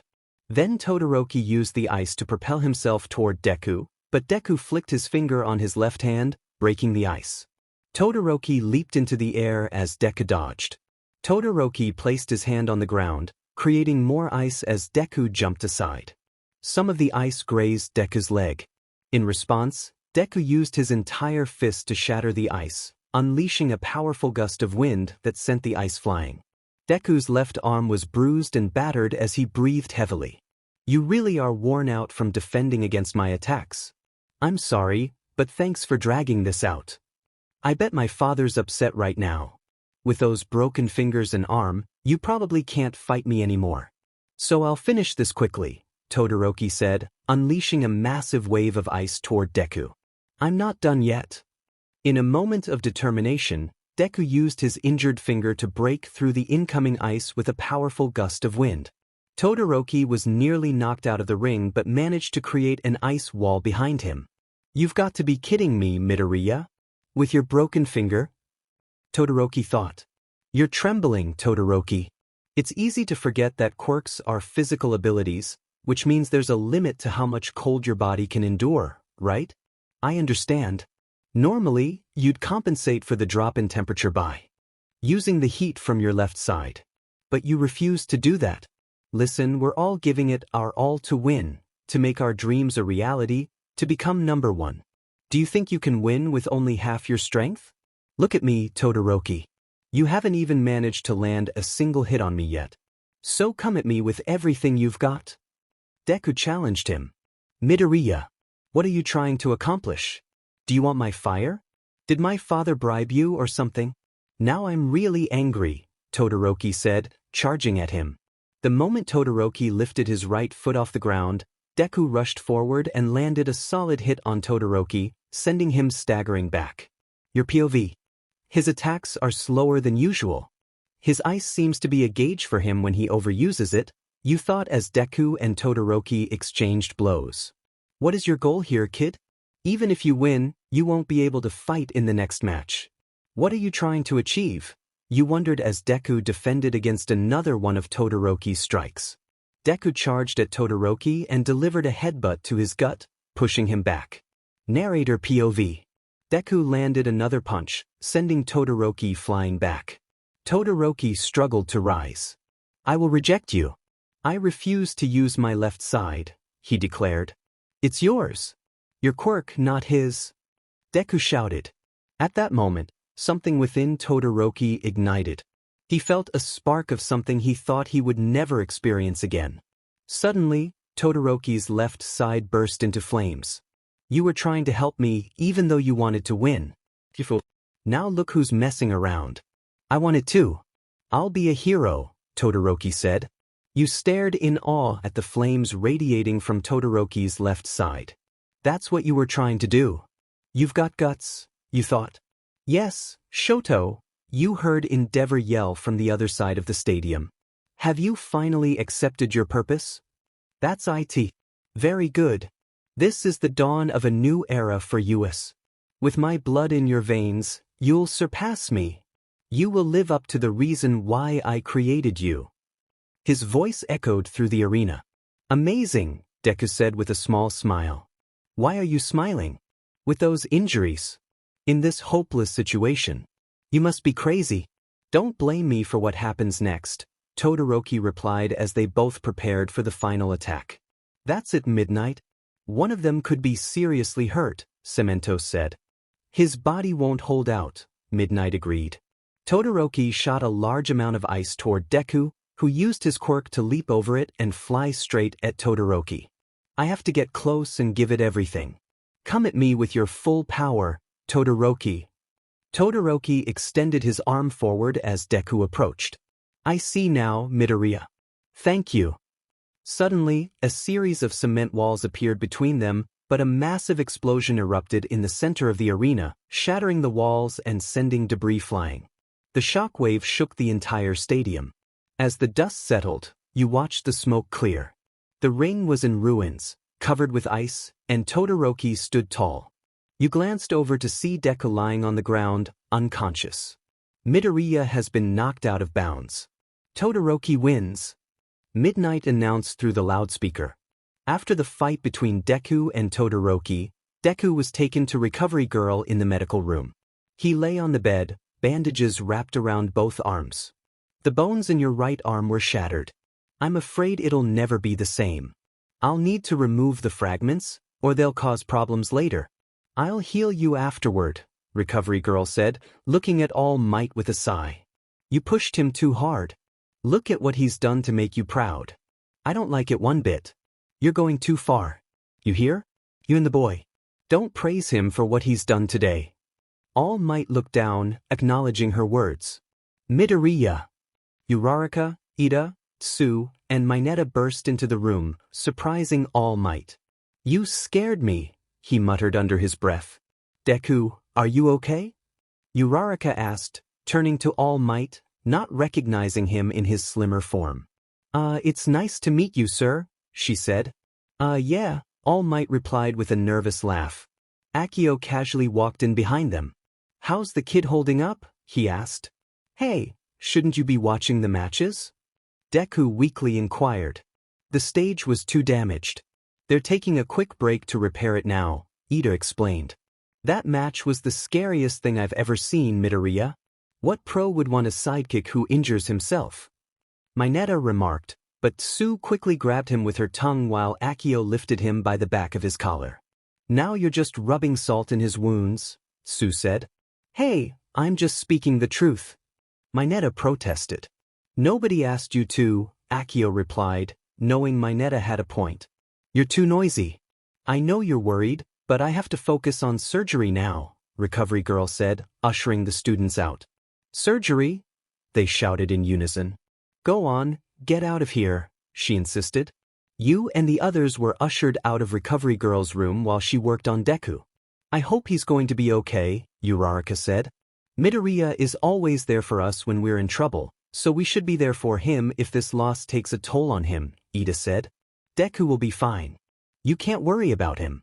He'll pull through this like always. Besides, Ida, you need to focus on your match, you reassured him. Yes, you're right. Because if I win my match, I'll have to face off against you, Ida replied. The crowd cheered as the next match began with Ida and Shiozaki. As Shiozaki unleashed her vines, Ida prepared to activate his engines. Here we go. Recipro. Burst. Ida zoomed behind her in a flash, grabbing both her shoulders and pushing her out of bounds. Shiozaki is out. Ida wins the match. Midnight announced, and the crowd erupted in cheers.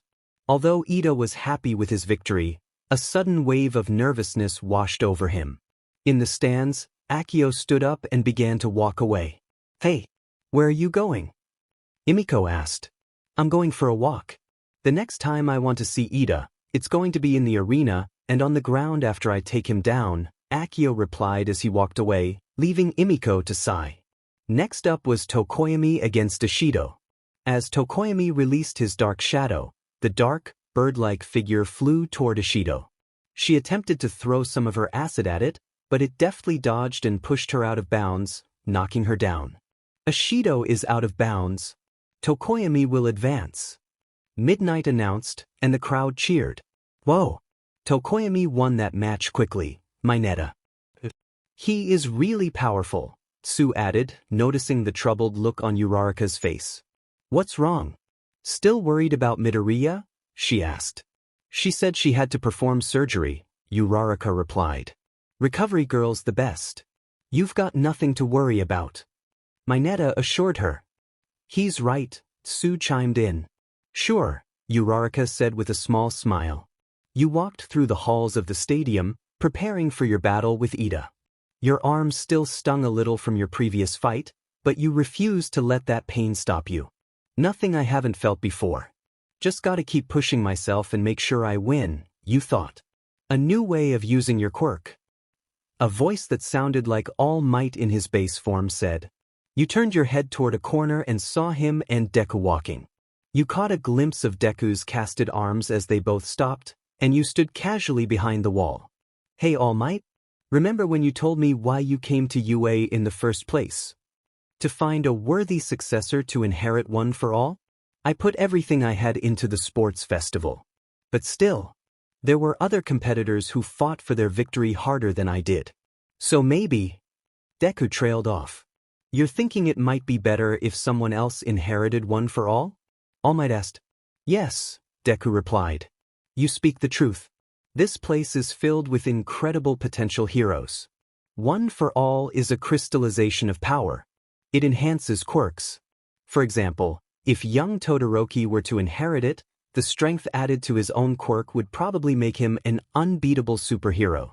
But you know, I was quirkless too as a kid, All Might said. All Might used to be quirkless, huh? You thought? Quirkless? Seriously? Deku asked. Back then it wasn't as rare, but it was still unusual. Even though I didn't have a power of my own, I had someone who believed in my potential. My master gave me One for All and trained me to become a hero, All Might explained. You never told me about that, Deku said, surprised. It's not my fault you never asked. Which is honestly surprising, All Might replied. I just can't believe that the number one hero was quirkless, Deku said. It's true. When we first met, I saw a little of the old me in you. But kid, you've gone beyond my expectations time and time again. One day you're going to do incredible things with One for All. That's something I truly believe, All Might said. I'll do my best. Deku promised, and they continued to walk down the hall, unaware of your presence as you emerged from the corner behind them and watched them walk off. Then you walked the other way. In a different part of the city, the pro-tech hero Ingenium raced down the street after receiving strange police reports about a known wanted man in the area. Squad A, head north. Squad B, check the west side, he instructed his sidekicks over the comm. As he sped down the street, he noticed something in an alleyway and made a sharp U-turn. He jumped, using the buildings to land in the alleyway. Once there, he came face to face with a man wielding two swords and numerous knives, dressed in tattered clothes with a red scarf around his neck and leather boots with spikes. "I've found you, hero killer," Ingenium declared as the man turned to face him with piercing red eyes.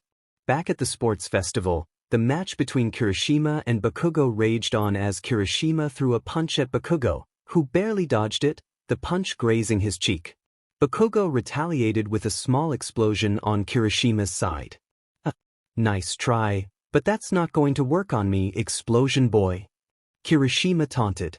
Deku made it back to the stands as their match continued. Kirishima and Kaken. So that means Ida and Tokoyami finished their fights. "Man, I wish I could have seen them fight," he said, watching as Bakugo struggled to dodge Kirishima's punches while being pushed back. "Whoa, Kaken on the defensive. Kirishima's quirk is very effective," he noted. "Midoriya," a voice called. Deku turned around to see Ida walking over. "I take it your surgery went well." "I'm glad," Ida said. "Yeah. Thank you, and congrats on your win," Deku replied. "I'm up against Akio. I watched his match closely. I need to learn from it if I'm going to win," Ida said. "Yeah. Hey, how is Ingenium taking your victories?" "I take it he's proud of his little brother," Deku asked. "Actually, I tried calling him but he was busy," Ida said. "Oh, sorry," Deku said. "No, it's for the best. When we do talk, maybe I'll get to tell him I won," Ida replied. "Whoa. Bakugo is countering again," Present Mike announced over the loudspeaker. Bakugo unleashed a series of explosions, and it seemed Kirishima was now taking damage. "You've been overusing your quirk to keep yourself rock hard. I've got you figured out now," Bakugo shouted as he launched a barrage of explosive waves at Kirishima, who was struggling to endure. "Now for the finishing blow.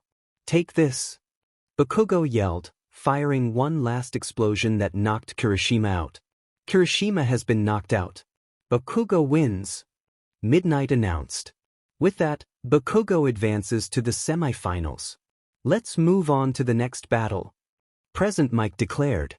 Ida stood up from his seat, ready to walk off, but turned to Emiko. "Emiko, this might be strange to ask, but do you have any advice for me when I fight Akio?" "He is your brother," Ida said, and Emiko looked at him thoughtfully. "All I can say is, given your quirk, try to be faster than him. That's all I can share. Can't let all my brother's secrets get out." "Sorry," Emiko replied. "I'm off," Ida said. "Do your best, Ida." Uraraka encouraged. "Yeah, we'll be watching," Deku added as Ida walked off. Down at the arena, you stood on the stage, cracking your knuckles as you stared down Ida. This will be an interesting battle to see. The fastest kid in the hero course, Class 1A's Tenya Ida, and his powerhouse classmate, Akio Yami. "Begin," Present Mike shouted. "Ida, don't you dare embarrass yourself by acting weak towards me, because I will take you down," you said. "I don't plan on holding back against you. I will defeat you." Ida shot back. You raised your arm in the air and ignited it with red flames. "Well, let's go. Fight me. Show me why you are Ingenium's little brother," you challenged. Ida knelt down and activated the engines in his calves. "Engine!" he yelled, sprinting towards you at high speed. You tossed a massive heat wave in his direction, but he quickly dodged it, veering to your right. You launched another heat wave in front of him, causing him to stumble back. "You'll have to try harder than that to get near me," you taunted as you fired another heat blast at him. "This isn't over yet," Ida shouted as he ran the other way. "Then stop running away and come at me," you called out, launching another massive heat blast in front of him. This time, he jumped over it and began to run circles around you. You kept firing heat waves at him, but he either jumped or ducked under them. "Amazing!"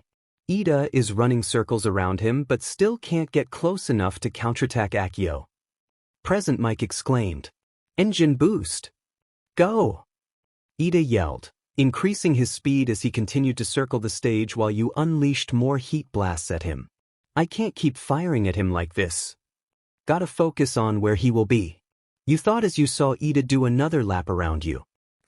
You launched a heat wave toward the location where he was supposed to be, but you didn't hit anything. Suddenly, you felt a powerful kick to your side, sending you stumbling back. Thanks to your quick reflexes, you managed to stop yourself from crossing the out-of-bounds line. You were about to fire another attack his way when you realized he was no longer in your line of sight. Just then, someone grabbed your shirt and hurled you back into the center of the stage. Before you could regain your balance, Ida kicked you in the back, sending you crashing to the ground, creating a noticeable crack. Damn it! He's not giving me time to recover, you thought. You were too focused on trying to be faster than me to realize that I wasn't trying to have an endurance match with you.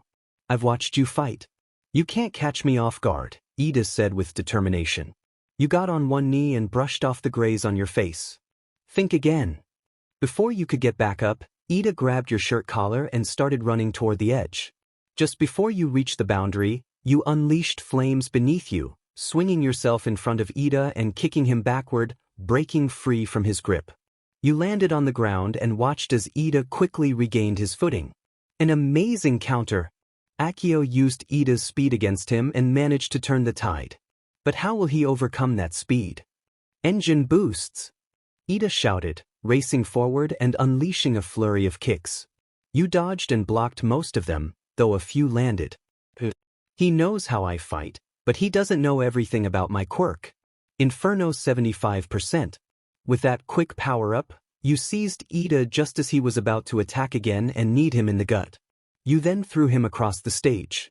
Ida quickly recovered, jumping forward with his leg extended. You leaped over him and countered with a kick to his back, sending him to the other side of the stage.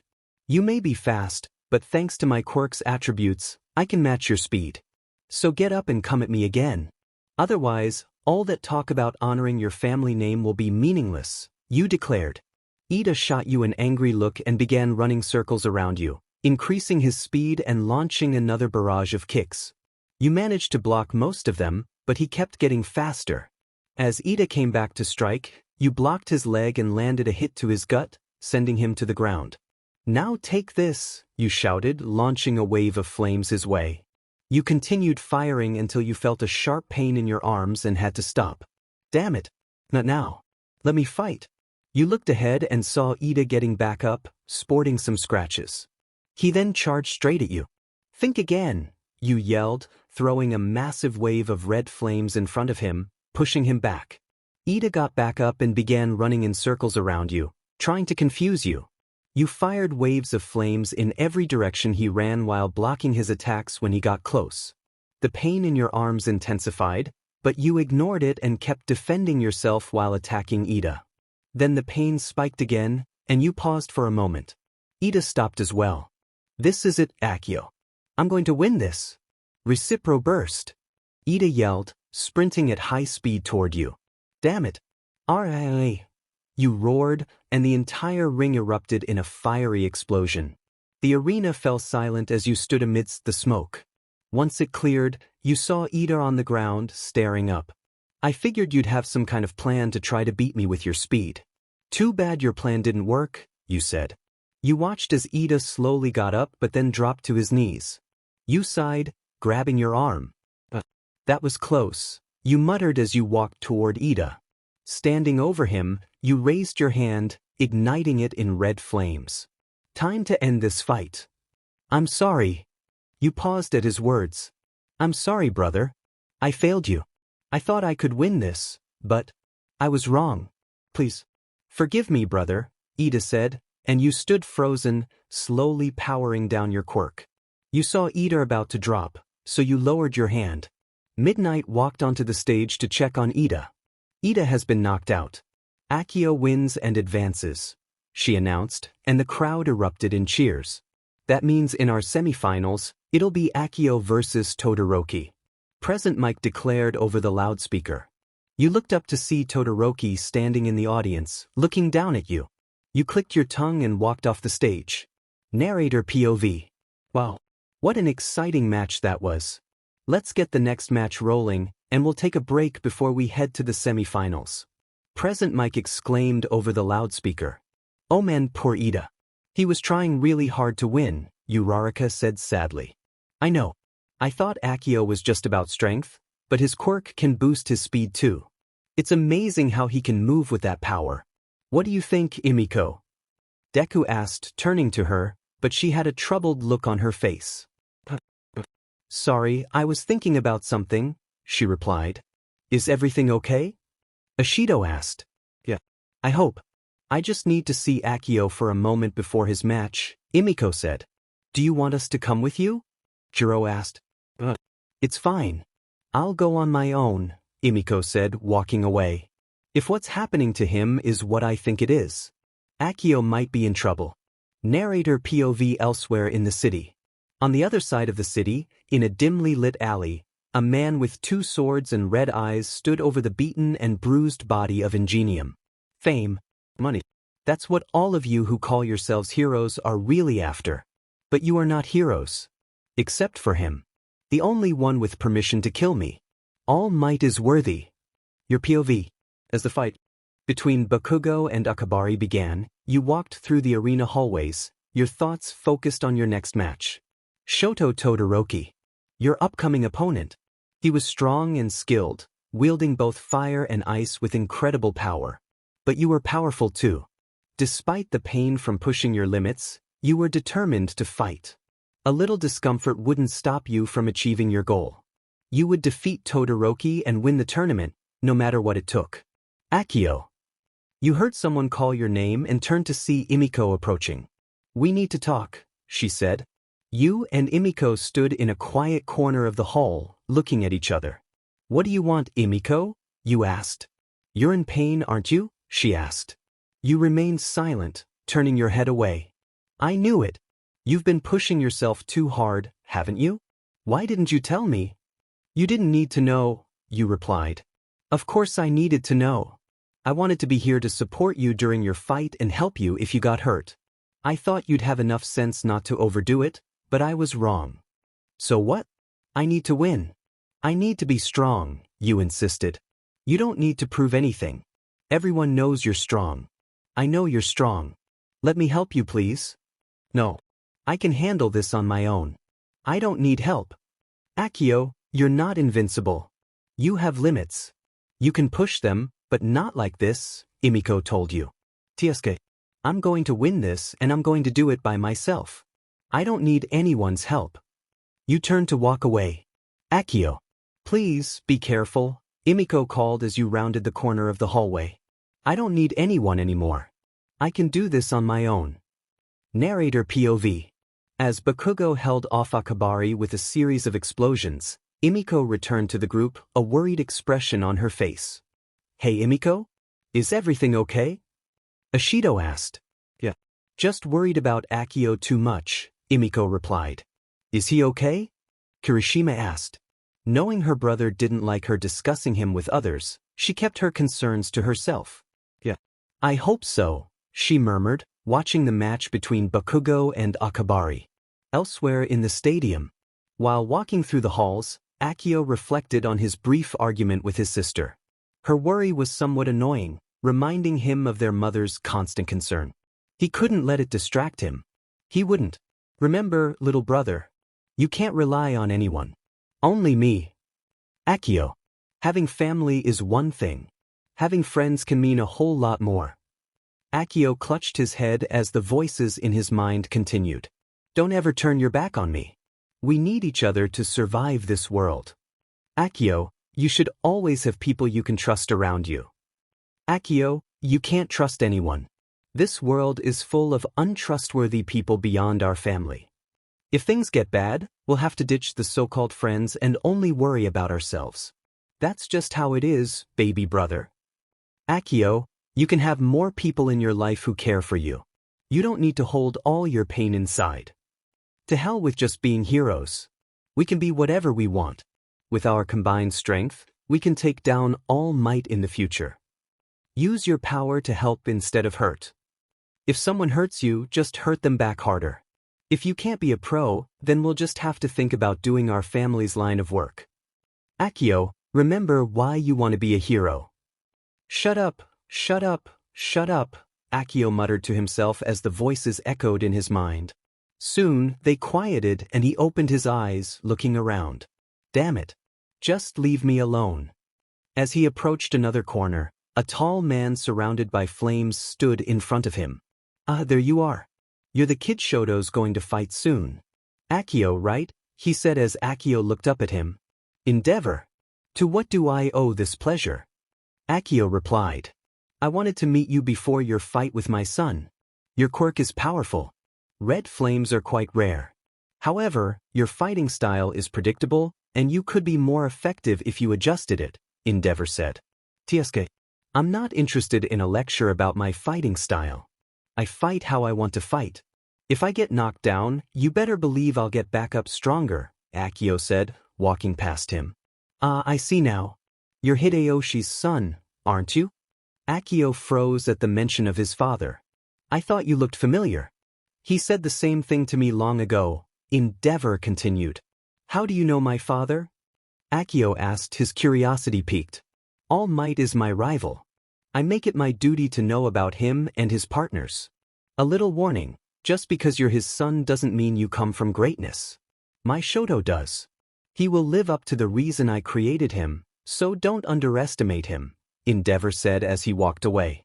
Endeavor, Akio called, and the man turned back to him. That goes both ways. You tell me not to underestimate your son, but don't you dare underestimate me, Akio replied before walking away without another word. After Bakugo won his fight and following a brief break, it was time for the semi-finals of the tournament. Fire shot out from all sides of the arena as Present Mike spoke into the loudspeaker. All right, party people. Are you ready to rock? He announced, and the crowd erupted into cheers. Great. Let's welcome our next opponents. Akio walked through the tunnel toward the arena, and at the end, he spotted All Might. What now, All Might? He asked. I just wanted to see you before your match, All Might replied, but Akio sensed there was more to it. Imiko told you, didn't she? Akio asked, and All Might nodded. I'm going to have a talk with her later, Akio said. Please, young Akio, try to understand why your sister came to me. We just want to look out for you, All Might told him, but Akio pushed past him. Tiesuke, I don't need everyone babysitting me or telling me what's best for me. Don't come talk to me about pushing myself. Look what happened to you when you finally reached your limit. I'm winning this on my own, he declared. Akio, good luck out there, All Might said softly as he watched him head down the tunnel. Chapter End. Finals. Bakugo vs. Todoroki. Your POV. You slowly began to wake up, squinting at the bright light above you. Where am I? You wondered, focusing your eyes to see that you were in the medical area of the sports arena. You've got to be kidding me. Akio. You're okay, a voice called from your side. You turned to see Imiko sitting there. Imiko? You murmured, and then she playfully slapped you on the cheek. That's for scaring me, she said, pulling you into a tight hug. This is for being okay, she added with a smile. Tiesuke. Of course I'm fine. How long was I out, you asked? About half an hour, Imiko replied. What happened in my fight with Todoroki? You inquired, noticing her expression shift. You both were knocked out, but you were pushed out of bounds in the process. You lost. I'm sorry, she explained gently. DMN. If I were stronger, I could have won. Instead, I had to deal with this stupid backlash from my quirk. What a pain, you said, frustration creeping into your voice. Akio, you may have lost, but you put on an amazing fight. It was one of the top 3 matches in the tournament. You did great. Don't beat yourself up about it, Imiko reassured you. You glanced at her for a moment before looking away. Yeah, I guess. What's happening now? You asked. Well, they're still fixing up the ring, and when they're done, it'll be Bakugo vs. Tokoyami. The winner will face Todoroki in the finals. Recovery Girl said you need more rest before you can leave. She healed you a bit, but I, your coach and personal nurse, did most of the work while you were sleeping like a baby, Imiko said with a grin. I still don't remember saying you were my coach, you replied, making her laugh. Time skip narrator POV. After the ring was fixed, it was time to move on to the next match in the semifinals. The battle between Bakugo and Tokoyami had just begun. And now, Bakugo versus Tokoyami. Bakugo's explosive rushes are unstoppable. Present Mike announced over the loudspeaker. Bakugo charged at Tokoyami, who summoned his dark shadow. That thing is so annoying. Just give up already. Bakugo shouted as he unleashed an explosion that overwhelmed Tokoyami. Tokoyami has advanced this far with an almost unbeatable quirk. But it looks like he's in trouble this time. Present Mike exclaimed as Tokoyami struggled against the barrage of explosions. What is that bird brain doing? He was so aggressive against us. Ishido said, sitting next to Momo. There must be a reason, Momo replied.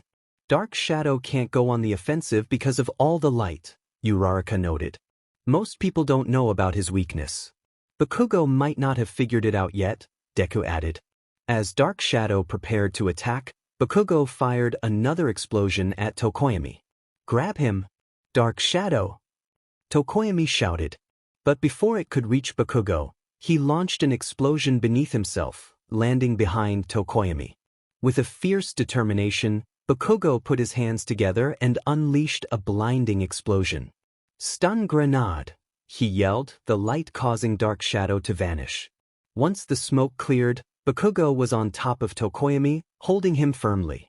Tell me, Bakugo, did you know about my weakness beforehand? Tokoyami asked. I figured it out by attacking you repeatedly. It was a rough match for you. I almost feel bad. But it's over now, Bakugo replied with a smirk. I surrender, Tokoyami admitted. Tokoyami gives up. Bakugo is the winner of this match. Midnight announced, and the crowd erupted in cheers. That means our final fight will be between Todoroki and Bakugo. Present Mike declared, and the cheers grew even louder. Poor Tokoyami, Uraraka said. I thought for sure he was going to win, Zero added. Guess that means his quirk isn't invincible after all, Kaminari remarked. Of course not, a voice said from behind them. They turned to see Akio with Imiko beside him. Nobody's quirk is invincible, no matter how it appears, he finished. Akio, you're okay. How do you feel? Ishido asked. How I feel doesn't matter right now. What matters is watching the fight between Bakugo and Todoroki, Akio replied. Yeah, it will be intense, Kaminari agreed. But hey, don't feel bad about not making it to the finals.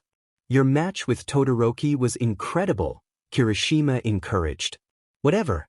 Just know that next time, he won't beat me so easily, Akio said confidently. Todoroki sat in the waiting room, preparing for his match against Bakugo in the finals. As he waited, he stared at his left hand, memories flooding his mind. And Shoto, sometimes your left side looks unbearable to me. All I see is your father. So come at me with everything you've got. It's yours. Your quirk. Not his. I'll keep fighting no matter what. If you don't fight me with your left side, you'll be your father's puppet for the rest of your life. The last memory of his mother surfaced, the last time he saw her. How did this happen? I tried to push her out of my mind. Then that fight with Midoriya. And Akio. Mom. Suddenly, the door swung open, and Todoroki looked up to see Bakugo standing there. Hey, what are you doing in here? This is my waiting space. Wait, is this the wrong room? Bakugo said, but Todoroki just looked down. Okay, fine, I may have walked into the wrong room. But that doesn't mean I'm not going to be at the top of my game. You better bring everything you've got, icy hot. Bakugo said, slamming his hand on the table. Midoriya said the same thing. That fool focused on breaking my walls instead of winning the match. You guys were childhood friends, right? Was he like that when you were kids? So helpful? Todoroki asked. What does that have to do with this? It's just between you and me now. Focus on the match. That's all I care about. Whatever family issues you have, just make sure you don't hold back. Use your flames on me. I want everyone to know I beat you at your best, Bakugo said before walking out. Akio said the same thing. It was finally time. The crowd buzzed with excitement as Todoroki and Bakugo stood on stage, ready for the match to begin. Welcome to the final battle of the UA High School Sports Festival. In just a moment, we'll see which first year will come out on top. Yes, it all comes down to this, folks. From the hero course, Shoto Todoroki faces his classmate, Katsuki Bakugo. Now begin. Present Mike announced through the loudspeaker. With that, Todoroki unleashed a massive wave of ice toward Bakugo. Bakugo responded with a series of rapid explosions, trying to block the ice, but it quickly surrounded him, encasing him in a towering ice formation. Todoroki starts with an incredible ice blast. Bakugo seems to be completely buried. Present Mike exclaimed. Muffled explosions echoed from within the ice, and then Bakugo erupted from the icy prison with a fierce bang. He used his explosions to tunnel out like some kind of mole. Zero remarked. These two are insane, Kaminari added. Bakugo leaped out of the ice and charged forward. You've got some powerful attacks, but your aim needs work. Try harder. Bakugo shouted as Todoroki sprinted toward him. Bakugo dodged to Todoroki's left, grabbing him by the hair and shoulder. Are you underestimating me? Idiot! Bakugo yelled, flinging Todoroki across the stage. Todoroki created ice mid-flight, landing on it and using it to glide away from the edge of the stage. Bakugo jumped toward him, preparing to unleash another explosion, but Todoroki caught Bakugo's arm with his left hand. Use your left side. Do it, Shoto. Endeavor urged from the stands.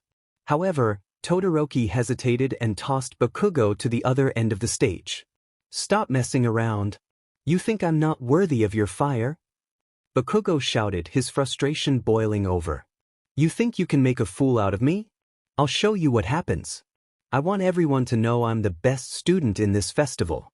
You have to fight me with everything you've got. If you don't want to win, why are you even here? Show everyone you're ready to take me on. Bakugo yelled as he charged at Todoroki. I'm sorry, Bakugo. Since I fought those two, I've been unsure about so much.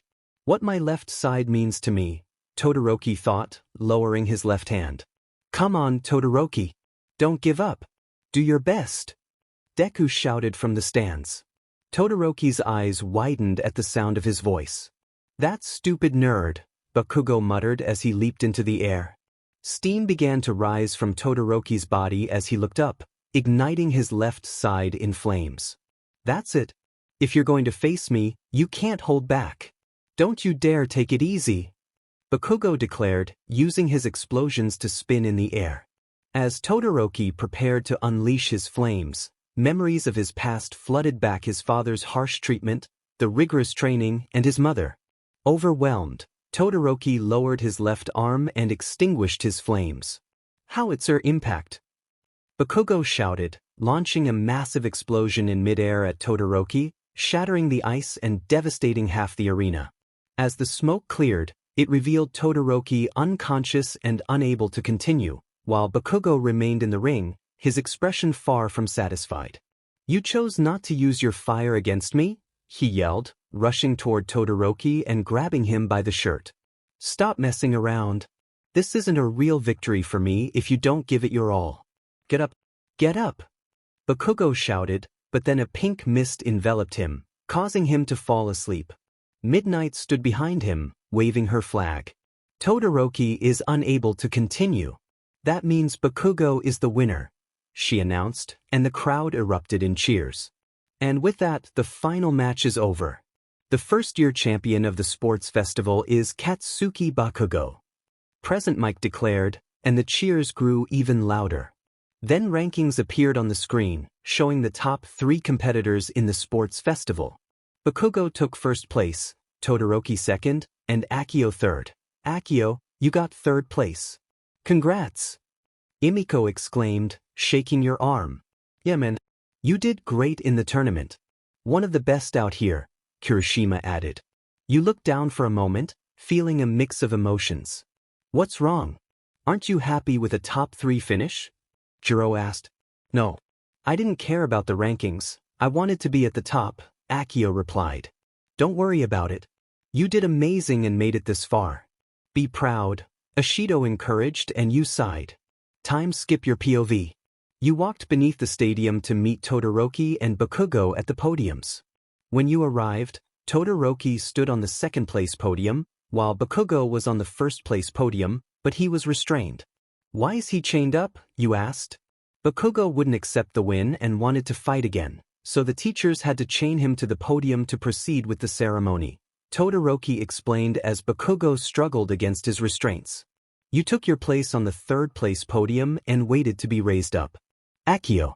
I'm glad to see you're okay, Todoroki said. Of course I'm okay. I heal quickly, so it's no big deal. But just so you know, that wasn't a win. It was a tie. We were both out cold. You only won because of the rules.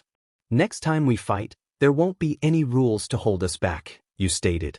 Well, I'll be ready when that day comes, Todoroki replied. Then all three of you were raised from beneath the stadium. The bright sunlight flooded in as you three emerged in the center of the arena. The crowd cheered from the stands, and the first-year students stood before you, with a few camera people behind them. Now let's present the awards. Of course, there is only one person worthy of distributing them, Midnight announced. Ha ha ha ha ha. Citizens. I am here with the medals. You heard a familiar laugh as a large shadow appeared at the top of the stadium, leaping down to the ground All Might himself. Midnight handed All Might the medals, and he approached you first, holding the third-place medal. Young Akio. Congratulations. You displayed great power in the tournament with excellent skill, he said, placing the medal around your neck. My only regret is not reaching the top. I will become stronger and surpass everyone, you replied, looking at your medal. All Might then wrapped his arms around you in a hug, catching you off guard. Indeed you will. Work hard to control how your body handles your quirk and use it to the best of your ability, All Might said. Yeah, I know. Now, please let go. I'm not one for hugs, you replied. All Might released you and walked over to Todoroki, who was holding the second-place medal. Young Todoroki, congratulations. I assume there's a reason you didn't use your left side, even though it cost you the final, All Might remarked. Midoriya opened my eyes during our match, but then I started to doubt myself. I think I understand a little more about why you're so interested in him. I want to be the kind of hero you are, but my path isn't as clear as I thought. I have a lot to think about, and I still need to settle things with someone. Very soon, Todoroki replied. I've never seen that look on your face before, All Might said, wrapping him in a supportive hug. I won't ask for details, but trust yourself. I'm sure you'll work things out. All Might released him. Right. And now, young Bakugo, All Might said, approaching Bakugo, who was still restrained but wearing the first-place medal. This is a bit much. Well, you did what you said you would in the pledge. You're true to your word. All Might removed the muzzle from Bakugo. All Might winning first place. This way doesn't prove I'm the best here. Even if the world sees me as the winner, I refuse to accept it like this. Bakugo shouted. In a world where we're constantly compared to one another, very few can keep their eyes focused on the top spot. You're one of them, All Might said, but Bakugo only growled in response, still angry. Please accept this medal. Even if you think of it as a scar, something you'll never forget, All Might said, walking closer with the medal. I don't want that piece of junk. Bakugo shouted. As All Might tried to place it around his neck, Bakugo leaned back, causing it to hang awkwardly. Here they are. The winners of the sports festival. But listen closely, any of you first years could have ended up standing on these podiums. Think about what you've done today. You've challenged each other, learned, and climbed even closer to your goals of becoming pros. I believe the next generation of heroes is our most promising yet. So I have one thing to say. I want to hear everyone yell it with me. All Might declared, and you knew what was coming, lowering your head. I'm still not saying it. Plus Ultra. After the sports festival, the students were given a few days off to recuperate, and things felt different. The news reported that Ida's older brother, the pro-hero Ingenium, had been attacked in Hosu City, Tokyo, by someone known as the Hero Killer Stain. He had killed 72 villains and severely injured 25 others. The sports festival was all over the news, replaying the tournament fights and highlighting the winners. But things were about to change. You were currently on a train to school. It was raining heavily outside, and your mother insisted you wear a rain jacket or at least carry an umbrella. Not wanting to deal with an umbrella, you opted for a black rain jacket but skipped the hat. You had never been bothered by the rain growing up. Pissed? Hey? Excuse me. You're Akio from class 1A, right? A man asked from behind you. You turned around, surprised as others on the train began to stare. Oh yeah, that's you. Great job in the sports festival.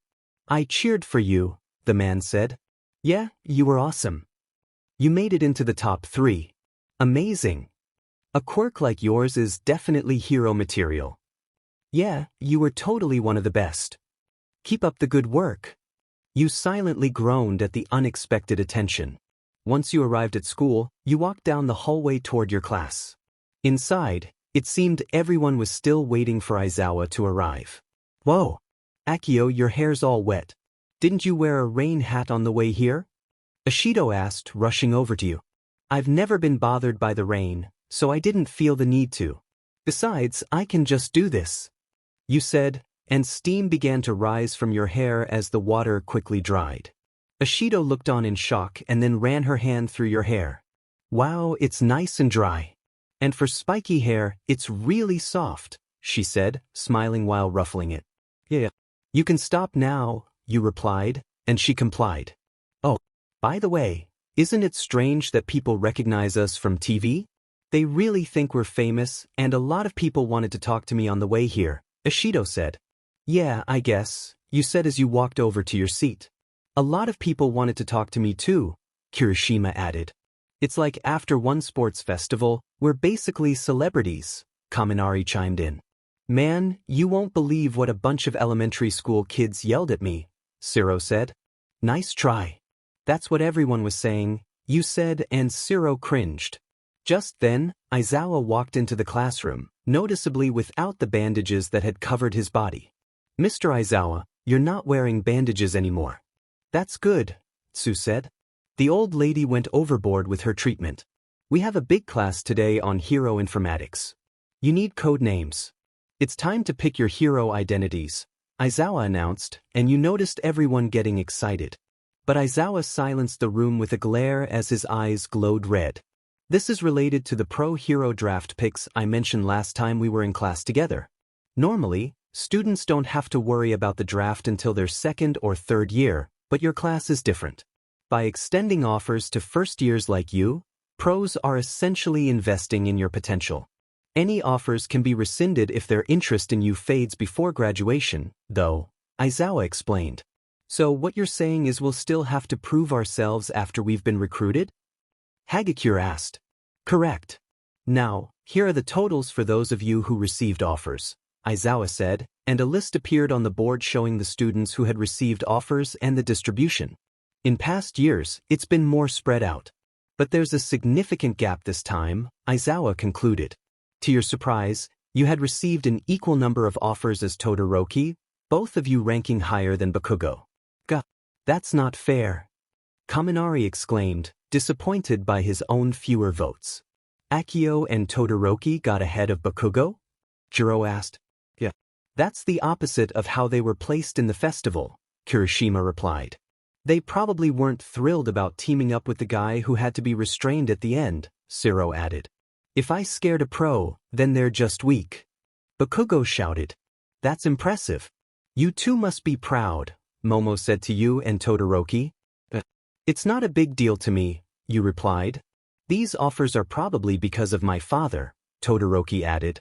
Despite these results, you'll all be interning with pros. Got it? Even those of you who didn't receive any offers, Aizawa stated. Oh, so we're all interning? Deku asked. Yes. You've already experienced combat with real villains during the attack on the USJ facility. But it'll still be beneficial to see pros at work up close and personal in the field, Aizawa explained. And for that we need hero names. Sato exclaimed. Things are suddenly getting a lot more exciting. Uraraka added.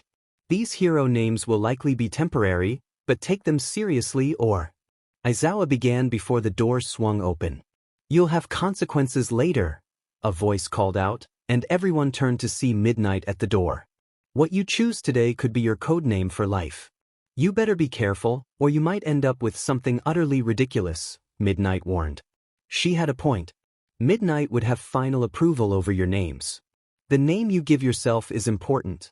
It helps reinforce your image and shows what kind of hero you want to be in the future. A code name tells people exactly what you represent.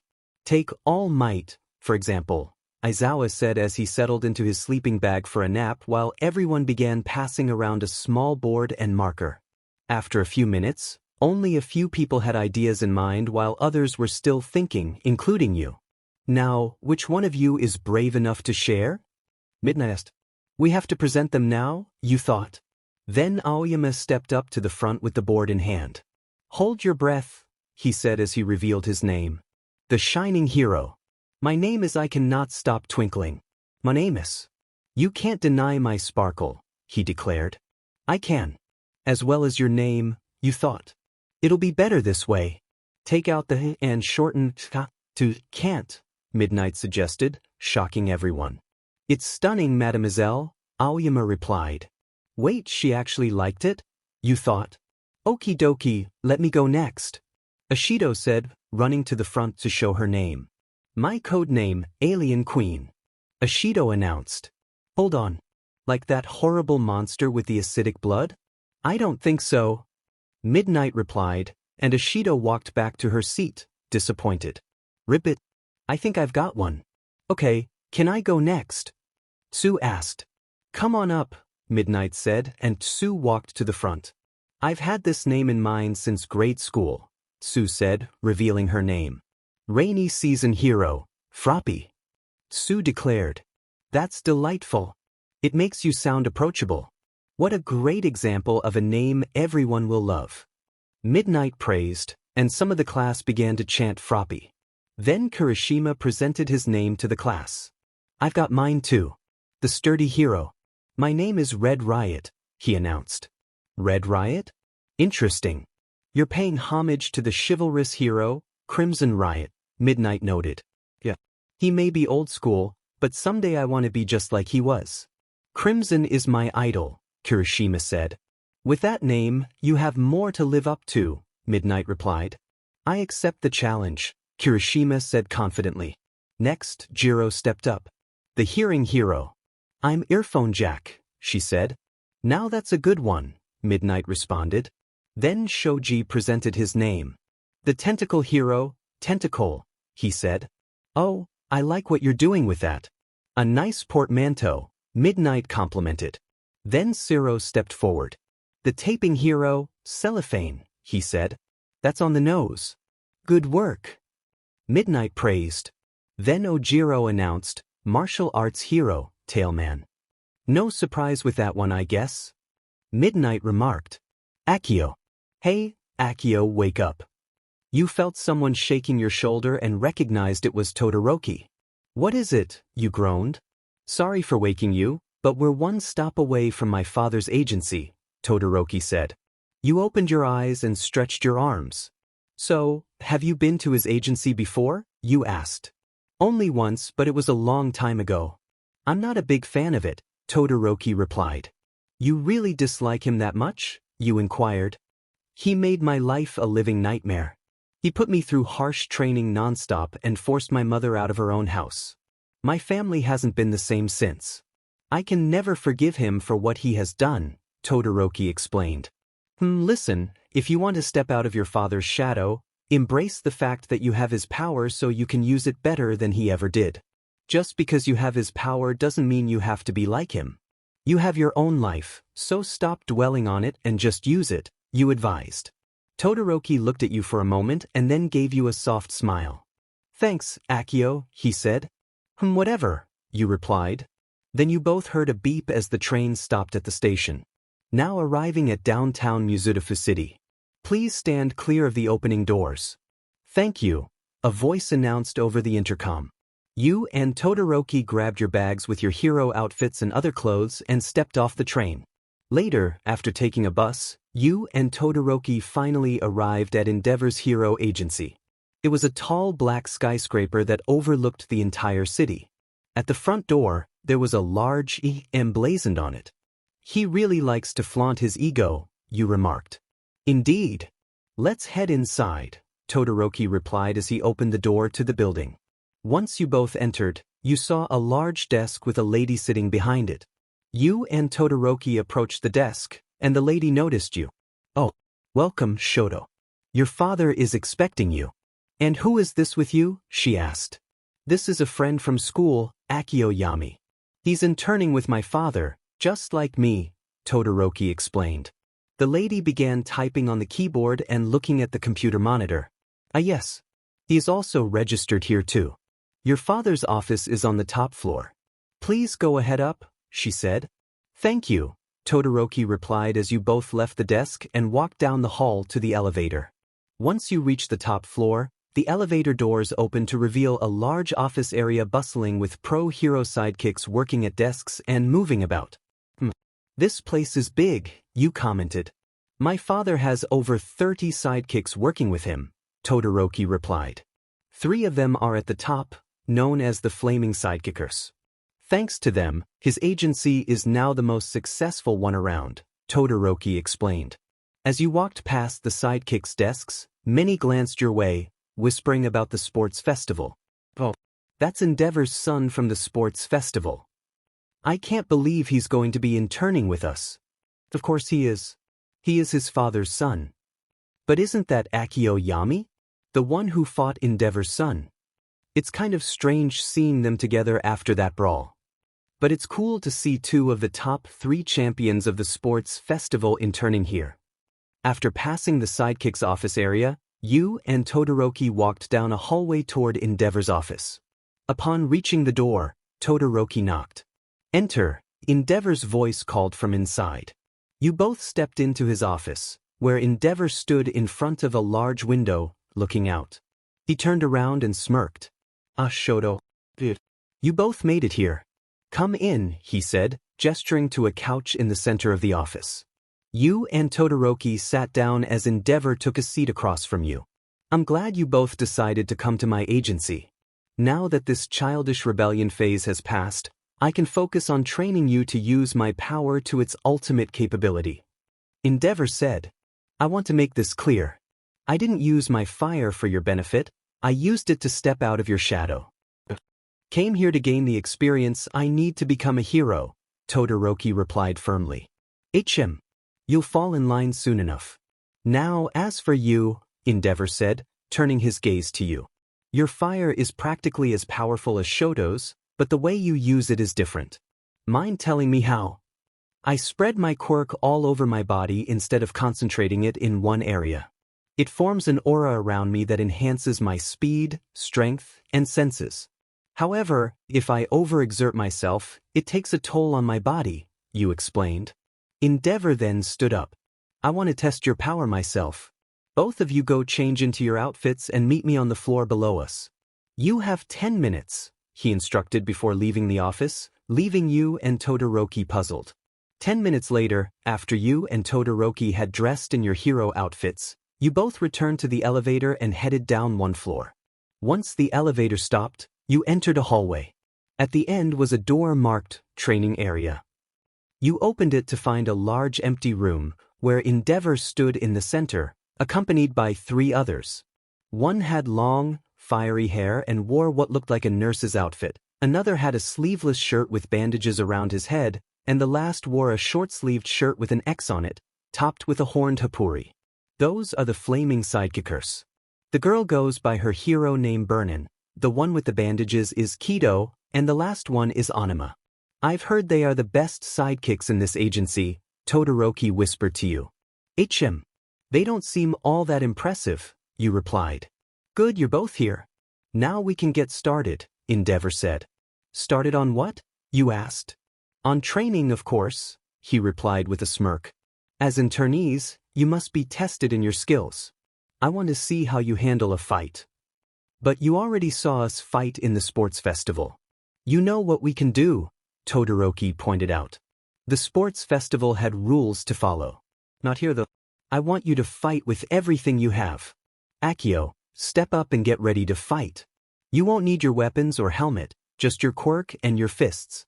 For today, you'll take on Anima, Endeavor instructed. Whatever, you muttered, placing your weapons and helmet on the ground as you walked forward. Good luck, Anima. Try not to hurt him. Burnin giggled. You kidding? You saw how he was in the sports festival. I might have trouble taking him on, Anima said, stepping forward to face you. Once everyone stood aside, you and Anima locked eyes. Tell me something. What's your quirk type? You asked. It's a power type. I have super strength and speed. My guess is your Hellfire is somewhat similar but different. I look forward to experiencing that kind of power myself. Let's have a good match, Anima said, getting into a fighting stance. Yeah, whatever. Let's just fight already, you replied, also assuming your stance. Inferno, 50%. Ever since the sports festival, my body has somewhat adjusted to increasing my power. But it still stings, you thought. You unleashed a heat wave toward Anima, who dodged by jumping to the side. You charged forward, leaping to land a kick to his head, but he blocked it. He saw the sports festival, so he knows a bit of my fighting style. I'll have to change my tactics, you thought as you landed back on the ground. Anima rushed at you, throwing a punch that you blocked, countering with a kick to his side. He grabbed your leg and tossed you aside. You backflipped and landed on your feet, shooting a fireball at him. Anima dodged by leaping into the air and landing gracefully. He charged at you again, throwing another punch, which you blocked, then attempted a side kick to his face, but he blocked that too. As he tried to grab you, you intercepted his hands, grabbed his shoulders, and kneed him multiple times in the gut. Then you jumped, wrapping your legs around his neck and using your momentum to throw him to the ground. When you got up, you saw he was already back on his feet. He attempted to punch you again, but you jumped up and drop-kicked him back, performing a kick-up afterward. He rushed you, trying to tackle, but you lifted him and threw him into the air. While he was airborne, you jumped up and blasted him with a heat wave, sending him crashing to the ground. That's enough, Endeavor said, stepping forward to halt the match. That was a good fight. You really are strong, Anima admitted, and you simply sighed, crossing your arms. I was right to conduct this little test.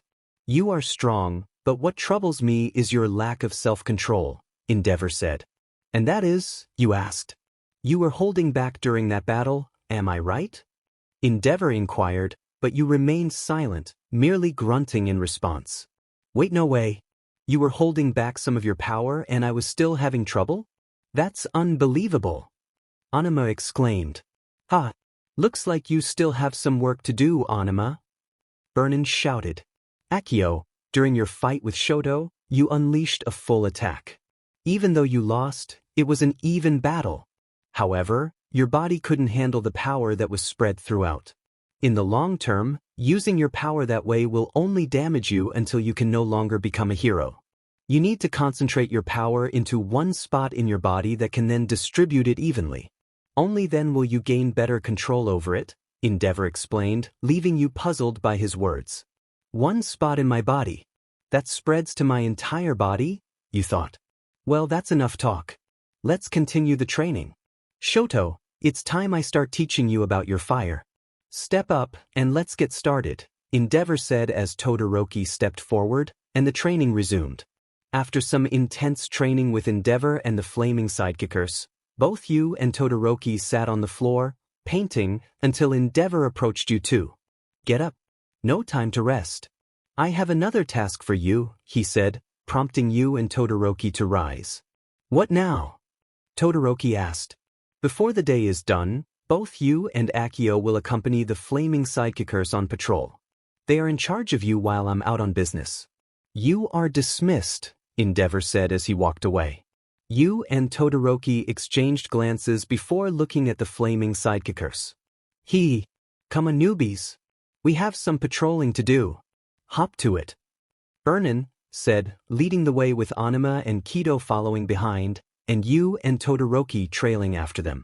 As you and Todoroki followed the flaming sidekickers through the city, Burnin regaled you with stories about her and the others' time as sidekicks for Endeavor, her non-stop chatter becoming a bit tedious.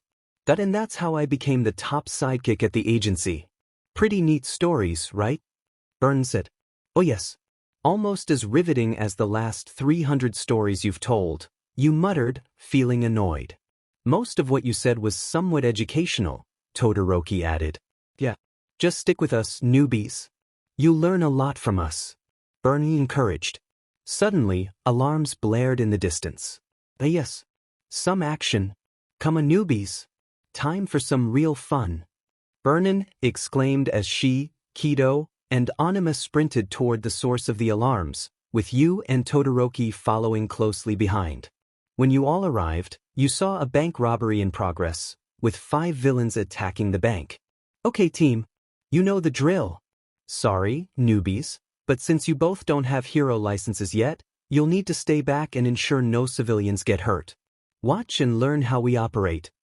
Vernon instructed as they prepared to confront the villains. She knows how to lead, Todoroki remarked. That may be true, but she needs to stop calling us newbies. We have experience fighting villains, you replied. True, but she has a point. She's been my father's sidekick for a long time and has more battle experience than the two of us combined, Todoroki noted. Tisk, whatever, you said dismissively. Then you noticed one of the villains attacking the base of a building where a woman and 2 children were standing.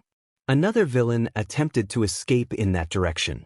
They said we couldn't fight, but they didn't say anything about stopping a villain from escaping, you said. Indeed. I'll freeze his legs, and you can save the people under the building, Todoroki proposed. Don't give me orders, Todoroki, you replied, rushing toward the people beneath the building. Just as a large piece of debris was about to fall on them, you pushed them down to the ground and used your quirk to enhance your strength, catching the heavy rock with your hands. Move. Now, you ordered, and they quickly complied. You looked ahead and saw Todoroki forming ice beneath the villain, trapping him. Once he did that, you hurled the rock toward the villain, hitting him and knocking him unconscious. After that, you returned to Todoroki, who was now joined by the flaming sidekickers. Nice work you two, Kido said. Yeah. Balancing saving civilians and ensuring a villain doesn't escape without a fight is smart, Anima added. Ha! I knew you newbies had what it takes. Vernon chimed in. Then you felt a tap on your shoulder and turned to see the woman with the 2 children you had saved. She looked at you for a moment before bowing. Thank you for saving me and my children. I am grateful, she said. You removed your helmet and met her gaze. No problem. Just be sure to watch your surroundings next time, you replied. Whoa. No way. You're Akio and Todoroki from the sports festival. You're so cool. Can we get a picture with you? One of the kids asked. You were taken aback for a moment, glancing at Todoroki, who shrugged. I guess, you said. The 2 kids beamed as they stood next to you and Todoroki. The mother stepped back, pulling out her phone to take the picture. You felt the kid next to you lean into you, grinning widely. Once the mother snapped the photo, the kids ran back to their mother. Thanks again, they called as they walked away. After they left, you noticed Todoroki giving you a small smile. What? You asked. You may seem tough on the outside, but you care about kids. You want to be a good role model for them, Todoroki observed.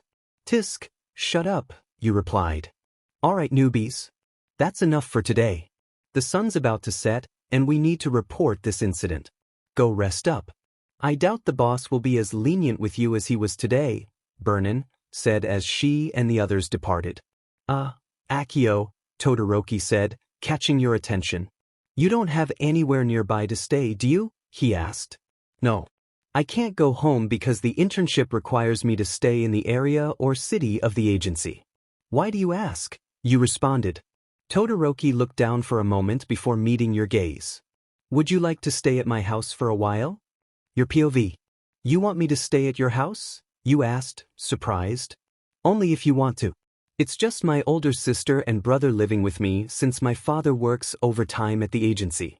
If you prefer, I can give you some money to rent an apartment for now, Todoroki replied. After a brief silence, you sighed. Keep your money. Just take me to your place so I can eat and sleep, you insisted. All right then. We can take the train to my home. Let's go, Todoroki said, and you both left. Later. When you arrived at Todoroki's home, it was larger than you had imagined and had a distinctly Japanese style. Wow, this is very Japanese, you thought. Todoroki walked ahead and turned to you. While you're here, you don't have to call me by my last name. You can just call me Shoto. Yeah, whatever, let's just go inside, you replied, heading for the door. Shoto knocked, and a woman with glasses and white hair with red highlights opened it. Oh Shoto, you're back. How was your internship with Dad? She asked. It was okay. Nothing out of the ordinary, Shoto replied. That's good. And who's this you have with you? She inquired. This is Akio. He's in my class and also interning with me. Akio, this is my older sister, Fuyumi, Shoto introduced. Hello.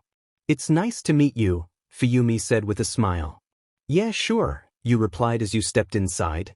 This place even has traditional Japanese decor, you thought. Are you hungry? I'm making steak and fried rice, Fuyumi offered. I'll have some, Shoto said. If it's good, then I'll have some too, you added. Oh, don't worry, you'll love it, Fuyumi assured you. Then, a boy older than Shoto with all white hair appeared. Oh hey Shoto. Who's that you have with you? He asked. Natsu, this is Akio. He's in my class and is interning with me at Dad's agency, Shoto explained. Nice to meet you. I'll be in my room, Natsu said before walking away. I'll let you know when dinner's ready.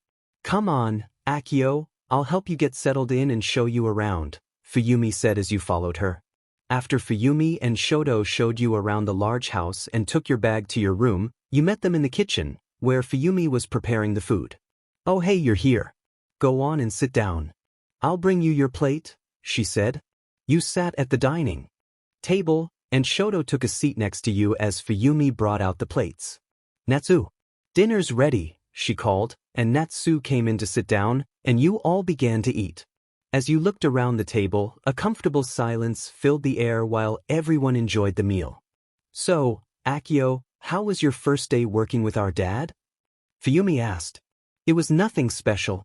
Just training and going on patrol. He's not as intimidating as everyone says, you replied. Surprised anyone would work for that guy. I guess he treats his sidekicks and interns better than his family, Natsu remarked. Natsu, Fuyumi warned. Am I wrong? He spends more time at his agency than at home. Natsu countered. Natsu, we're not discussing this in front of our guest. There's no need for us to argue about it. So drop it, Fuyumi insisted. Fine. I'm done. I'll be in my room, Natsu said before leaving. Sorry about him. He's not always like this, Fuyumi apologized. Whatever, you muttered as you finished your meal and stood up with your plate. I'm done. I'll take this to the kitchen. Oh, you don't have to. I'll take it for you, Fuyumi offered. I don't need help. I can manage, you replied. While you and Fuyumi were in the kitchen, Shoto went to his room after eating. As you cleaned your plate, Fuyumi asked, So what have you and Shoto been doing at U.A? He doesn't talk about school much, so I'm just curious. There's not much to say. You know we survived a villain attack. Plus, we fought in the sports festival, you explained. Oh yeah, I saw your fight with Shoto. You were very powerful, Fuyumi noted. Not strong enough, you muttered. You know Shoto thinks of you as a friend. Didn't have a normal life as you know, but he tries. It's nice to see him socializing with others, Fuyumi said, looking at you earnestly. Can you do me a favor? Can you look out for him while doing hero work? Sometimes he can be reckless and wants to do things by himself, but he means well. So can you keep an eye on him as best as you can? Fuyumi asked. You sighed. Fine. I don't babysit people. He's strong on his own. But I'll make sure he stays safe, you replied, making Fuyumi smile. Well, it's getting late. You should rest up. Dad's probably going to have you guys working hard, Fuyumi said, leading you back to your room. Later that night, you woke up in the middle of the night, staring at the ceiling. Getting out of bed, you decided to take a walk around the large house. You stepped outside into the yard and looked up at the sky, reflecting on what Endeavor had told you. You need to focus your power into one spot in your body that spreads out to the rest. Only then will you gain more control over your abilities.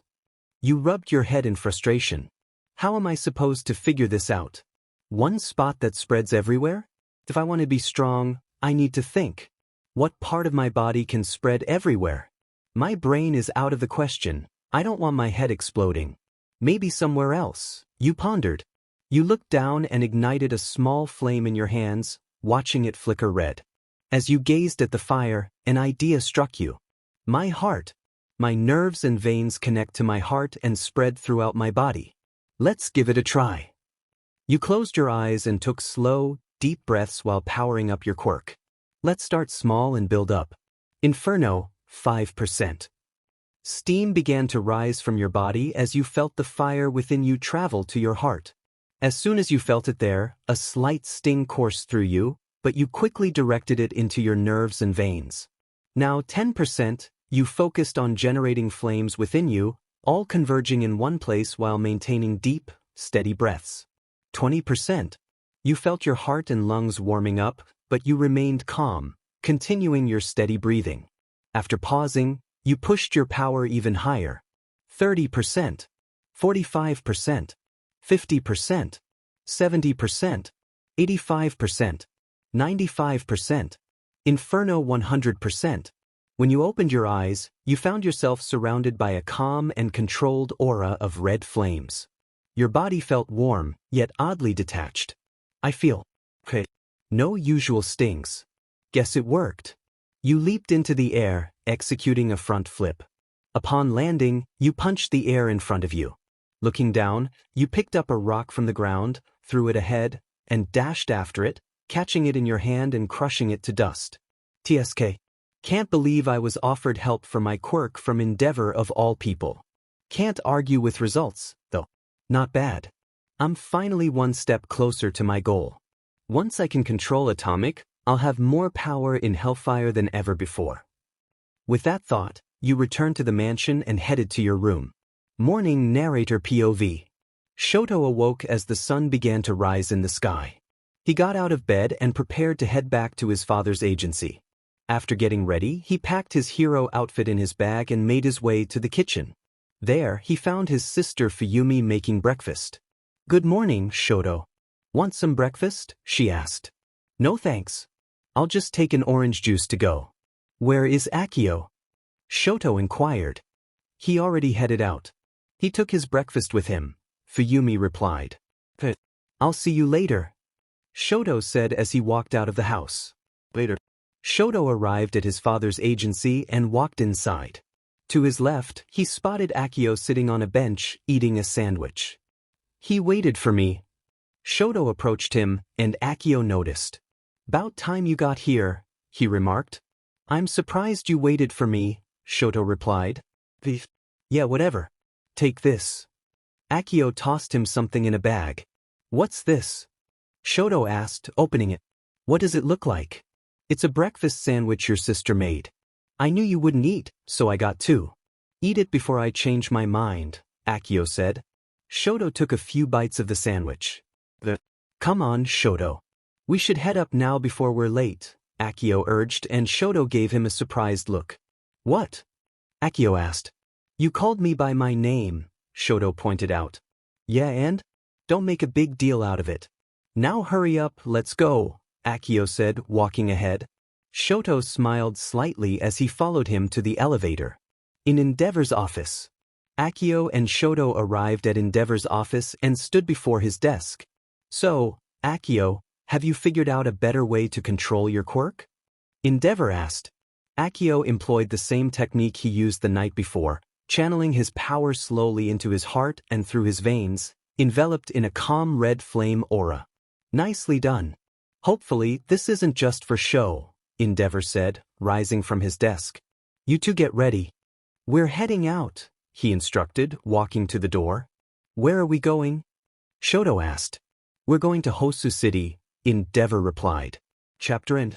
It had been 6 hours since Akio and Shoto accompanied Endeavor on patrol in Hosu City. The sun was nearing the horizon, and there weren't many villains in sight. Your POV. Why did we come to Hosu if there's barely any crime here? You asked, walking next to Shoto behind Endeavor. I would like to know as well. All you said was we're going to Hosu. Why come here if there isn't that much crime? Shoto added. Endeavor turned his head toward both of you. Didn't you two watch the news? The hero killer was spotted in this city, Endeavor explained. The hero killer? Shoto asked. As in Stain. The one who's been targeting criminals and lesser heroes. He's why we're here, you clarified. That's right. Across Japan, the hero killer has been eliminating criminals, and any heroes who try to stop him pay the price. While crime rates have dropped, many lesser heroes have been lost to him. They should have been better prepared if they wanted to stop him, Endeavor stated. He may kill heroes, but you can't argue with the results he brings, you said. Akio, he's a villain. He kills people, Shoto insisted. No. He's an anti-hero. A vigilante. Neither good nor bad. He has reduced crime rates more effectively than any so-called hero in Japan and has done a better job at maintaining order than the great symbol of peace. Villains no longer fear All Might like they used to, they fear Stain instead. He may bring more harm than good, but he understands how to redefine what it means to be a hero, you explained. Endeavor turned to you. Akio, I admire your perspective. It is true that crime has decreased because of him and that he has made an impact on society. But not a significant enough impact. I want to capture the hero killer so that everyone will know I'm the best. I will accomplish what All Might or any other pro-hero could not, Endeavor declared. You better back that up. What's the point of all that talk if you can't deliver? You challenged. Your father used to give me that same sassy attitude. I wonder if that's the only trait you inherited from him, aside from his power, Endeavor remarked. You shot him an angry look beneath your helmet, clenching your fist tightly. Endeavor smirked and turned forward. Let's keep looking. The hero killer has to be around here somewhere, he said, moving ahead. Anger bubbled within you as you approached him with clenched fists until Shoto placed a hand on your shoulder. He's not worth it. He'll say things like that to get under your skin. Don't let him provoke you, he advised. You glanced at him for a moment, then sighed and shrugged his hand off. Whatever, you muttered, continuing to walk with Shoto beside you. As you and Shoto walked, a loud noise echoed through the air. What was that? Shoto asked. It sounded like a building collapsing, you replied, looking up to see smoke rising from a fire. Is that fire? What's going on? Time seemed to freeze as you sensed something about to attack you and Shoto. You instinctively pushed Shoto aside as you noticed something crash through the building next to you, sending you sprawling across the street and against the side of another building. Looking up, you saw a large, muscular creature looming over you, its appearance oddly familiar. It had no mouth and its brain was exposed. A Nomu, you exclaimed. The creature let out a piercing shriek and raised its fist high. Quickly, you activated your quirk and blocked the punch. With a swift kick, you sent the Nomu off you and leaped out of the debris. The Nomu shrieked again. Another Nomu? But what is it doing here? Akio! Shoto shouted your name as he appeared behind the Nomu. Using his ice, he froze the ground beneath it, trapping its legs. Seizing the opportunity, you charged forward, firing at its legs with your pistols before kicking it out of the ice, causing its legs to break off. As the Nomu collapsed, you noticed its legs starting to regenerate. It let out another shriek and prepared to attack until Endeavor unleashed a torrent of flames, sending it crashing into a nearby building. I thought the monstrosity known as Nomu was in prison, Endeavor remarked. This isn't the same Nomu. It's another one, but it's not as powerful as the one at the USJ. The last one hit harder, you replied. Akio, are you injured? Shoto asked, concern etched on his face. Worry about yourself. We need to figure out what's happening, you said. Endeavor! Someone shouted, and Endeavor turned to see some of his sidekicks rushing toward him. Report. What's going on? Endeavor demanded. It's bad. We just came from where the explosion originated. 6 creatures were attacking Hosu, wreaking havoc on the city, and people were in desperate need of help, one exclaimed. We have to put our hero killer hunt on hold for now. We need to stop these creatures before they cause any more destruction. Shoto. Akio. Let's move. Endeavor shouted as he sprinted ahead. Let's get this done, you said as you and Shoto followed him. Once you arrived at a license. These are just abominations that look quite frightening. And besides, how are we going to become heroes if we can't defeat villains without a license? You said as the large Nomu noticed you and charged forward. You effortlessly blocked its punch and kicked it high into the air. Jumping after it, you prepared for its descent. Just as the Nomu was about to pass you, you delivered a swift punch, causing it to plummet to the ground more rapidly. Then, you spotted another flying Nomu speeding towards you. You dodged its attack and seized it by the back of its neck. With a powerful move, you brought it crashing down onto the street. "These creatures are far too weak," you remarked. Suddenly, a four-armed Nomu approached from behind, ready to strike you, but Shoto intervened just in time. He aimed at the Nomu and unleashed a torrent of flames. Quickly, you turned around, drawing your pistols and firing at the Nomu's head, causing it to stumble. Your focus shifted to the winged Nomu as it let out a piercing shriek, but you swiftly covered its mouth with your fist. "Time to end this," you declared, channeling your flames into its mouth, resulting in a powerful explosion. Just as you finished off the winged Nomu, another large Nomu leaped in and attacked a female hero, gripping her neck tightly. You glanced at Shoto and pointed toward the Nomu. He nodded and froze its entire body except for its head. You leaped onto the Nomu's back, grasped its head, and incinerated it. "Thanks for your help," the hero said. "Just be more careful next time," you replied, rejoining Shoto. "We made a good team," he said. "We weren't a team, you were just helping me," you corrected, noticing Endeavor approaching with other sidekicks. "Don't celebrate yet, there are more enemies around." "We're moving in on them now," he instructed, leading the way as you and Shoto followed. Suddenly, both your phones buzzed simultaneously. You pulled them out and saw a message. "It's from Midoriya?" Shoto said. "What does Deku want?" you asked, opening the message. It simply contained his location. "He sent us a cryptic message showing where he is." "He's in Hosu," Shoto noted. "I don't have time to look for him." "He can handle himself," you replied.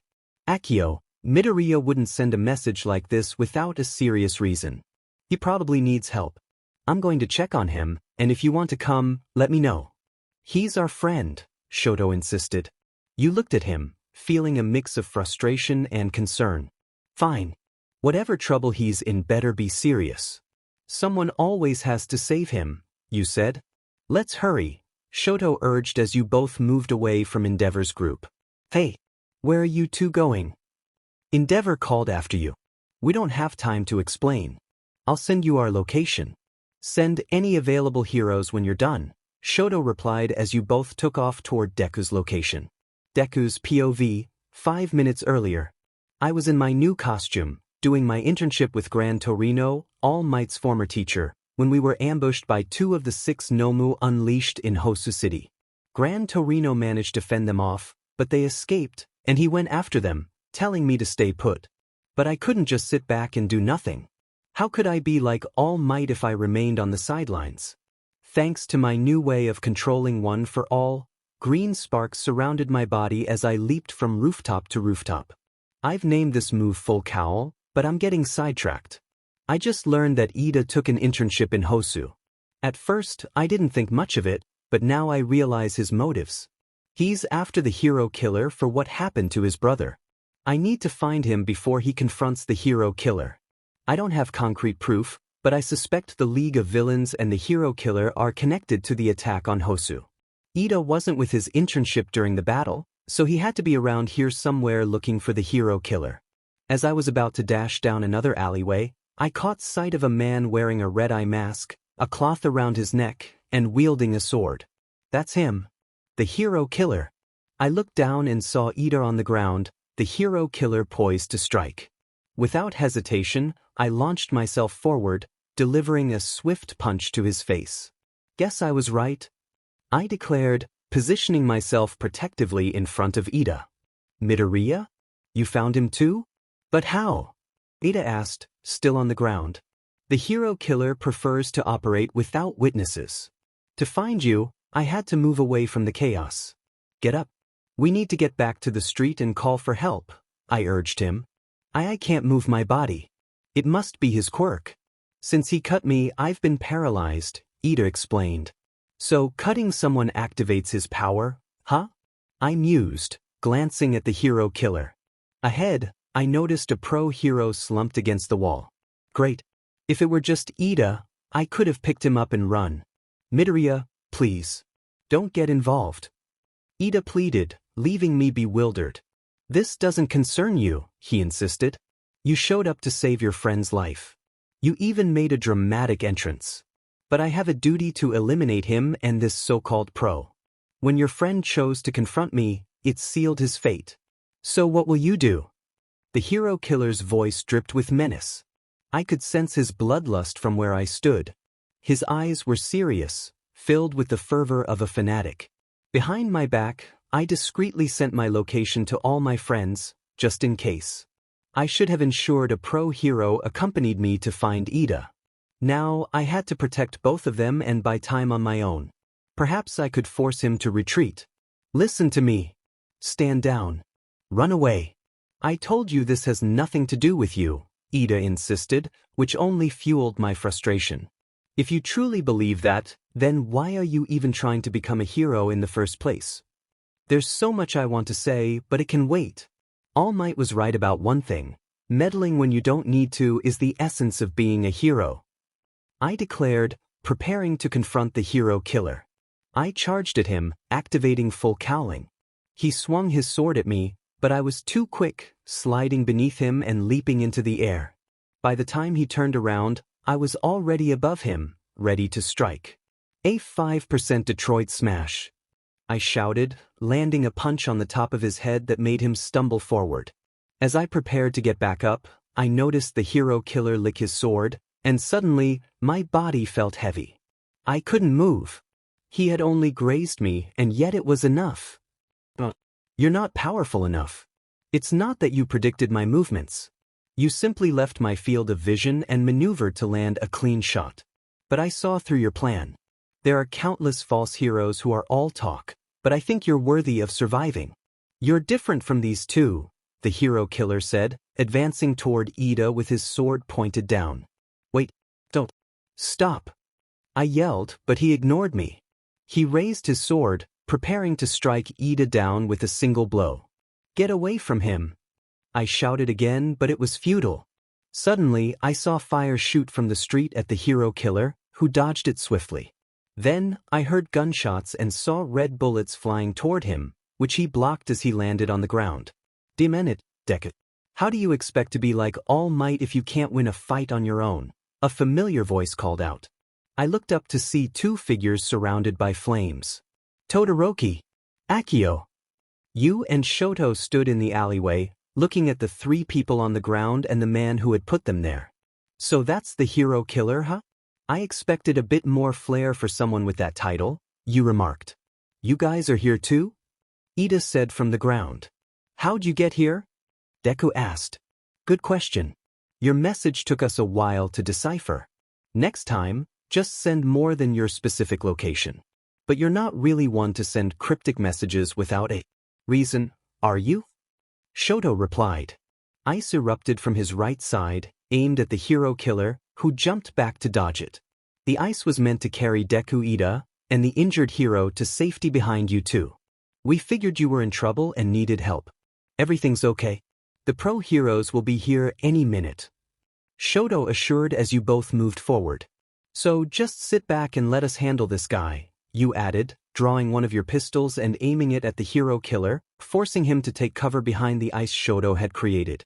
You're just what they said you were. But you won't be taking any more lives, hero killer, Shoto declared, igniting his left side once again. Akio. Todoroki. You can't let him get your blood. I think he can control his enemy's actions by swallowing it. That's how he got us, Deku warned. That's disgusting, you muttered.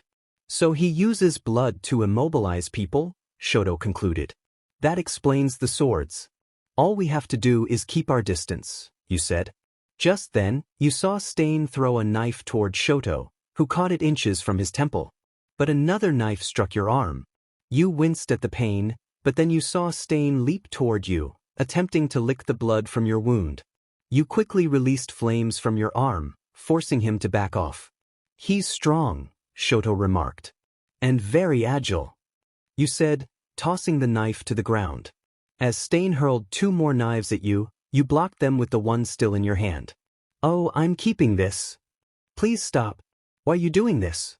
His fight is with me. I inherited my brother's name. I'm the one that should stop him. The hero killer is mine. Ida exclaimed. You're Ingenium now? Strange. The Ingenium I knew before never had that look on his face. You have a dark side. I guess my family isn't the only one, Shoto remarked as he launched more ice at the hero killer while also shooting fire at it. You watched as the hero killer sliced the ice into smaller pieces with his swords. You've blocked your field of vision against someone faster than you. Rookie mistake, the hero killer taunted. Come get us then, you shouted, firing at him with your pistol. He retaliated by throwing 2 swords at you, one striking your arm and the other grazing the side of your helmet. Stain then leaped above you and Shoto, sword raised, ready to strike. You two are good. Unlike him, he said, descending toward the injured pro-hero. Suddenly, Deku jumped up, surrounded by green sparks, and pulled Stain away. Midoriya! Shoto shouted. I'm not sure why, but I'm able to move now. Deku replied. So he has a time limit, you observed, pulling the knife from your arm and glancing at Shoto, who was also removing 2 knives from his own. No, that kid should have been the last to get freed. I still can't move a muscle, the pro-hero said. Stain threw Deku off him and landed behind him. Midoriya! Dodge! Shoto warned, releasing ice from the ground. Deku narrowly avoided the ice, as did Stain. He landed next to you on one knee.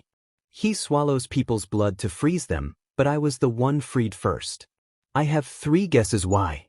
His quirk could be less effective the more people he uses it on. The amount ingested could play into how long it works. Or it could be based on blood type, Deku explained. So you figured it out. Very impressive, Stain said with a smirk. It doesn't really help us much knowing how his quirk works, Deku replied. I thought we could hurry and carry those 2 out of here, but it's no good. He's too fast. He can avoid ice and fire. I'd have to leave myself unguarded, Shoto added. He can also dodge my flame bullets and I always have good accuracy. It's very frustrating. Our only option is to take him down and avoid close combat, you said, putting away your new knife and drawing your second pistol. I'll distract him while you 2 support me, Deku proposed. You want to take a big risk. Let's do it. We can protect them, Shoto agreed. Just don't get in the way of my shots. And don't tell me what to do, you warned. Deku charged forward, bouncing off the walls to draw Stain's attention. He aimed for a punch, but the hero killer dodged and attempted to counterattack. Shoto quickly formed an ice wall to separate them. You fired your pistols at Stain, but he evaded them as Deku attacked again. This time, the hero killer dodged and made a quick cut on Deku's leg, liking the blood from his sword to freeze him. You fired again, but Stain dodged once more. Please, all of you stop. I can't watch this anymore, Ida said. Frustration surged within you at his words. With a swift motion, you knelt and punched him in the face. What is your problem? I can't watch this anymore. Why are you doing this? And the whole, I inherited my brother's name. The hero killer is mine. If you really took his name, then you aren't acting like it. All that talk about honoring your family name was just a sad story to gain respect. We're here because your reckless desire for revenge almost got you killed. You shouted, then intercepted a knife heading toward Ida's face and tossed it aside. Grow up, Ida. Do you really think your brother would want you to get yourself killed just to avenge him? That's life. Things happen. It all depends on how you respond. What you were doing was foolish. Tears streamed down Ida's face as guilt washed over him. You stood up and turned back to the fight with Stain. If you want to make your brother proud, then start acting like Ingenium. Be the hero he wanted you to be, you declared, firing at Stain, who was dodging Shoto's fire and your bullets. Shoto launched a wave of ice at Stain, who skillfully dodged it and leaped into the air, his sword aimed directly at Shoto. Realizing the danger, you sprang into action, tackling Stain and bringing him back down to the ground. Stain quickly regained his footing and began swinging his swords at you with incredible speed.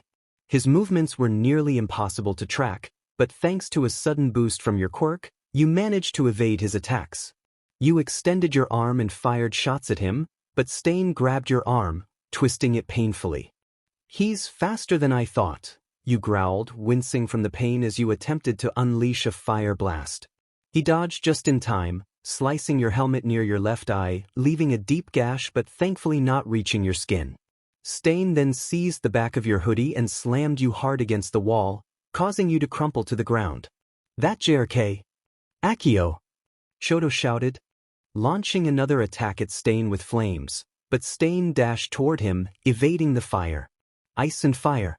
Haven't you learned that relying too much on your quirk makes you a careless fighter?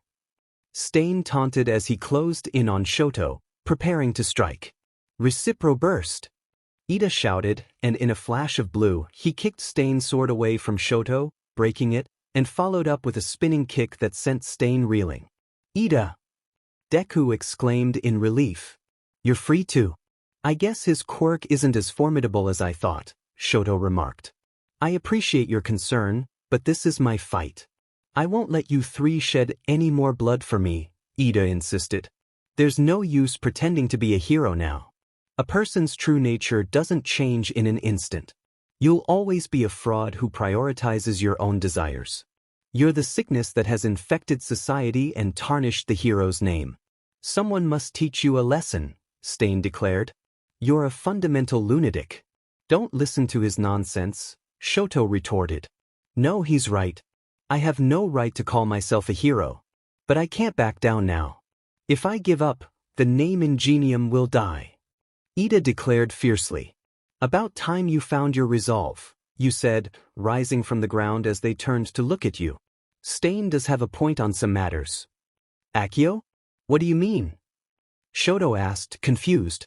Just give me a moment, you replied, hitting the wall hard with your shoulder to reset your arm, moving it slightly to ensure it was in place.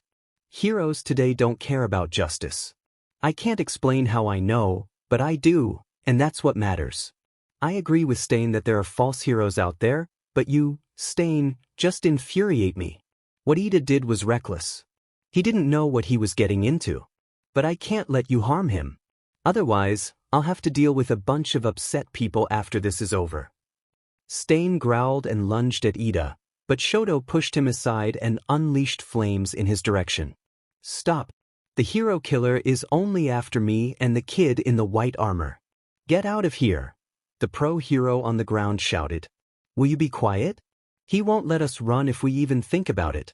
So just stay down and let us handle this, you shouted, stepping beside Shoto and Ida. You sure you can keep going with those injuries? Ida asked. Just focus on yourself. Something's changed with Stain. He seems more determined to take down Ida and the other one on the ground, you replied. I noticed that too. We need to come up with a plan before it's too late, Shoto said. Ida, how long were you paralyzed? You inquired. About 6 minutes, Ida answered. Deku was down for 3 minutes the first time, so he should have about 1 minute left on his timer, you explained. You've been counting? Shoto asked, surprised. Yeah. So Ida was paralyzed for 6 minutes, and Stain must be getting desperate because the other one will be up soon. His maximum is only 8 minutes, you clarified. That was some quick analysis. I take it you have a plan, Shoto said. Of course. I still have enough strength for one more attack, but I need time to prepare it. Ida, you and Deku need to create an opening for me. Think you can manage that without messing it up? You asked. Yes. I won't fail, Ida assured you. Good. Hey Deku. You have 20 seconds left. Once Ida makes his move, you follow up right behind him. Got it? You shouted at Deku. Okay. Deku replied, determination in his voice. Hey Todoroki, can you control your temperatures? Ida asked. Not well with my left side, but yes, I can, Shoto replied. You need to freeze my legs for me without blocking the exhaust, Ida said. Suddenly, Stain threw a knife at Shoto, but Ida blocked it with his arm. Another knife flew through the air, and Ida used his arm to deflect it again. Ida! Shoto shouted. Just hurry and do it. Ida urged. Shoto nodded and froze Ida's legs, causing smoke to puff out of his engines. It's done, Shoto said as he unleashed flames to keep Stain at bay. Thank you, Ida said, his engines revving as he prepared to jump. Recipro extend, he shouted, launching himself at Stain with incredible speed. Deku should be back up in 3, 2, 1, you said? Just then, in a flash of green, Deku leaped into the air alongside Ida, fist raised, with sparks of green energy crackling around him.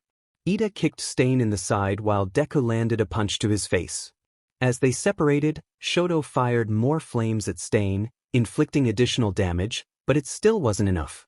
"Akio! Now!" Shoto shouted. "I thought I told you not to give me orders," you retorted, bouncing off the walls as you leaped onto the rooftop of the alleyway. Flames surrounded your body as you launched yourself down, arms extended and spinning. "Wild Javelin," you yelled, striking Stain with a powerful hit that resulted in a small explosion. You landed next to Shoto as Deku and Ida slid down on a patch of ice. Together, you all looked up to see Stain, now unconscious, at the top of the ice. "He has to be knocked out after all that," Deku said. "Then let's restrain him and get him to the street." "Maybe we can find some rope," Shoto suggested. "We need to take all his weapons too and make sure he doesn't have any spares," you added. "Good idea," Shoto agreed, and you all got to work. Later, after scavenging some rope from a nearby dumpster, you and Shoto gathered all of Stain's weapons except for the one you had taken from him. The pro hero known as Native finally regained his strength and carried Deku out of the alleyway while you, Shoto, and Ida finished tying Stain up. "We're lucky someone threw this rope away," Shoto remarked. "Todoroki, Akio. I can drag him from here," Ida insisted. "Are you forgetting your arms are injured?" you replied, pulling Stain out of the alleyway. "I have to apologize. I'm supposed to be a pro, but I felt useless back there," Native said. "No one could take on the hero killer alone with a quirk like his," Deku reassured him. "The four of us barely managed to win against him," Shoto added. "It was because of his own mistakes. He was too rattled and desperate, forgetting about the kid's quick recovery and unable to dodge both his and Ida's attacks," you explained as you tossed Stain onto the sidewalk near the street. "Right? Let's get him to the police as quickly as possible," Native urged. "What are you doing here, boy?" an old voice shouted, sounding familiar to you. You turned to see a small old man across the street, clad in a white spandex costume and a yellow cape. Your eyes widened as you recognized him. "Gran Torino!" Deku exclaimed, only to be kicked in the face by the old man. "I thought I told you to stay on the bullet train," he scolded, jumping down. "Who's this?" Shoto asked. "Gran Torino, the hero I'm interning with," Deku replied. "Of all the places, All Might sent the kid there? A good idea, but still." "How did you find us?" Deku asked. "I was told to come here by someone else.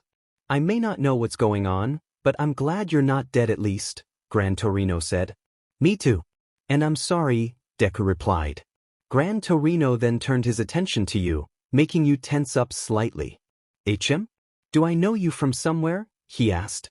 Realizing there was no way to avoid this, you removed your helmet and looked down at him. "Hey Gran Torino. It's been a while," you said with a frown. His eyes widened in recognition. "Akio. It's been years, kid. Look at you all grown up. I hardly recognized you," he said. "Wait, Akio, you know Gran Torino?" Deku asked. You crossed your arms and looked away, annoyed. "Know him?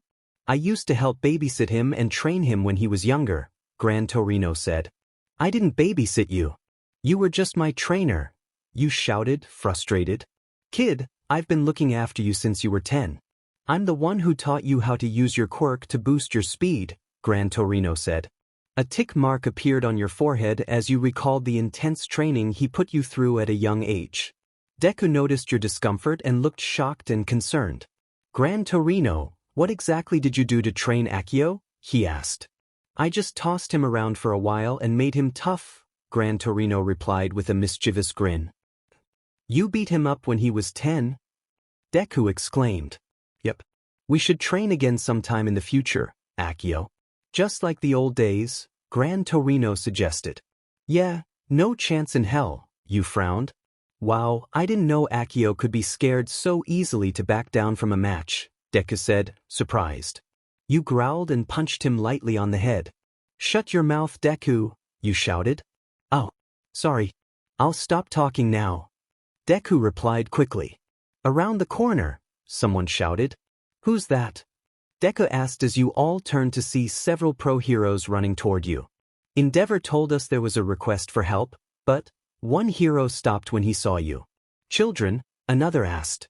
Those injuries look bad. I'll call an ambulance right away, a third said. Hey, look, another hero said, noticing Stain still tied up and unconscious on the ground. Is that the hero killer? A female hero exclaimed in shock. I'll call the police, another hero said, pulling out his phone while the others checked on you and the others. Can you walk? One pro asked Deku. If you help me up, then I think so, Deku replied. Okay, and the two of you? He asked you and Shoto. I'm fine, you said. Only minor injuries, Shoto added. You then noticed Ida approaching the three of you, bowing his head. You guys, you were hurt because of me. I'm truly sorry. I was just so angry. I couldn't see anything else, he said, fresh tears in his eyes. I'm sorry too, Ida. You were going through so much alone, and I couldn't tell anything was wrong, even though I'm your friend, Deku replied. You stepped forward and gently tapped the top of his head, firm enough to get his attention. Ida, pull yourself together. The class representative shouldn't be acting like this, you said in a straightforward tone. Akio, you know you can ease up on those pep talks, right? Deku remarked, and you simply clicked your tongue. No. He's right, Ida said, wiping away his tears. Get down. Gran Torino shouted. A flying Nomu swooped down towards you all, its eye socket bleeding, and snatched Deku off the ground, lifting him into the air. Midoriya! Ida and Shoto shouted. Damn it! I've got it! You exclaimed, reaching for your pistol, but Gran Torino grabbed your arm. No. You might hit the kid, he warned, and you growled in frustration. Suddenly, the Nomu halted and began to plummet.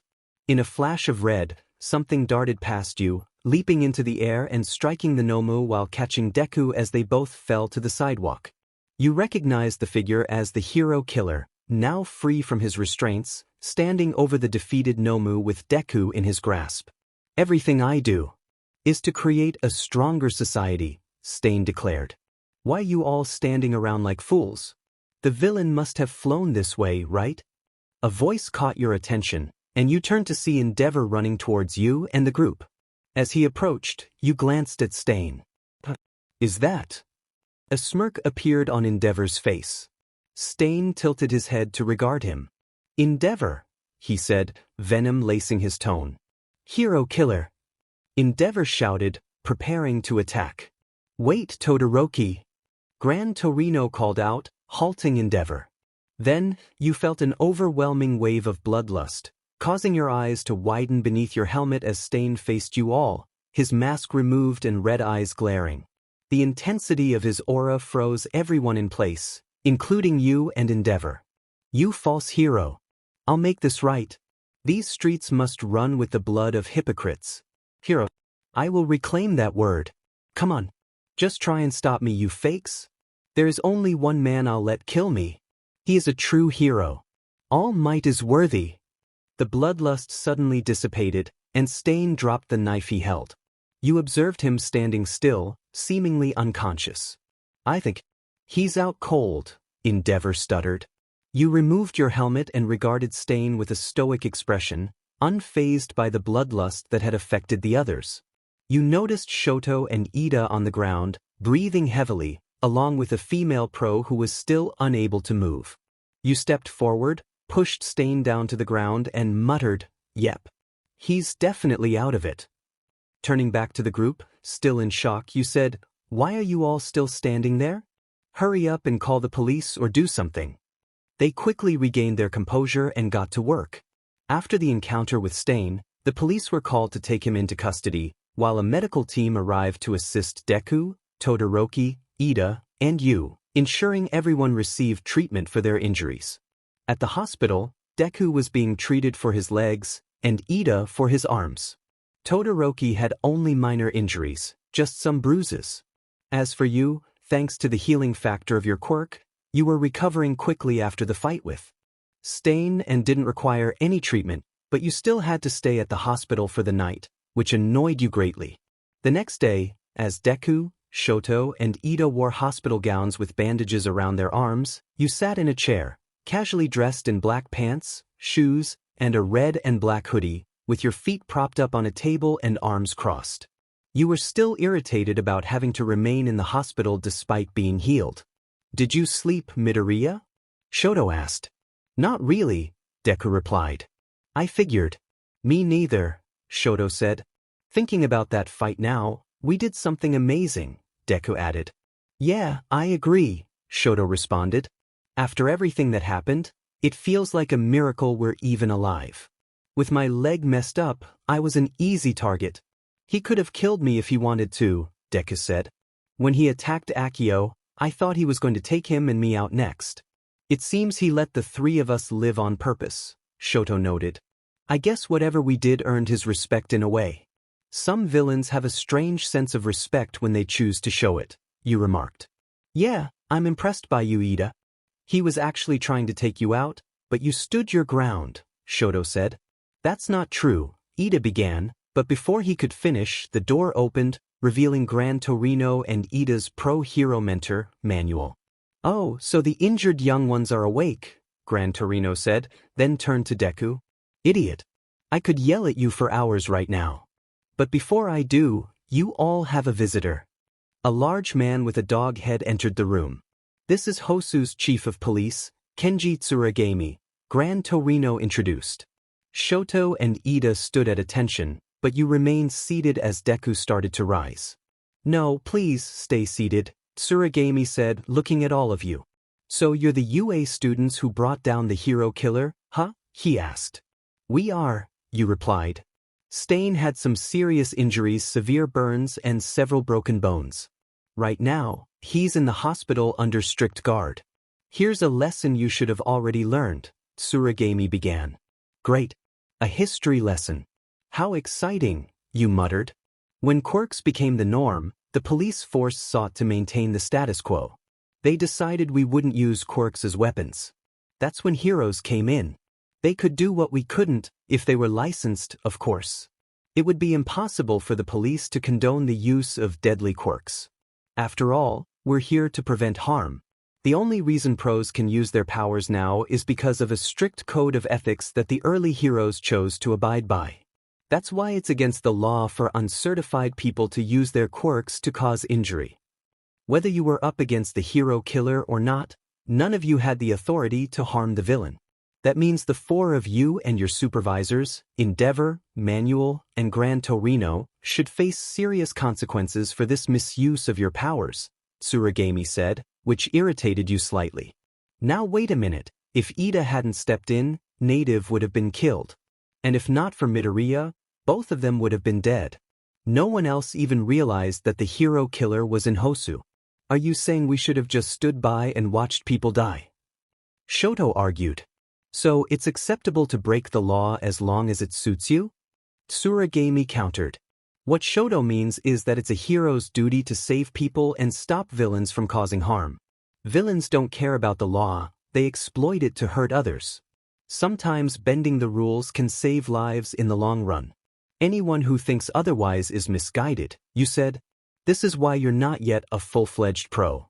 It's clear that UA and Endeavor haven't been teaching you nearly enough. What a shame, Tsuragami replied. You muttered, standing up and walking toward him, followed by Shoto. Todoroki, Akio. Listen, he's right, Ida said. Guys, calm down, Deku added. Before anything else could happen, Gran Torino stepped in front of you too. Hold on, you both need to hear him out until the end, he said, making you and Shoto pause. What I've said is the official stance of the police department.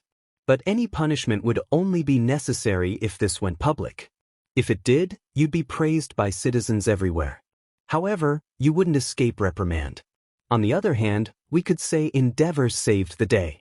Stain's injuries would support this narrative completely, and we could pretend you weren't involved.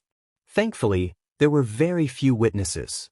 This could be the last you hear of any punishments, but it would mean no one would know about you. You'd receive no recognition at all. The choice is yours. Personally, I want to protect promising young careers. Not for a mistake like this, Tsuragami said. Either way, We'll need to take responsibility for being negligent as supervisors, Manuel added. Ida approached his supervisor and bowed his head. I'm sorry. I should have listened, he said. Manuel gave him a gentle chop on the head. Yeah. You caused us a lot of trouble. Remember that and don't do it again, Manuel said. I apologize as well, Deku said, bowing his head. Shoto followed suit. Me too. We'll leave it up to you, he said. Akio. Gran Torino called. You let out a grunt and crossed your arms. It pains me to let that guy take all the credit. But it would satisfy me to see his pride fade knowing that a bunch of kids did what he couldn't. So do what you want. I don't care, you said. I know it's not fair. You won't enjoy any of the fame and praise you probably would have received otherwise. But at least, allow me, as the chief of police, to thank you, Tsuragami said, bowing his head. Teasuke, you could have started with that, you and Shoto said in unison.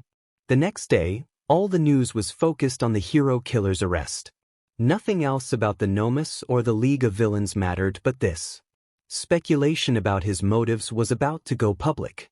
You were still at the hospital in the lobby. The nurse said to stay for a few more hours, and you would be free to go. While looking out the window, you received a call from Momo and answered. Hello, you asked. Akio, are you okay? She asked, her voice filled with concern. I am. Why? You replied.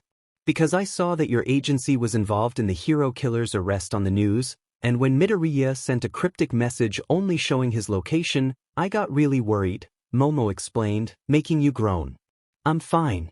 Deku and Ida's agency was involved in the hero killer's attack. And that's when I got the same message from Deku showing his location. When we got there, Endeavor and Stain fought, and you know the rest. You lied, telling her the story that was supposed to be told, which frustrated you internally. At Momo's internship, she sighed. That's a relief. I'm glad pro heroes were there to make sure you weren't hurt, she said. Tsuke. Not like any villain could hurt me otherwise, you replied, making Momo chuckle. Then Uabami, the pro hero Momo was interning with, approached her. Kriati, we're about to start our patrol soon, she said. Oh, sorry. I gotta go, Akio. I'll see you at school, Momo said. Sure, you replied before hanging up. Was that a boy? Uabami asked with a smirk, causing Momo to blush. A wife. But it's not like that. Momo stammered, still blushing, though her thoughts mirrored her supervisor's. After putting your phone away, you felt something jump on your back and turned to see your little sister. Hey Akio, she exclaimed. You groaned a little. Yeah. Hey Nugget, you said, allowing her to stay on your back. You turned around and saw your mom smiling at you. I thought I told you not to come here, you said. I know, but Imiko really wanted to see you, and we were starting to get worried, your mom replied, making you groan again. I told you not to worry about me. It's not like I was hurt badly, you insisted. Who are you trying to fool? Gran Torino chimed in as he approached. Gran Torino, what are you doing here? Your mom asked. I was one of the supervisors of Akio's friend who was part of what happened last night, Gran Torino explained. Imiko jumped off your back and walked up to Gran Torino. Hi Gran Torino, she said. Hey there, Squirt. Hope Akio has been taking care of you, Gran Torino said. Yes, he has. And I've been taking care of him as well, Imiko replied. A young thing like you shouldn't have to worry about taking care of him until he's as old as I am, Gran Torino said, patting her on the head while she giggled. Now back to you, it's a miracle that villain didn't seriously injure you. 3 wounds in each arm and a dislocated arm aren't something anyone could walk away from easily, Gran Torino said. What? Akio, why didn't you mention that before? Your mom shouted, making you groan. Gee, thanks Gran Torino. This is not what I wanted right now, you said. Your mom walked up to you and rolled up your hoodie sleeves, examining your arms. Well, you only have a few new scars, so that's something. Thank goodness you inherited my quirk. Otherwise, this would take longer to heal, she said. Mom, fine. I told you I wasn't hurt badly. Just some minor injuries that could have been worse. Can you please stop worrying so much? You groaned, casting a glare at Gran Torino. So, what the news said about Endeavor defeating the hero killer, was it true? Emiko asked. Yes, you replied, not entirely truthful. Don't lie to me. I know you. There's no way you'd be there without getting involved, Emiko insisted. Heh, the kid's sharper than I thought, Gran Torino remarked. You leaned down to Emiko's height. Of course it was a lie. You think that guy could pull that off? It was me, along with Shoto, Deku, and Ida. But we have to keep it a secret from everyone to avoid a lot of trouble. So, try to keep your mouth shut, you said. I don't have a big mouth, Yuji. Emiko shouted, sticking her tongue out at you. Yelling doesn't prove that. You shot back. All right, you two, that's enough. We can talk more over lunch. Gran Torino, would you like to join us? Your mom asked. No thanks. I have to make a call. Maybe I'll join you later, Gran Torino replied. Come on, you two. I have plenty of food in this bag, your mom said. But hospital food is terrible. This is why I hate coming here, you said as you walked away with your mom and sister. 3 days after the Hosu incident, things were starting to return to normal. Akio was cleared from the hospital and went back to Endeavor's hero agency with Todoroki, while Ida returned to his agency when he was cleared. Deku stayed for another day and was soon cleared as well. Akio and Todoroki continued their training during the little time they had left, while Endeavor remained mostly silent whenever the Hosu incident was mentioned. It seemed his pride was hurt after taking credit for defeating the hero killer when he hadn't actually done much. Soon enough, it was time to return to UA High. Akio and Todoroki left Endeavor's agency and headed back to UA for their next assignment with their classmates. At UA High, when everyone returned from their internships, they immediately went to class. Laughter erupted from Shiro and Kirishima. Holy cow! What happened to you, Bakugo? They both shouted, still laughing. Bakugo wore an angry expression, his hair smoothed down. Stop laughing! My hair has gotten used to this style, and I can't fix it. Did you hear me? I'll get you for this. Bakugo growled. Yeah, I'd like to see you try, pretty boy. Shiro said, still chuckling. What did you call me? Bakugo yelled, and his hair shot back into place. There it goes. Shiro and Kirishima shouted, laughing even harder. Awesome! You got to face actual villains. I'm super jealous, Ashido said, standing in front of Jiro. I didn't fight. I just helped people escape and provided support, Jiro replied. It's still cool though, Ashido insisted. I spent most of my time training and cleaning the ship. But there was this one time we stopped some smugglers, Tsu said. Okay, that's pretty cool, Jiro and Ashido agreed.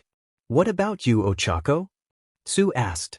Uraraka was currently in a fighting stance, a focused look on her face. I'd say it was very enlightening, she said. I think she found her fighting spirit, Tsu remarked.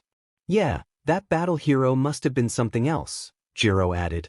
After 1 week, she's like a totally different person, Kaminari said to Mineta. Don't be silly. All women are demons at heart. They just hide their true personalities behind pretty faces, Mineta said, nervously biting his fingernail. What did MT Lady do to you? Everyone at my internship loved me. Now, if you want to talk about change, it was those 4, Kaminari said, referring to Ida, Deku, Todoroki, and Akio. Ida and Deku stood in front of Todoroki and Akio's desk. Todoroki sat up straight while Akio leaned back with his eyes closed. Oh yeah, the hero killer, Shiro exclaimed, being held by the back of his shirt collar by Bakugo. Glad you guys made it. Back alive. Seriously, Kirishima added, also in the same predicament. I worried about you too, Momo said, looking at Akio. You're lucky Endeavor came in and saved you guys, Sato said, causing Akio to growl under his breath with his eyes still closed. So cool. Just what I'd expect from the number 2 hero. Hagakure chimed in. Yeah, that's right. He saved us, Todoroki said. Did you guys hear the news about the hero killer? Everyone's been saying he was somehow connected to the League of Villains. Can you imagine how frightening it would have been if that creep had been there when they attacked the USJ? Ojiro said, he's scary, yeah, but did you see him in that weird video? It's all over the internet, Kaminari said. I didn't even know there was a video of him, Ojiro replied. He's a villain, but he's very tenacious. Makes him pretty interesting, huh? Kaminari said. Kaminari? Deku said, pointing at Ida. Oh, dude. Kaminari tried to apologize, but Ida held up his hand. No, it's okay. You're fine. It is true that he's quite a tenacious villain. I understand why people might think he's interesting. But instead of helping the world, his beliefs led him to commit cold-blooded acts. No matter his motives, killing cannot be condoned. To prevent anyone else from suffering like I did, I promise to strive to be the perfect hero, Ida declared. Later at the training grounds, your POV. You and your class were outside at the training grounds in hero costumes, with All Might teaching. I am here. Hope you're ready to return to our lessons. Today, it's hero basic training. Feels like I haven't seen you in a while. Welcome back. Now then, listen carefully for what's in store. We're going to conduct a little race. Take everything you've learned from your internships and apply it to this rescue training. If it's rescue training, shouldn't we be at the USJ? Ida asked. That facility specializes in disasters. As I said earlier, this is a race. So prepare. You're about to step into Field Gamma. Inside is an area full of factories that form an intricate labyrinth, so good luck finding your way around. You'll be competing in groups of 5. Each person starts at a different location on the outskirts of the model city. I'll send a distress signal, and you do what you must to rescue me. Whoever finds me first wins. But please try to keep the property damage to a minimum, All Might said, pointing at you and Bakugo. Why are you pointing at me? He's the one that causes the most chaos. You and Bakugo exclaimed simultaneously, turning to each other and playfully bumping heads. You create more chaos than I do, Explosion Boy, you retorted. Says the one with the gadgets that can shoot anything. Bakugo shot back. Want to see who can create the most chaos? You challenged, making him smirk. Absolutely. You ignited your quirk, flames flickering off your back and arms, while Bakugo sparked with energy in his hands. Before anything could escalate, Deku, Kirishima, Kaminari, Siro, Shoto, and All Might intervened, pulling you two apart. Guys, please calm down. We're not fighting each other. Deku urged, pushing you back alongside Shoto, while Kirishima, Siro, and Kaminari held onto Bakugo tightly, with All Might standing between you. Afterward, everyone gathered around a large monitor to watch as Deku, Ida, Ojiro, Ashido, and Siro were the first to compete. Wow, everyone in this group has really good mobility, Kirishima remarked. I think Midoriya is at a disadvantage against those 4, Momo noted. That's true. Quick movement isn't really his strong suit, Jiro added. And he always ends up hurt when he uses his powers, Momo said. So, who do you think will win? I'm betting on Siro, Kirishima said to Kaminari. Oh, I'm putting my money on Ojiro, Kaminari replied. I choose Ashido because she's super athletic. Mineta chimed in. I know Deku won't win, Bakugo added. What about you, Akio? Kirishima asked, leaning toward you with an arm on your shoulder. I don't really care. I doubt Deku will win, but he might come in second or third, you replied. Once the race began, Siro quickly took the lead, swinging from the metal poles in the area using his elbow tape. Siro has an advantage in this terrain. Looks like he's winning, Kirishima said. Suddenly, a green flash zipped past Siro. The camera adjusted to reveal Deku jumping from metal pipe to metal pipe, flipping and surprising the class. Whoa! Midoriya! When did he get that good? Kirishima, Mineta, and Kaminari exclaimed in unison.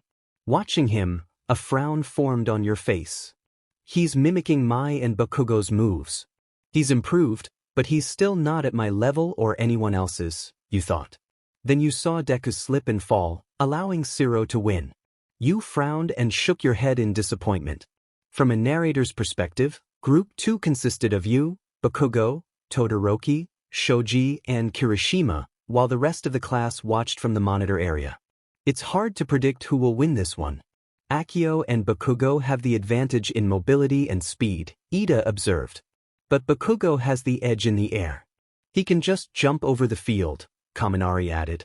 True, but I still think Akio might win, Momo said. I agree, Jiro chimed in. Same here, Ashido added. As the race began, Todoroki, Shoji, and Kirishima took off running, while Bakugo launched himself into the air with explosions, heading straight for the objective. You stood still with your arms crossed, leaving your classmates puzzled. Is he okay? Uraraka asked. Yeah, why isn't he moving? Momo wondered. You uncrossed your arms and clenched your fists. Deku may have gotten stronger, but it's time to show him and everyone else what I've learned, you said. Taking a deep breath, steam escaped from your helmet, and smoke began to rise from your shoulders. With immense pressure and heat radiating from your body, you squatted in a jumping stance before launching yourself off the ground, leaving a crater and a trail of red flames behind you at incredible speed, shocking everyone. He can fly now. Your speed was so incredible that you broke the sound barrier and soon landed in front of All Might, leaving him stunned. Not even 15 seconds into the race, you had already won decisively. As the others reached the finish line, you removed your helmet, revealing your hair almost completely standing on end and your eyes glowing a dark red. Even Bakugo was impressed, though he was also annoyed that two of his rivals had grown stronger during their internships. Amazing young Akio! You reached Mach 5 in an instant and won. Congratulations! All Might exclaimed. Wait, Mach 5? That's insane. Kirishima said. You clicked your tongue and walked away. Whatever, you muttered, but then felt a hand on your shoulder. You turned to see All Might. Come find me after class. You, me, and young Midoriya need to discuss one for all, he said seriously. You nodded and walked away. Later, everyone was back in their locker rooms after class, changing into their school uniforms. That was some tough training today, Sato said. It's the first class in a while that had me sweating, Aoyama agreed. I really need to work on my mobility, Kirishima said. You could also improve other skills to compensate, Tokoyami suggested. I still wish I could use my quirk for speed. I'm jealous of guys like you and Zero, Kaminari added. As Deku was getting dressed, Mineta waved over to him. Hey Midoriya. You won't believe what I just found. Someone made a hole in this wall. A previous generation has given us a gift. You know what's next door, right? This leads to the girls' locker room. Mineta exclaimed, drawing everyone's attention. Don't even think about it. Peeping on them like that would be criminal. Ida warned. Then you'll have to throw me in solitary confinement because you can't stop me. Mineta replied, ripping off a small poster to reveal the hole. I want to see Yaoyorozu's curves, Ashido's slender waist, Hagakure's floating underwear, Uraraka's amazing figure, and Ajui's unexpectedly soft features. Okay, target identified. Getting ready to take action, you said, aiming one of your pistols at Mineta's head. Just as you fired, a certain earphone jack emerged from the hole, poking Mineta in the eye and giving him two sources of pain.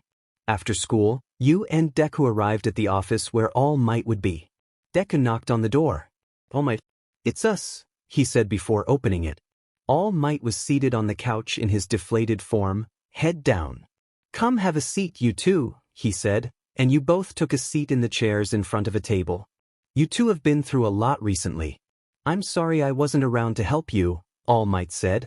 Oh no, you don't need to apologize for that, Deku replied. Not like we needed help. We managed well. More importantly, you said you needed to talk to us about One for All. I think I know what you're going to tell us, but I'll let you do the talking, you said, and All Might nodded. One for All is a unique ability, and you should know its origin. One for All was part of another peculiar quirk, a power that's very old. The name of that quirk is All for One, All Might explained. You let out a low growl at the mention of the name, clenching your fist tightly. It allowed its user to take quirks from others. The user could keep the quirks for themselves or give them to someone else. This was back when quirks were just starting to emerge, before society had figured out how to deal with those newly empowered. When quirks first appeared, it became impossible to define what it meant to be a normal person. Laws and human rights were hotly debated, civilization's progress stalled, and society decayed. During that chaotic PRD, one person rallied many together. He went by the name of his power, All for One. He stole quirks from others and, with his overwhelming abilities, spread his influence across the country. He manipulated people to serve his purposes and committed evil acts with little resistance. In the blink of an eye, he became the leader of villains and ruled over Japan. All Might continued. I've heard rumors about it, but it didn't show up in any of our textbooks, Deku said. Of course not. It's the kind of shameful history people would rather ignore, you replied. Anyway, when a person gains true power, they often enjoy showing it off. He made people trust him or submit to his will by altering their abilities. But many poor souls couldn't bear the burden of the quirks they were given. They became mindless living dolls, just like the Nomis. Meanwhile, some quirks actually evolved as they were passed on, even combining with other powers. This evil man had a quirkless younger brother. He was small and sickly but had a strong sense of justice. They couldn't have been more different. It pained the brother to see All for One's deeds, so he kept resisting him. Then All for One transferred a quirk to his sibling, one that would allow him to stockpile power. We don't know if it was a gift or a means of forcing SBMSN. Even though everyone thought he was quirkless, it turns out the brother did have a quirk, though he hadn't realized it. He had a seemingly useless power that only allowed him to pass on quirks. And so, the stockpiling ability merged with the younger brother's power, and that's how One for All came to be, All Might concluded. You glanced to your left and saw Deku was visibly shocked by the story. I've always found it ironic that justice often spawns from evil, All Might said. Wait, hold on. I understand how One for All came about, but this villain must be long gone by now. So why are you bringing him up? Deku asked. He had the ability to steal quirks and enhance them. He likely possessed a quirk that prevents him from aging. One for All's true purpose was to stop All for One, so the power was passed down from person to person until I defeated him. But All Might hesitated, turning to you. Your eyes widened at what he was about to say. Don't tell me, you said, and he nodded. All for One, the symbol of evil, is still alive and is the true leader of the League of Villains.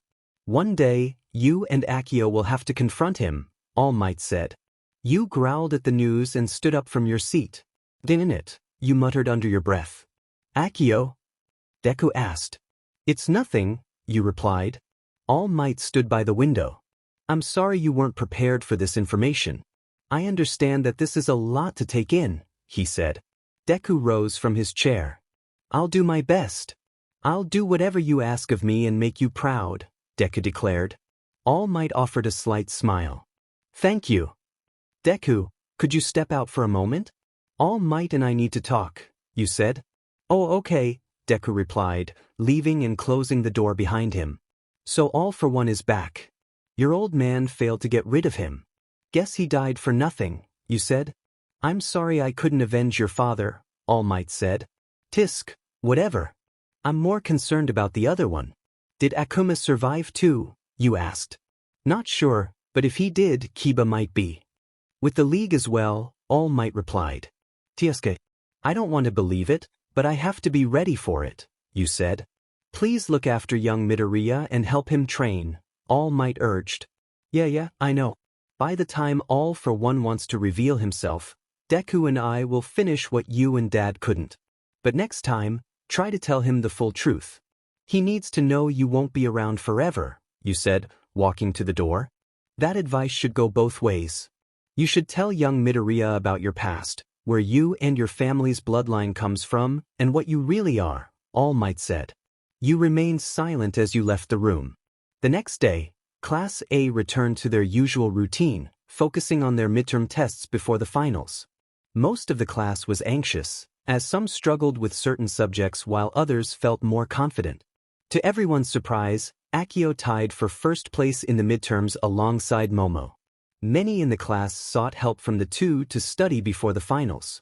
Momo was eager to assist her friends and invited them to her house. She also invited Akio, but he declined, leaving her with a momentary look of disappointment. Later at lunch, you sat with Deku, Shoto, Ida, Uraraka, Tsu, and Hagakure.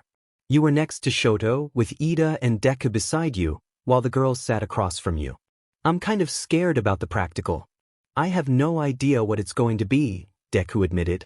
Hard to believe they'd give us anything too crazy, Ida replied. The written exam questions will all be from class, so I should at least be able to handle those, Deku said. Do you really think it's going to be that simple? Uraraka asked. It's driving me nuts. I just want to know what they'll have us doing, Deku said. It's a comprehensive test of everything we learned this year, Hagakure said. Yup, and that's about all we could get from Mr. Aizawa, Sue added. Okay, so it will cover combat training, rescue training, and basic training, Uraraka said. We can't just study, we have to stay in great physical shape, Deku began, but was interrupted when someone elbowed the back of his head. He turned to see the blonde from Class B. Oh, sorry. Your head's so big that it's hard to miss, the blonde said. Great, he's still around, you muttered, catching his attention. You know that's not my name, he shot back. You're right, but frankly I don't care. So buzz off, you replied. He ignored you and continued his rant. I heard you guys stumbled across the hero killer. Just like you Class A people, not happy unless you're the center of attention. People don't think you're good heroes. Just imagine if any of us got into your little spotlight mishaps. What villains will you bring upon us? He kept rambling until you growled, I don't think anyone would mind if I turned him into a chicken nugget. You started to get up, but Shoto tried to hold you back. Then Kendo, the orange-haired girl from Class B, came up behind him and tapped the back of his neck, causing him to stumble forward. That's not funny, Monoma. You heard what happened to Ida. Chill out, she said. Kendo? Ida asked. I apologize for him. I'm pretty sure there's a hole where his heart belongs, Kendo replied. Tell me you stopped his heart with that hit, you joked. Unfortunately not, Kendo said. What a shame, you said, returning to your food. So I know you all are worried about what's going to be on the big practical exam. I heard it's going to be giant robots like the entrance exam. One of my friends who's a few grades up filled me in. I know, cheating, but oh well, Kendo said. Darn it. Why didn't I think about asking an upperclassman before? Deku said, muttering to himself. What kind of idiot are you, Kendo? You just gave away our advantage. This was supposed to be our time to finally one-up those Class A idiots. He was cut off by another light tap to the head from Kendo, who then dragged him away. They're not the idiots, she said. Later in class, once the rest of your classmates heard about what to expect from the practical, Ashido and Kaminari were thrilled. All right, this'll be super easy if it's just robots. Kaminari exclaimed. Such awesome news. Ashido added. Why do you both sound so happy? You two are the main ones having a hard time controlling your quirks, you pointed out. Yeah, but I can let loose with robots. Kaminari said. And melting them will be easy for me. Ashido chimed in. Now all you two need to do is study with Yaoyorozu, and you guys will ace the finals, Siro said, making you sigh. It shouldn't matter if it's robots or actual people. You shouldn't be this excited, you said. Hey, who are you calling idiots? Kaminari protested, but Bakugo quickly interjected. Shut up. You need to learn how to control your quirks. Got it? Bakugo shouted, then turned to Deku. Hey Deku, I don't know what's going on with your power, but I saw the way you were using it, and I want you to know, it's really frustrating me. I won't have another half-hearted win like the festival. We'll be getting individual scores in the upcoming finals, new rankings. So we'll all know exactly where we stand. I'll show you how much better I am. He then turned to Shoto. Todoroki, I'll take you on too. When Bakugo turned to you, you met his gaze. Silence filled the air as tension rose between you two. Ever since your first encounter with Bakugo weeks ago, he had been determined to outdo you in every way possible. Your last fight had ended in a stalemate, nearly destroying the training ground in the process. I still have a score to settle with you, Akio. You may have gotten stronger, but I won't lose to you. We'll settle this rivalry very soon, he said. Well, let's hurry up and get this done. I'll be ready and waiting until you're ready, you replied. For the time they had, everyone was studying hard for the written exam.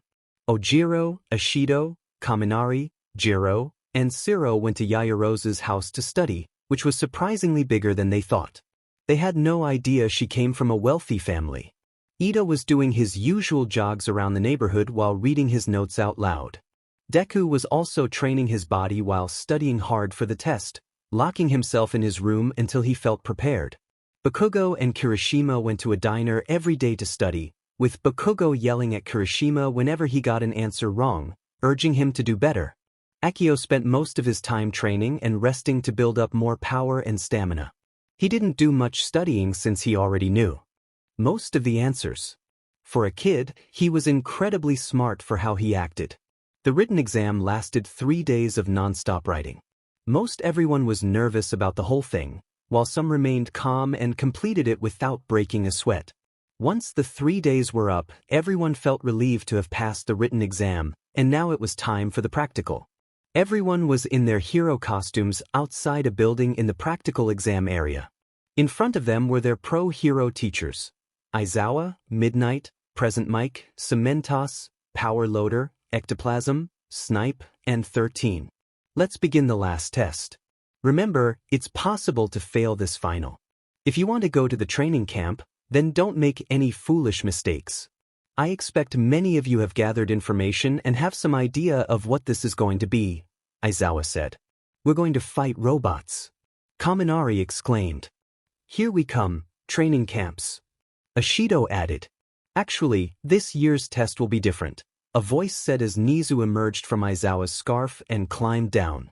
The test will now focus on new elements. There will be hero work, of course, but also teamwork and combat against actual people. So that means you'll fight one of our esteemed UA teachers, Nizu announced, shocking most of the class. Additionally, your partners and opponents have already been chosen. They were determined at my discretion based on various factors, including fighting styles, grades, and interpersonal relationships, Aizawa continued, pulling out a list. First, Yaoyorozu and Todoroki are a team. Against me, he said with a smirk. Then Midoriya is paired with Bakugo.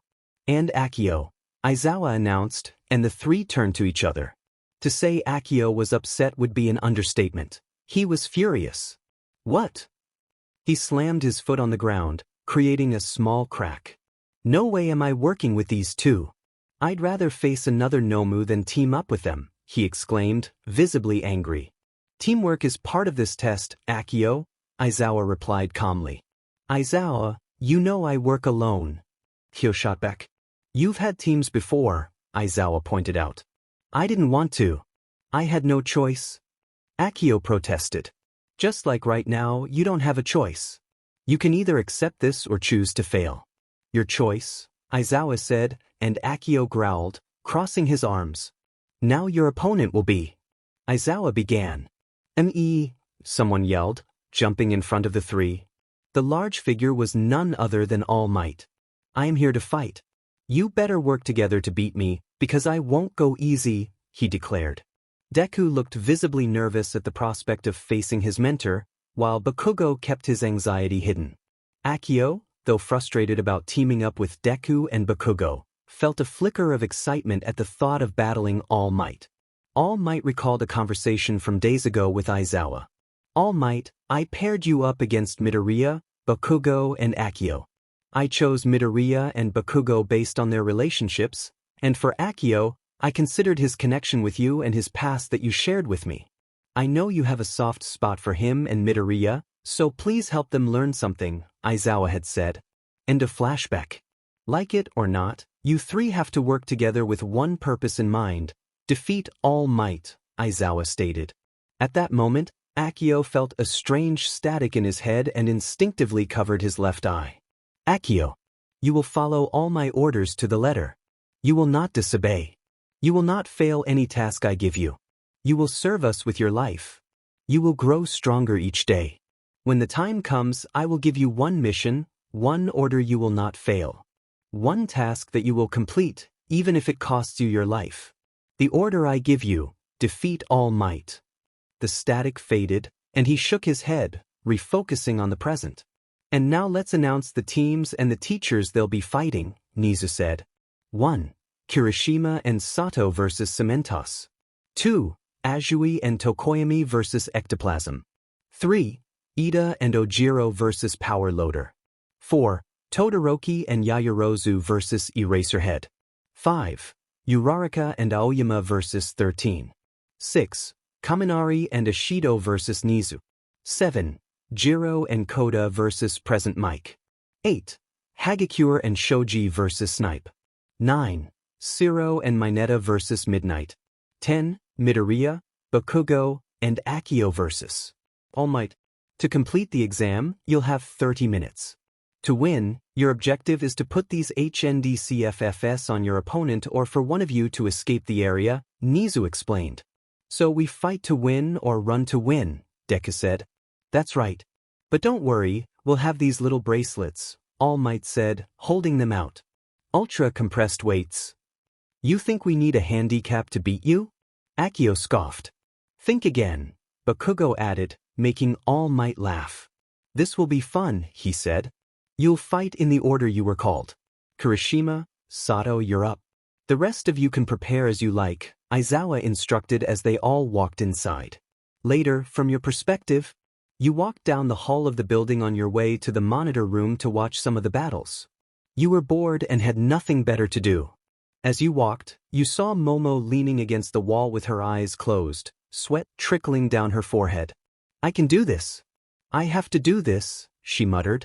What are you doing? You asked, surprising her. Oh, hey Akio. What are you doing? She replied. I'm going to the monitor room. Now answer my question, you said. I'm trying to prepare myself for my fight with Mr. Aizawa alongside Todoroki.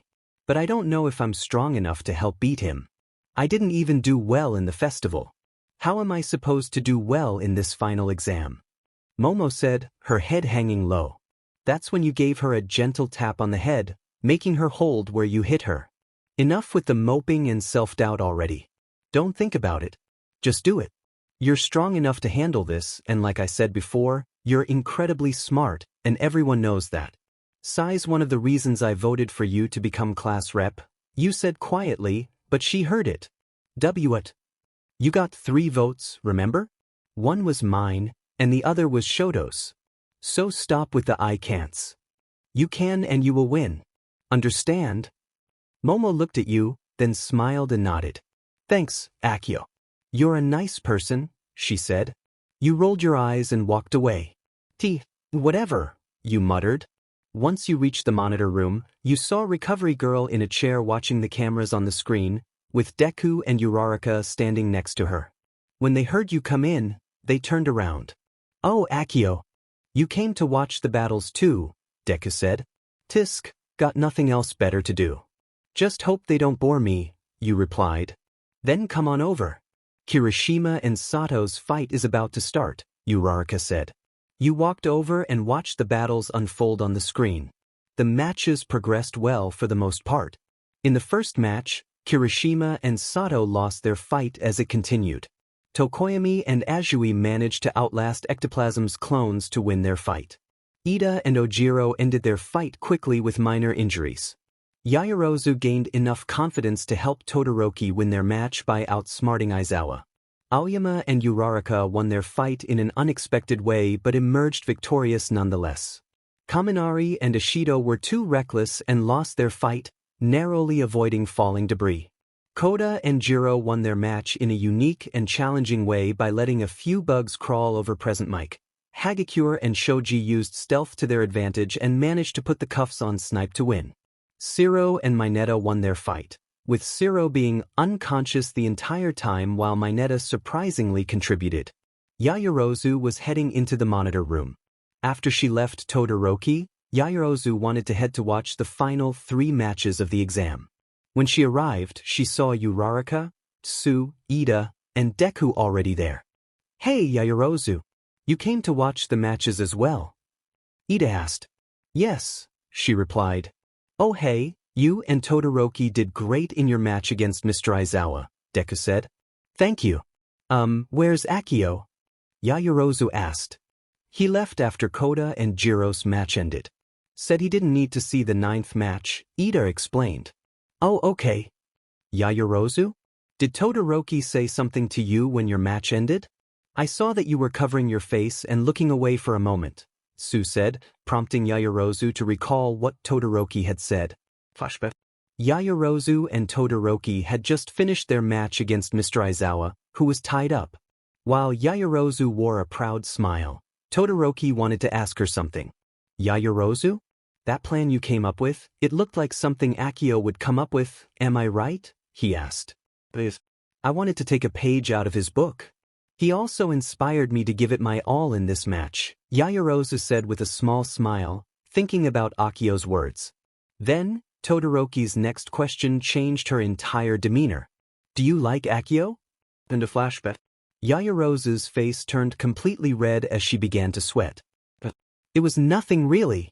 I was just so happy that we won our fight. Yeah. That's it, she exclaimed. What's the matter with you? Why are you so red? Ida asked, as Yaoyorozu tried to cover her face even more. Later, Bakugo and Akio stood near the door to the training site where they would face off against All Might. Bakugo stood with his eyes down, while Akio sat with his eyes closed and arms crossed, lost in thought about his increasingly vivid memories. He still heard their voices echoing in his mind. Before he could think further, he heard footsteps approaching and opened his eyes to see Deku running toward him and Bakugo. Akio got up and put his helmet on as the gates opened, and the three of them entered. Team Midoriya, Bakugo, and Akio, practical exam. Ready, go. Your POV. You immediately started walking forward alongside Bakugo without a word, while Deku tried to keep up with you both. Kaken, Akio. We should come up with a solid plan. Normally, I'd say we should analyze the villain and choose either to fight or run away, but the villain is All Might. There's no way we could win in a head-on fight. Stop following me. Bakugo interrupted, but Deku continued. Think about it, guys. All Might's probably on this road waiting for us. We need to find another way to escape him. I'd be dead before I turn tail and run from this fight, you said. It'll look better if we blast that smile off his face, Bakugo added. No, we should try to avoid fighting him at all costs, Deku insisted. I'm gonna toy with him for a bit until time is almost up, then knock him unconscious for real, Bakugo declared. Think about this. You know what All Might can do, there's no way you can beat him in a fight. Deku argued, only to be backhanded by Bakugo's gauntlet, sending him to the ground. I don't want to hear another word from you. Just because you think you're getting stronger doesn't mean you get to tell me what to do, Bakugo said. Deku turned to you. Akio, can't you understand why I think this is impossible? This is All Might we're talking about. I don't care. I'll give it everything I have and then some, you replied. But you can't. You may think so, but you're not as strong as All. Deku was cut off when you punched him in the gut. Don't you dare question my power, Deku, you said as he held his stomach. Narrator POV. Recovery Girl, Sue, Uraraka, Ida, and Yaoyorozu were in the monitor room, watching the three of them with concern. Oh dear. There's absolutely no teamwork between the three. Don't they realize the trial ahead of them? Recovery Girl remarked. Back at the exam area. Wait guys. All I'm trying to do is get us to pass the final. This is for all of us. Deku pleaded. I told you we don't need your dumb power to win. I can do this all by myself. Bakugo shouted. Will you stop yelling? This is why we never have real conversations. Deku shouted back. Suddenly, a massive gust of wind erupted, pushing the three of them back and damaging the main road and parts of the buildings. As the wind calmed, footsteps echoed ahead of them. Who really cares if I destroy this city? All Might said, and a single thought crossed Deku and Bakugo's minds. How did he get so intimidating? Your POV. If you think of this as an exam and not a real fight, you'll be sorry. I'm a villain now, heroes. Remember that. You better come at me with everything you've got. I won't hold back. All Might warned. It's over if we fight him head-on. We have to run, Deku said. Don't tell me what to do, Bakugo replied, raising his hand. Stun grenade. Bakugo unleashed a blinding explosion of light. You want everything I've got? That was my plan. I never hold back, damn it. Bakugo shouted, firing small explosions at All Might's face, but it had no effect as All Might grabbed Bakugo and slammed him into the ground. You launched yourself at All Might, kicking him in the chest and firing a ball of fire that exploded on impact. To your shock, it did nothing as All Might grabbed your leg and threw you into a wall. Not good enough, you too, he said, then turned his attention to Deku. Don't think I've forgotten about you, young Midoriya. Are you going to leave your teammates and run away? All Might taunted. Deku activated his quirk and jumped out of the way but collided with Bakugo in the process. You attempted to attack All Might from behind, but he threw you into Deku, causing all three of you to fall to the ground. Both you and Bakugo got up and approached All Might while Deku tried to intervene. Haven't you guys been listening to me? There's no way we can beat him in a head-on fight. Deku insisted. Shut, scum. I will win this. That's what it means to be a hero, Deku, Bakugo declared. Incoming heroes. I have a special gift for the one who wants to run. All Might said as he restrained Deku with a metal bar. Then he struck both you and Bakugo in the stomach, sending you both crashing to the ground. As you and Bakugo struggled to get back on your feet, All Might approached Bakugo. I understand your frustration, young Bakugo. It's the rapid progress of young Midoriya that's bothering you. But remember your rankings at the start of the year. It's easier to improve when you're just beginning. You're not tapping into your full potential. You have so much more room to grow, and I'm not just talking about your quirk. He said. Shut up. If I have to rely on a weakling like him, then I'd rather lose, Bakugo retorted. Very well. Just remember you said that, All Might replied, raising his fist in the air. Suddenly, Deku leaped up and pushed Bakugo aside. Don't you dare say you'd rather lose. Let's win this together, he shouted as he picked Bakugo up and started running. Akio. Come on, he called. Don't give me orders, you replied, following him down an alleyway. Once you and Deku had run far enough, Bakugo pushed himself away from Deku, and you all came to a halt. Kakin, Akio. I don't have a solid plan for beating him or avoiding him while we escape. But we can at least try to use my power. Think about it, Kakin, your quirk combined with Akio's makes you both extremely powerful. But we need a plan that includes all of us. You can't be okay with losing. The greatest heroes always win, right? You've been saying that since we were kids, Deku urged. Bakugo let out a frustrated yell and blasted the wall next to Deku. Listen, I'm only going to say this once, you useless nerd. There's no escaping All Might, no matter where we run or hide, Bakugo declared. Yeah, but we can't face him head-on. You saw how he was back there. Deku insisted. Shut up before I lose it. All Might won't be stopped by anything less than a full power attack. I learned that the hard way. So we have to hit him with everything we've got at close range, Bakugo said. He's right, you added, making Bakugo turn to you. As much as I dislike this, there's no avoiding it. And I hate losing, so I can't back out now. I have something that's second only to my most powerful attack. All I need is an opening. Narrator POV. All Might was running down the center road, searching for the three students. Where did young Midoriya and young Akio run off to? He wondered aloud. Then Bakugo appeared behind him.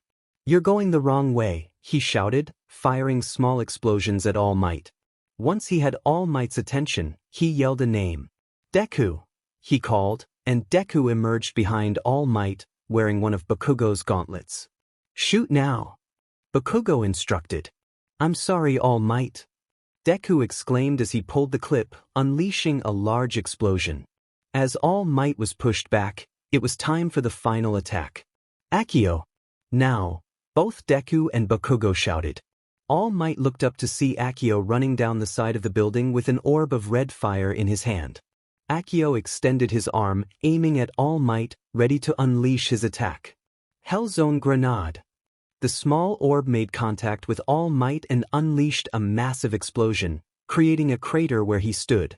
Deku held his shoulder in pain after firing Bakugo's gauntlet and watched the explosion in awe. Run, you idiot! Akio shouted as he and Bakugo soared through the air using their quirks, and Deku immediately followed. After attacking All Might and buying some time, the three of you headed for the exit. If we can make it to the gate, we pass the final exam. All Might doesn't seem to be following us. Did we knock him out? Deku asked. Of course not. You're the one who keeps saying it's impossible to beat him, you replied. There's no way that attack took him down. Next time, it'll be my turn to blast him with the gauntlets, Bakugo declared. Interesting. And then what will you do? All Might asked as he appeared right next to you. Before you could react, he destroyed both of Bakugo's gauntlets. Dimin. This isn't even his top speed, and he's still so fast, you thought. Now it's time for you three to face the consequences. All Might shouted as he kneed Bakugo into a building and backhanded you into another. That's my line. Bakugo shouted as you both dashed out of the building straight at All Might. But he grabbed Deku and slammed him into Bakugo while also seizing you by the throat. Now he had you by the neck, Deku by his arm, and Bakugo was pinned beneath his foot. Well, isn't this wonderful, boys? You cooperated, albeit reluctantly, and faced me together. Sadly, that's not enough, All Might said as he threw Deku to the ground. A clever plan you three had, but now that I've destroyed young Bakugo's gauntlets, you don't have enough power to do that again. This is over, he finished. Atomic, total concentration, 10%. You put your hands together with your palms facing All Might, heat forming in your hands. While you did that, Bakugo raised his hand at All Might as well. Rea Awewig. You and Bakugo unleashed a massive blast, sending red flames shooting into the sky. All Might let go of you and stumbled back. You grabbed Deku by the collar and pulled him up. Get ready to fly. Hey Bakugo. Catch and release, you yelled, throwing Deku at Bakugo with your quirk, and Bakugo caught him. I don't like the idea of running, but in this mess, it's the only way to pass the practical. Now go! Bakugo shouted as he threw Deku toward the exit. New Hampshire Smash. All Might shouted, launching himself at Deku and hitting him in the back, knocking him into a bus. We need to go, Bakugo, you said as you both jumped into the air. There's no way we can win without taking risks, right All Might? Bakugo said as you both unleashed another huge blast at All Might. Deku, go. Hurry up. You urged as you and Bakugo landed on the ground, clutching your arms. We can still move better than you, even though you're learning to use your power, you said. At least try to make yourself useful, you moron. Bakugo shouted as you both launched more massive blast attacks at All Might. All Might turned his attention to Deku, but as he did, you and Bakugo were in front of him, firing off more blasts. He dodged them and slammed you both into the ground hard. It's time to sleep. Good night, you two. I may be the villain, but I'm still your teacher, and it pains me to see you sacrifice your bodies for a fight. Then you and Bakugo grabbed his arms. Hurry up and go, you nerd, Bakugo said. We'll break ourselves before we accept defeat at your hands. You got that? You declared. Then Deku jumped toward All Might with his fist raised and a nervous smile. Please get out of the way. Move, All Might, he shouted as he punched All Might in the face with his quirk, surprising him. Deku grabbed Bakugo and pulled you up as you both made your way to the exit. Once you made it through, you fell to the ground panting, and a horn was heard. Team Midoriya, Bakugo, and Akio have passed the practical exam. All matches for the practical portion of Class 1A's final have now been completed. After the practical exam, the results were being compiled by Aizawa to share with everyone in Class A. Everyone was nervous and excited to hear their results, well, almost everyone. As Class A waited for Aizawa to return with news, those who knew they had failed Ishido, Kaminari, Kirishima, and Sato looked pale. Everyone, I'm looking forward to hearing all of your stories about how fun camp was, Ishido said with a shaky voice. Maybe they'll let you go. There might be a last-minute twist or something, Deku said, trying to boost their spirits. Stop, Midoriya. By saying that out loud, you're just jinxing them, Siro said. They said whoever failed the exams would have to skip training camp and endure summer school hell. We didn't pass the practicals, so we're doomed. Don't you get it, Midoriya? Or did All Might knock all the brains out of you? Kaminari shouted, poking Deku in both his eyes. Ease up, Kaminari. I'm not sure if I'll be able to go either. Our team only passed thanks to Mineta. And we don't even know how they're grading us, Siro said. At least bring back some camp souvenirs. Kaminari shouted. Then Aizawa swung the door open.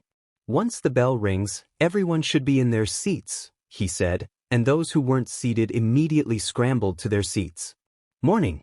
Unfortunately, there are a few of you who didn't pass the final exams.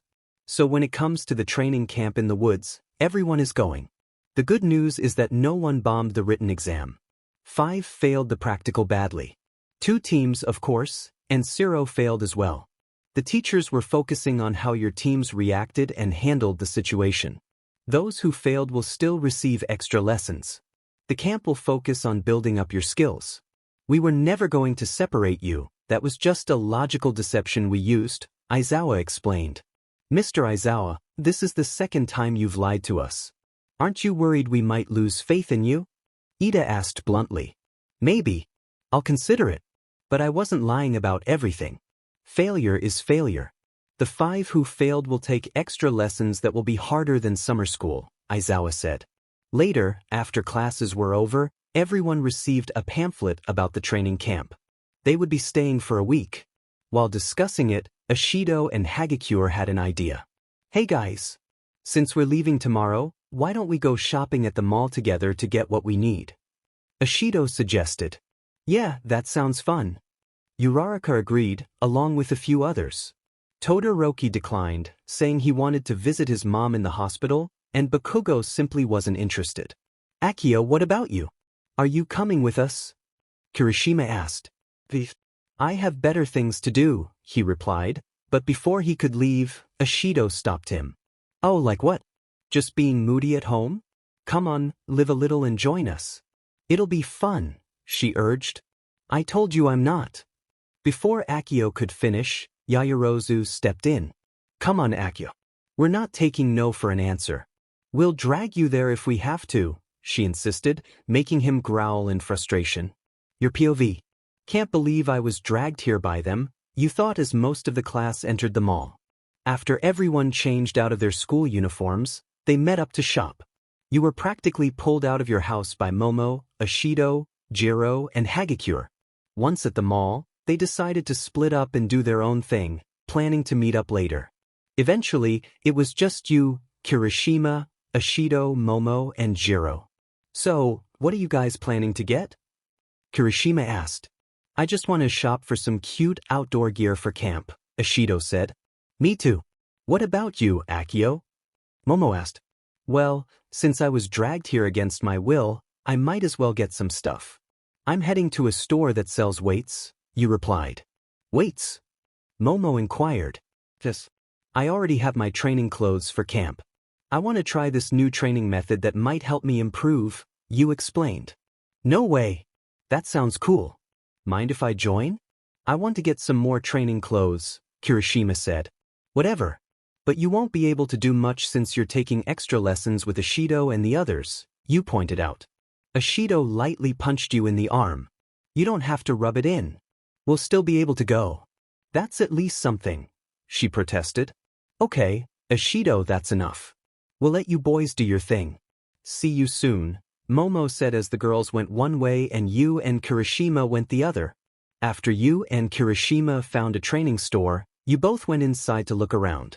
You headed straight for the weight section, searching for weighted clothing to train with at camp. You found a weighted vest, wristbands, and leg weights, along with a duffel bag to carry it all. Kirishima picked out some regular weights and training clothes. After paying for your items, you exited the store. I'm going to keep looking around for more stuff. Want to tag along? Kirishima asked. No. Right now, I'm hungry, and I want to grab something to eat at the food court, you replied. Okay then. I'll see you later, Kirishima said, waving goodbye as he went in a different direction. Once you arrived at the food court, you went to one of the shops and ordered a simple burger with fries and a bucket of wings from an American restaurant. After getting your food, you scanned the crowded area for a place to sit. Well, isn't this my luck? I get to meet a kid from you, a voice said. You turned to see someone with a hood over his head sitting down with 2 milkshakes next to him. You're Akio Yami, right? From the sports festival, he asked. Tiesuke. Yeah, you replied, feeling a mix of annoyance and curiosity. I'm a big fan of yours. A powerful quirk like yours is all the hype these days, he said. Guess you could say that, you replied. Oh, and I also heard your class survived a villain attack a few weeks back, he continued. I'm surprised people still remember that. It was a while ago, you said, sensing something off about this person. Well, I'm one never to forget the good stuff on the news. Like how you were one of the students who survived the hero killer, he said. You sure know a lot, don't you? You remarked. Well, like I said, I'm a fan, he replied. You narrowed your eyes. Yeah, well, this has been interesting and all, but how does it feel to do all the work of a pro hero but not get the credit for it? It's irritating, right? He interrupted, making you turn to him. That's usually the price of being a hero. I told you that a long time ago, you said. Who are you? You asked. Don't play dumb. You know who I am, he said. You finally saw his face, and your eyes widened in shock. Kiba? Been a long time, little brother, he said with a smirk, clearly enjoying your surprise. Akio, sit down. Let's talk. I don't want to, you stammered, but he chuckled. Bro, that wasn't really a suggestion. That was me telling you to sit down. Remember where we are. He gestured around the bustling mall. There are about 1,400 people shopping here right now. 17 of them are your classmates. My quirk is the same as yours, and you know that. Are you really prepared to see all these people get hurt, Akio? He said, making your heart race. I could cause a lot of damage here if I wanted to. Why in? Seat, Kiba finished, his tone serious. Reluctantly, you sat down in the chair across from him. There we go. That wasn't so hard, was it? Here, take this milkshake, Kiba said, sliding one of the milkshakes over to you. Is it poisoned? You asked, half joking. Yes. I traveled all this way back to Japan just to see you so that I could poison you, he replied with a grin. You took the milkshake and took a cautious sip. Oh, what do you have here? Kiba said, reaching into your bag and looking inside. Ooh, American-style burger. It's been a minute since I had one of these. And wings. You really are my brother if you like this stuff, he said, taking a few bites before handing the rest back to you. Go on, eat up. You need your strength, Kiba encouraged. You grabbed your food and took a few bites, still processing the unexpected reunion. All for One has plans for this city and All Might. The only problem is you. He wants you gone. I don't want that. You're my brother, Kiba said. Why does this have to involve me? I don't want to be a pawn in his game, you replied. You were meant to be his successor until that day. Now he has this guy Shigaraki. He's a nuisance, but All for One believes he has potential, Kiba explained before standing up. Come on. Let's take a walk, he suggested, and you followed him. As you and Kiba strolled through the mall, he asked, So, I've got a question. Did All Might ever find a successor? Yeah, he did, you answered. Let me guess. It's the green boy, isn't it? I can tell. His power is similar to All Might's during the festival. I can't wait to meet him one day, Kiba said. What's this about, Kiba? Are you trying to distract me with small talk? Why go back to all that after everything they did to us? You questioned. Kiba pushed you into a small hallway and placed a firm hand on your shoulder. Because it's part of our bloodline, little brother. Our family has been entangled in this since quirks became normal and All for One built the most powerful villain empire in history. People would fear him a lot more if they knew who he was. Who we are, Kiba said, blue flames flickering from his hand on your shoulder. I don't care about our bloodline. I choose my own path, and no one can change that, you declared, gripping his arm. We'll see, little brother. Time will tell, Kiba replied, making your eyes widen as you tried to pry his hand off you. Akio. You turned to see Momo standing there, concern etched on her face. Is that a friend? No, that's not right, she said. Kiba glanced at Momo with a grin. Hey, let go of him. Please, Momo pleaded as Kiba slowly raised his other hand. Everything's fine. Don't come any closer, you warned. Kiba then released his grip, raising his hands in surrender. Oh, this must be one of the friends you mentioned. My bad. Didn't mean to pull you away from them, he said, leaning closer. Don't follow me. Or else I'll cause a scene in this entire mall, he threatened, walking away as you fell to one knee, clutching your shoulder. Akio, are you okay? Momo asked, kneeling beside you. Hold on, Kiba, you called, making him stop. I have 2 questions. What is all for one after, and if he survived, did he survive too, you asked. Kiba looked back at you. To your first question, I honestly don't know. As for the second, that will be revealed when the time is right. Just a little advice, be careful. Next time we meet, you'll need to decide where your loyalties lie, Kiba said before walking away. Hey! Momo! Let him go, you insisted. Akio? What was that all about? Who was that? Momo asked. Listen. It's better that you forget that ever happened. Understand? You replied. Okay. But I still need to report this. Come on, Momo said, grabbing your hand. Later at sundown, after Yaoyorozu reported the incident, the mall was temporarily closed. They also discovered that Deku had encountered Shigaraki at the same time. The police and heroes conducted a thorough sweep of the area but couldn't find Shigaraki or Kiba. Later, both you and Deku were taken to the police station, where Tsukachi interviewed you about your experiences. You and Deku sat in a room with Tsukachi after recounting what happened at the mall. From what I'm hearing, it sounds like they're not a unified organization. And it seems his desire to defeat All Might hasn't changed. Your encounter, YN, suggests your guy didn't reveal much about his plans with the League. But this new information is helpful. Thank you both. You handled yourselves well, Tsukachi said. Oh sure, Deku replied, while you simply clicked your tongue.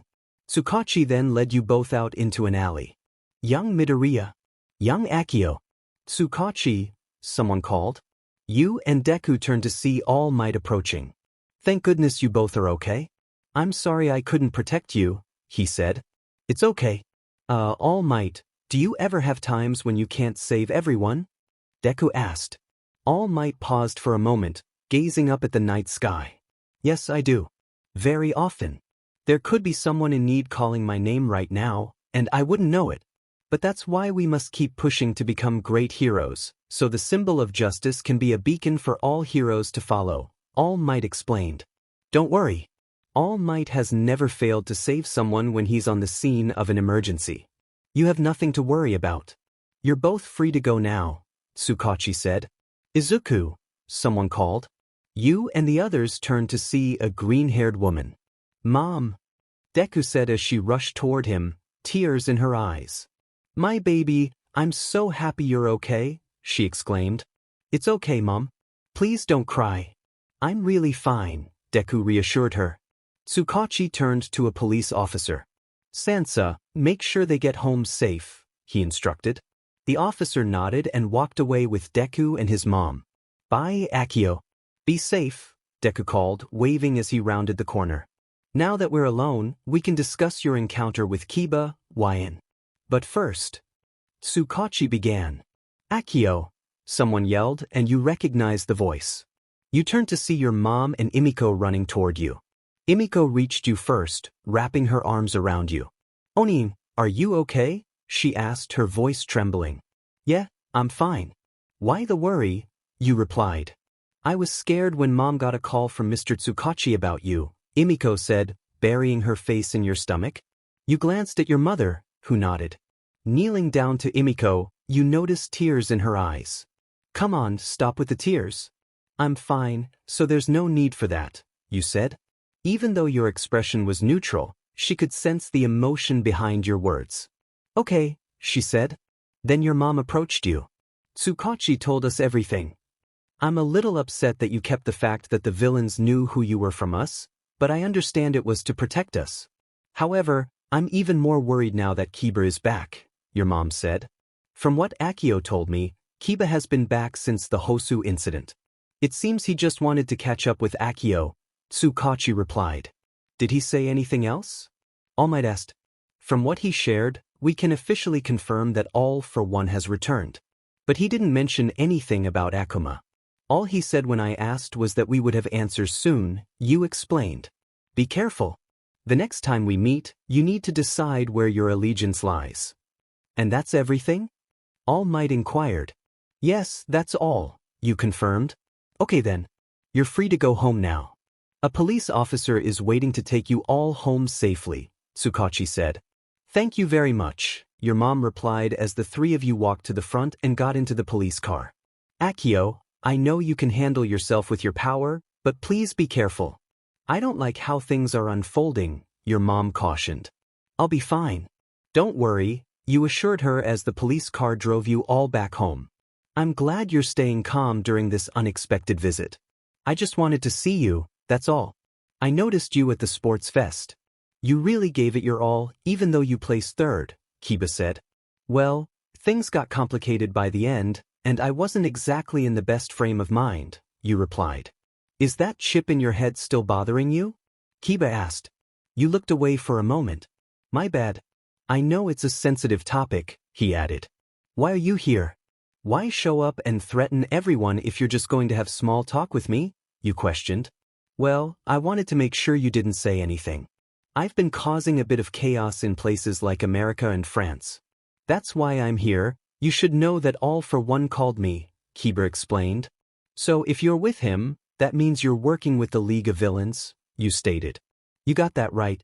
I've been on standby for a while now. I'm glad he called me in. No other villain on this planet can stand against you, especially if they knew what you truly are, Kiba said, and you growled in response.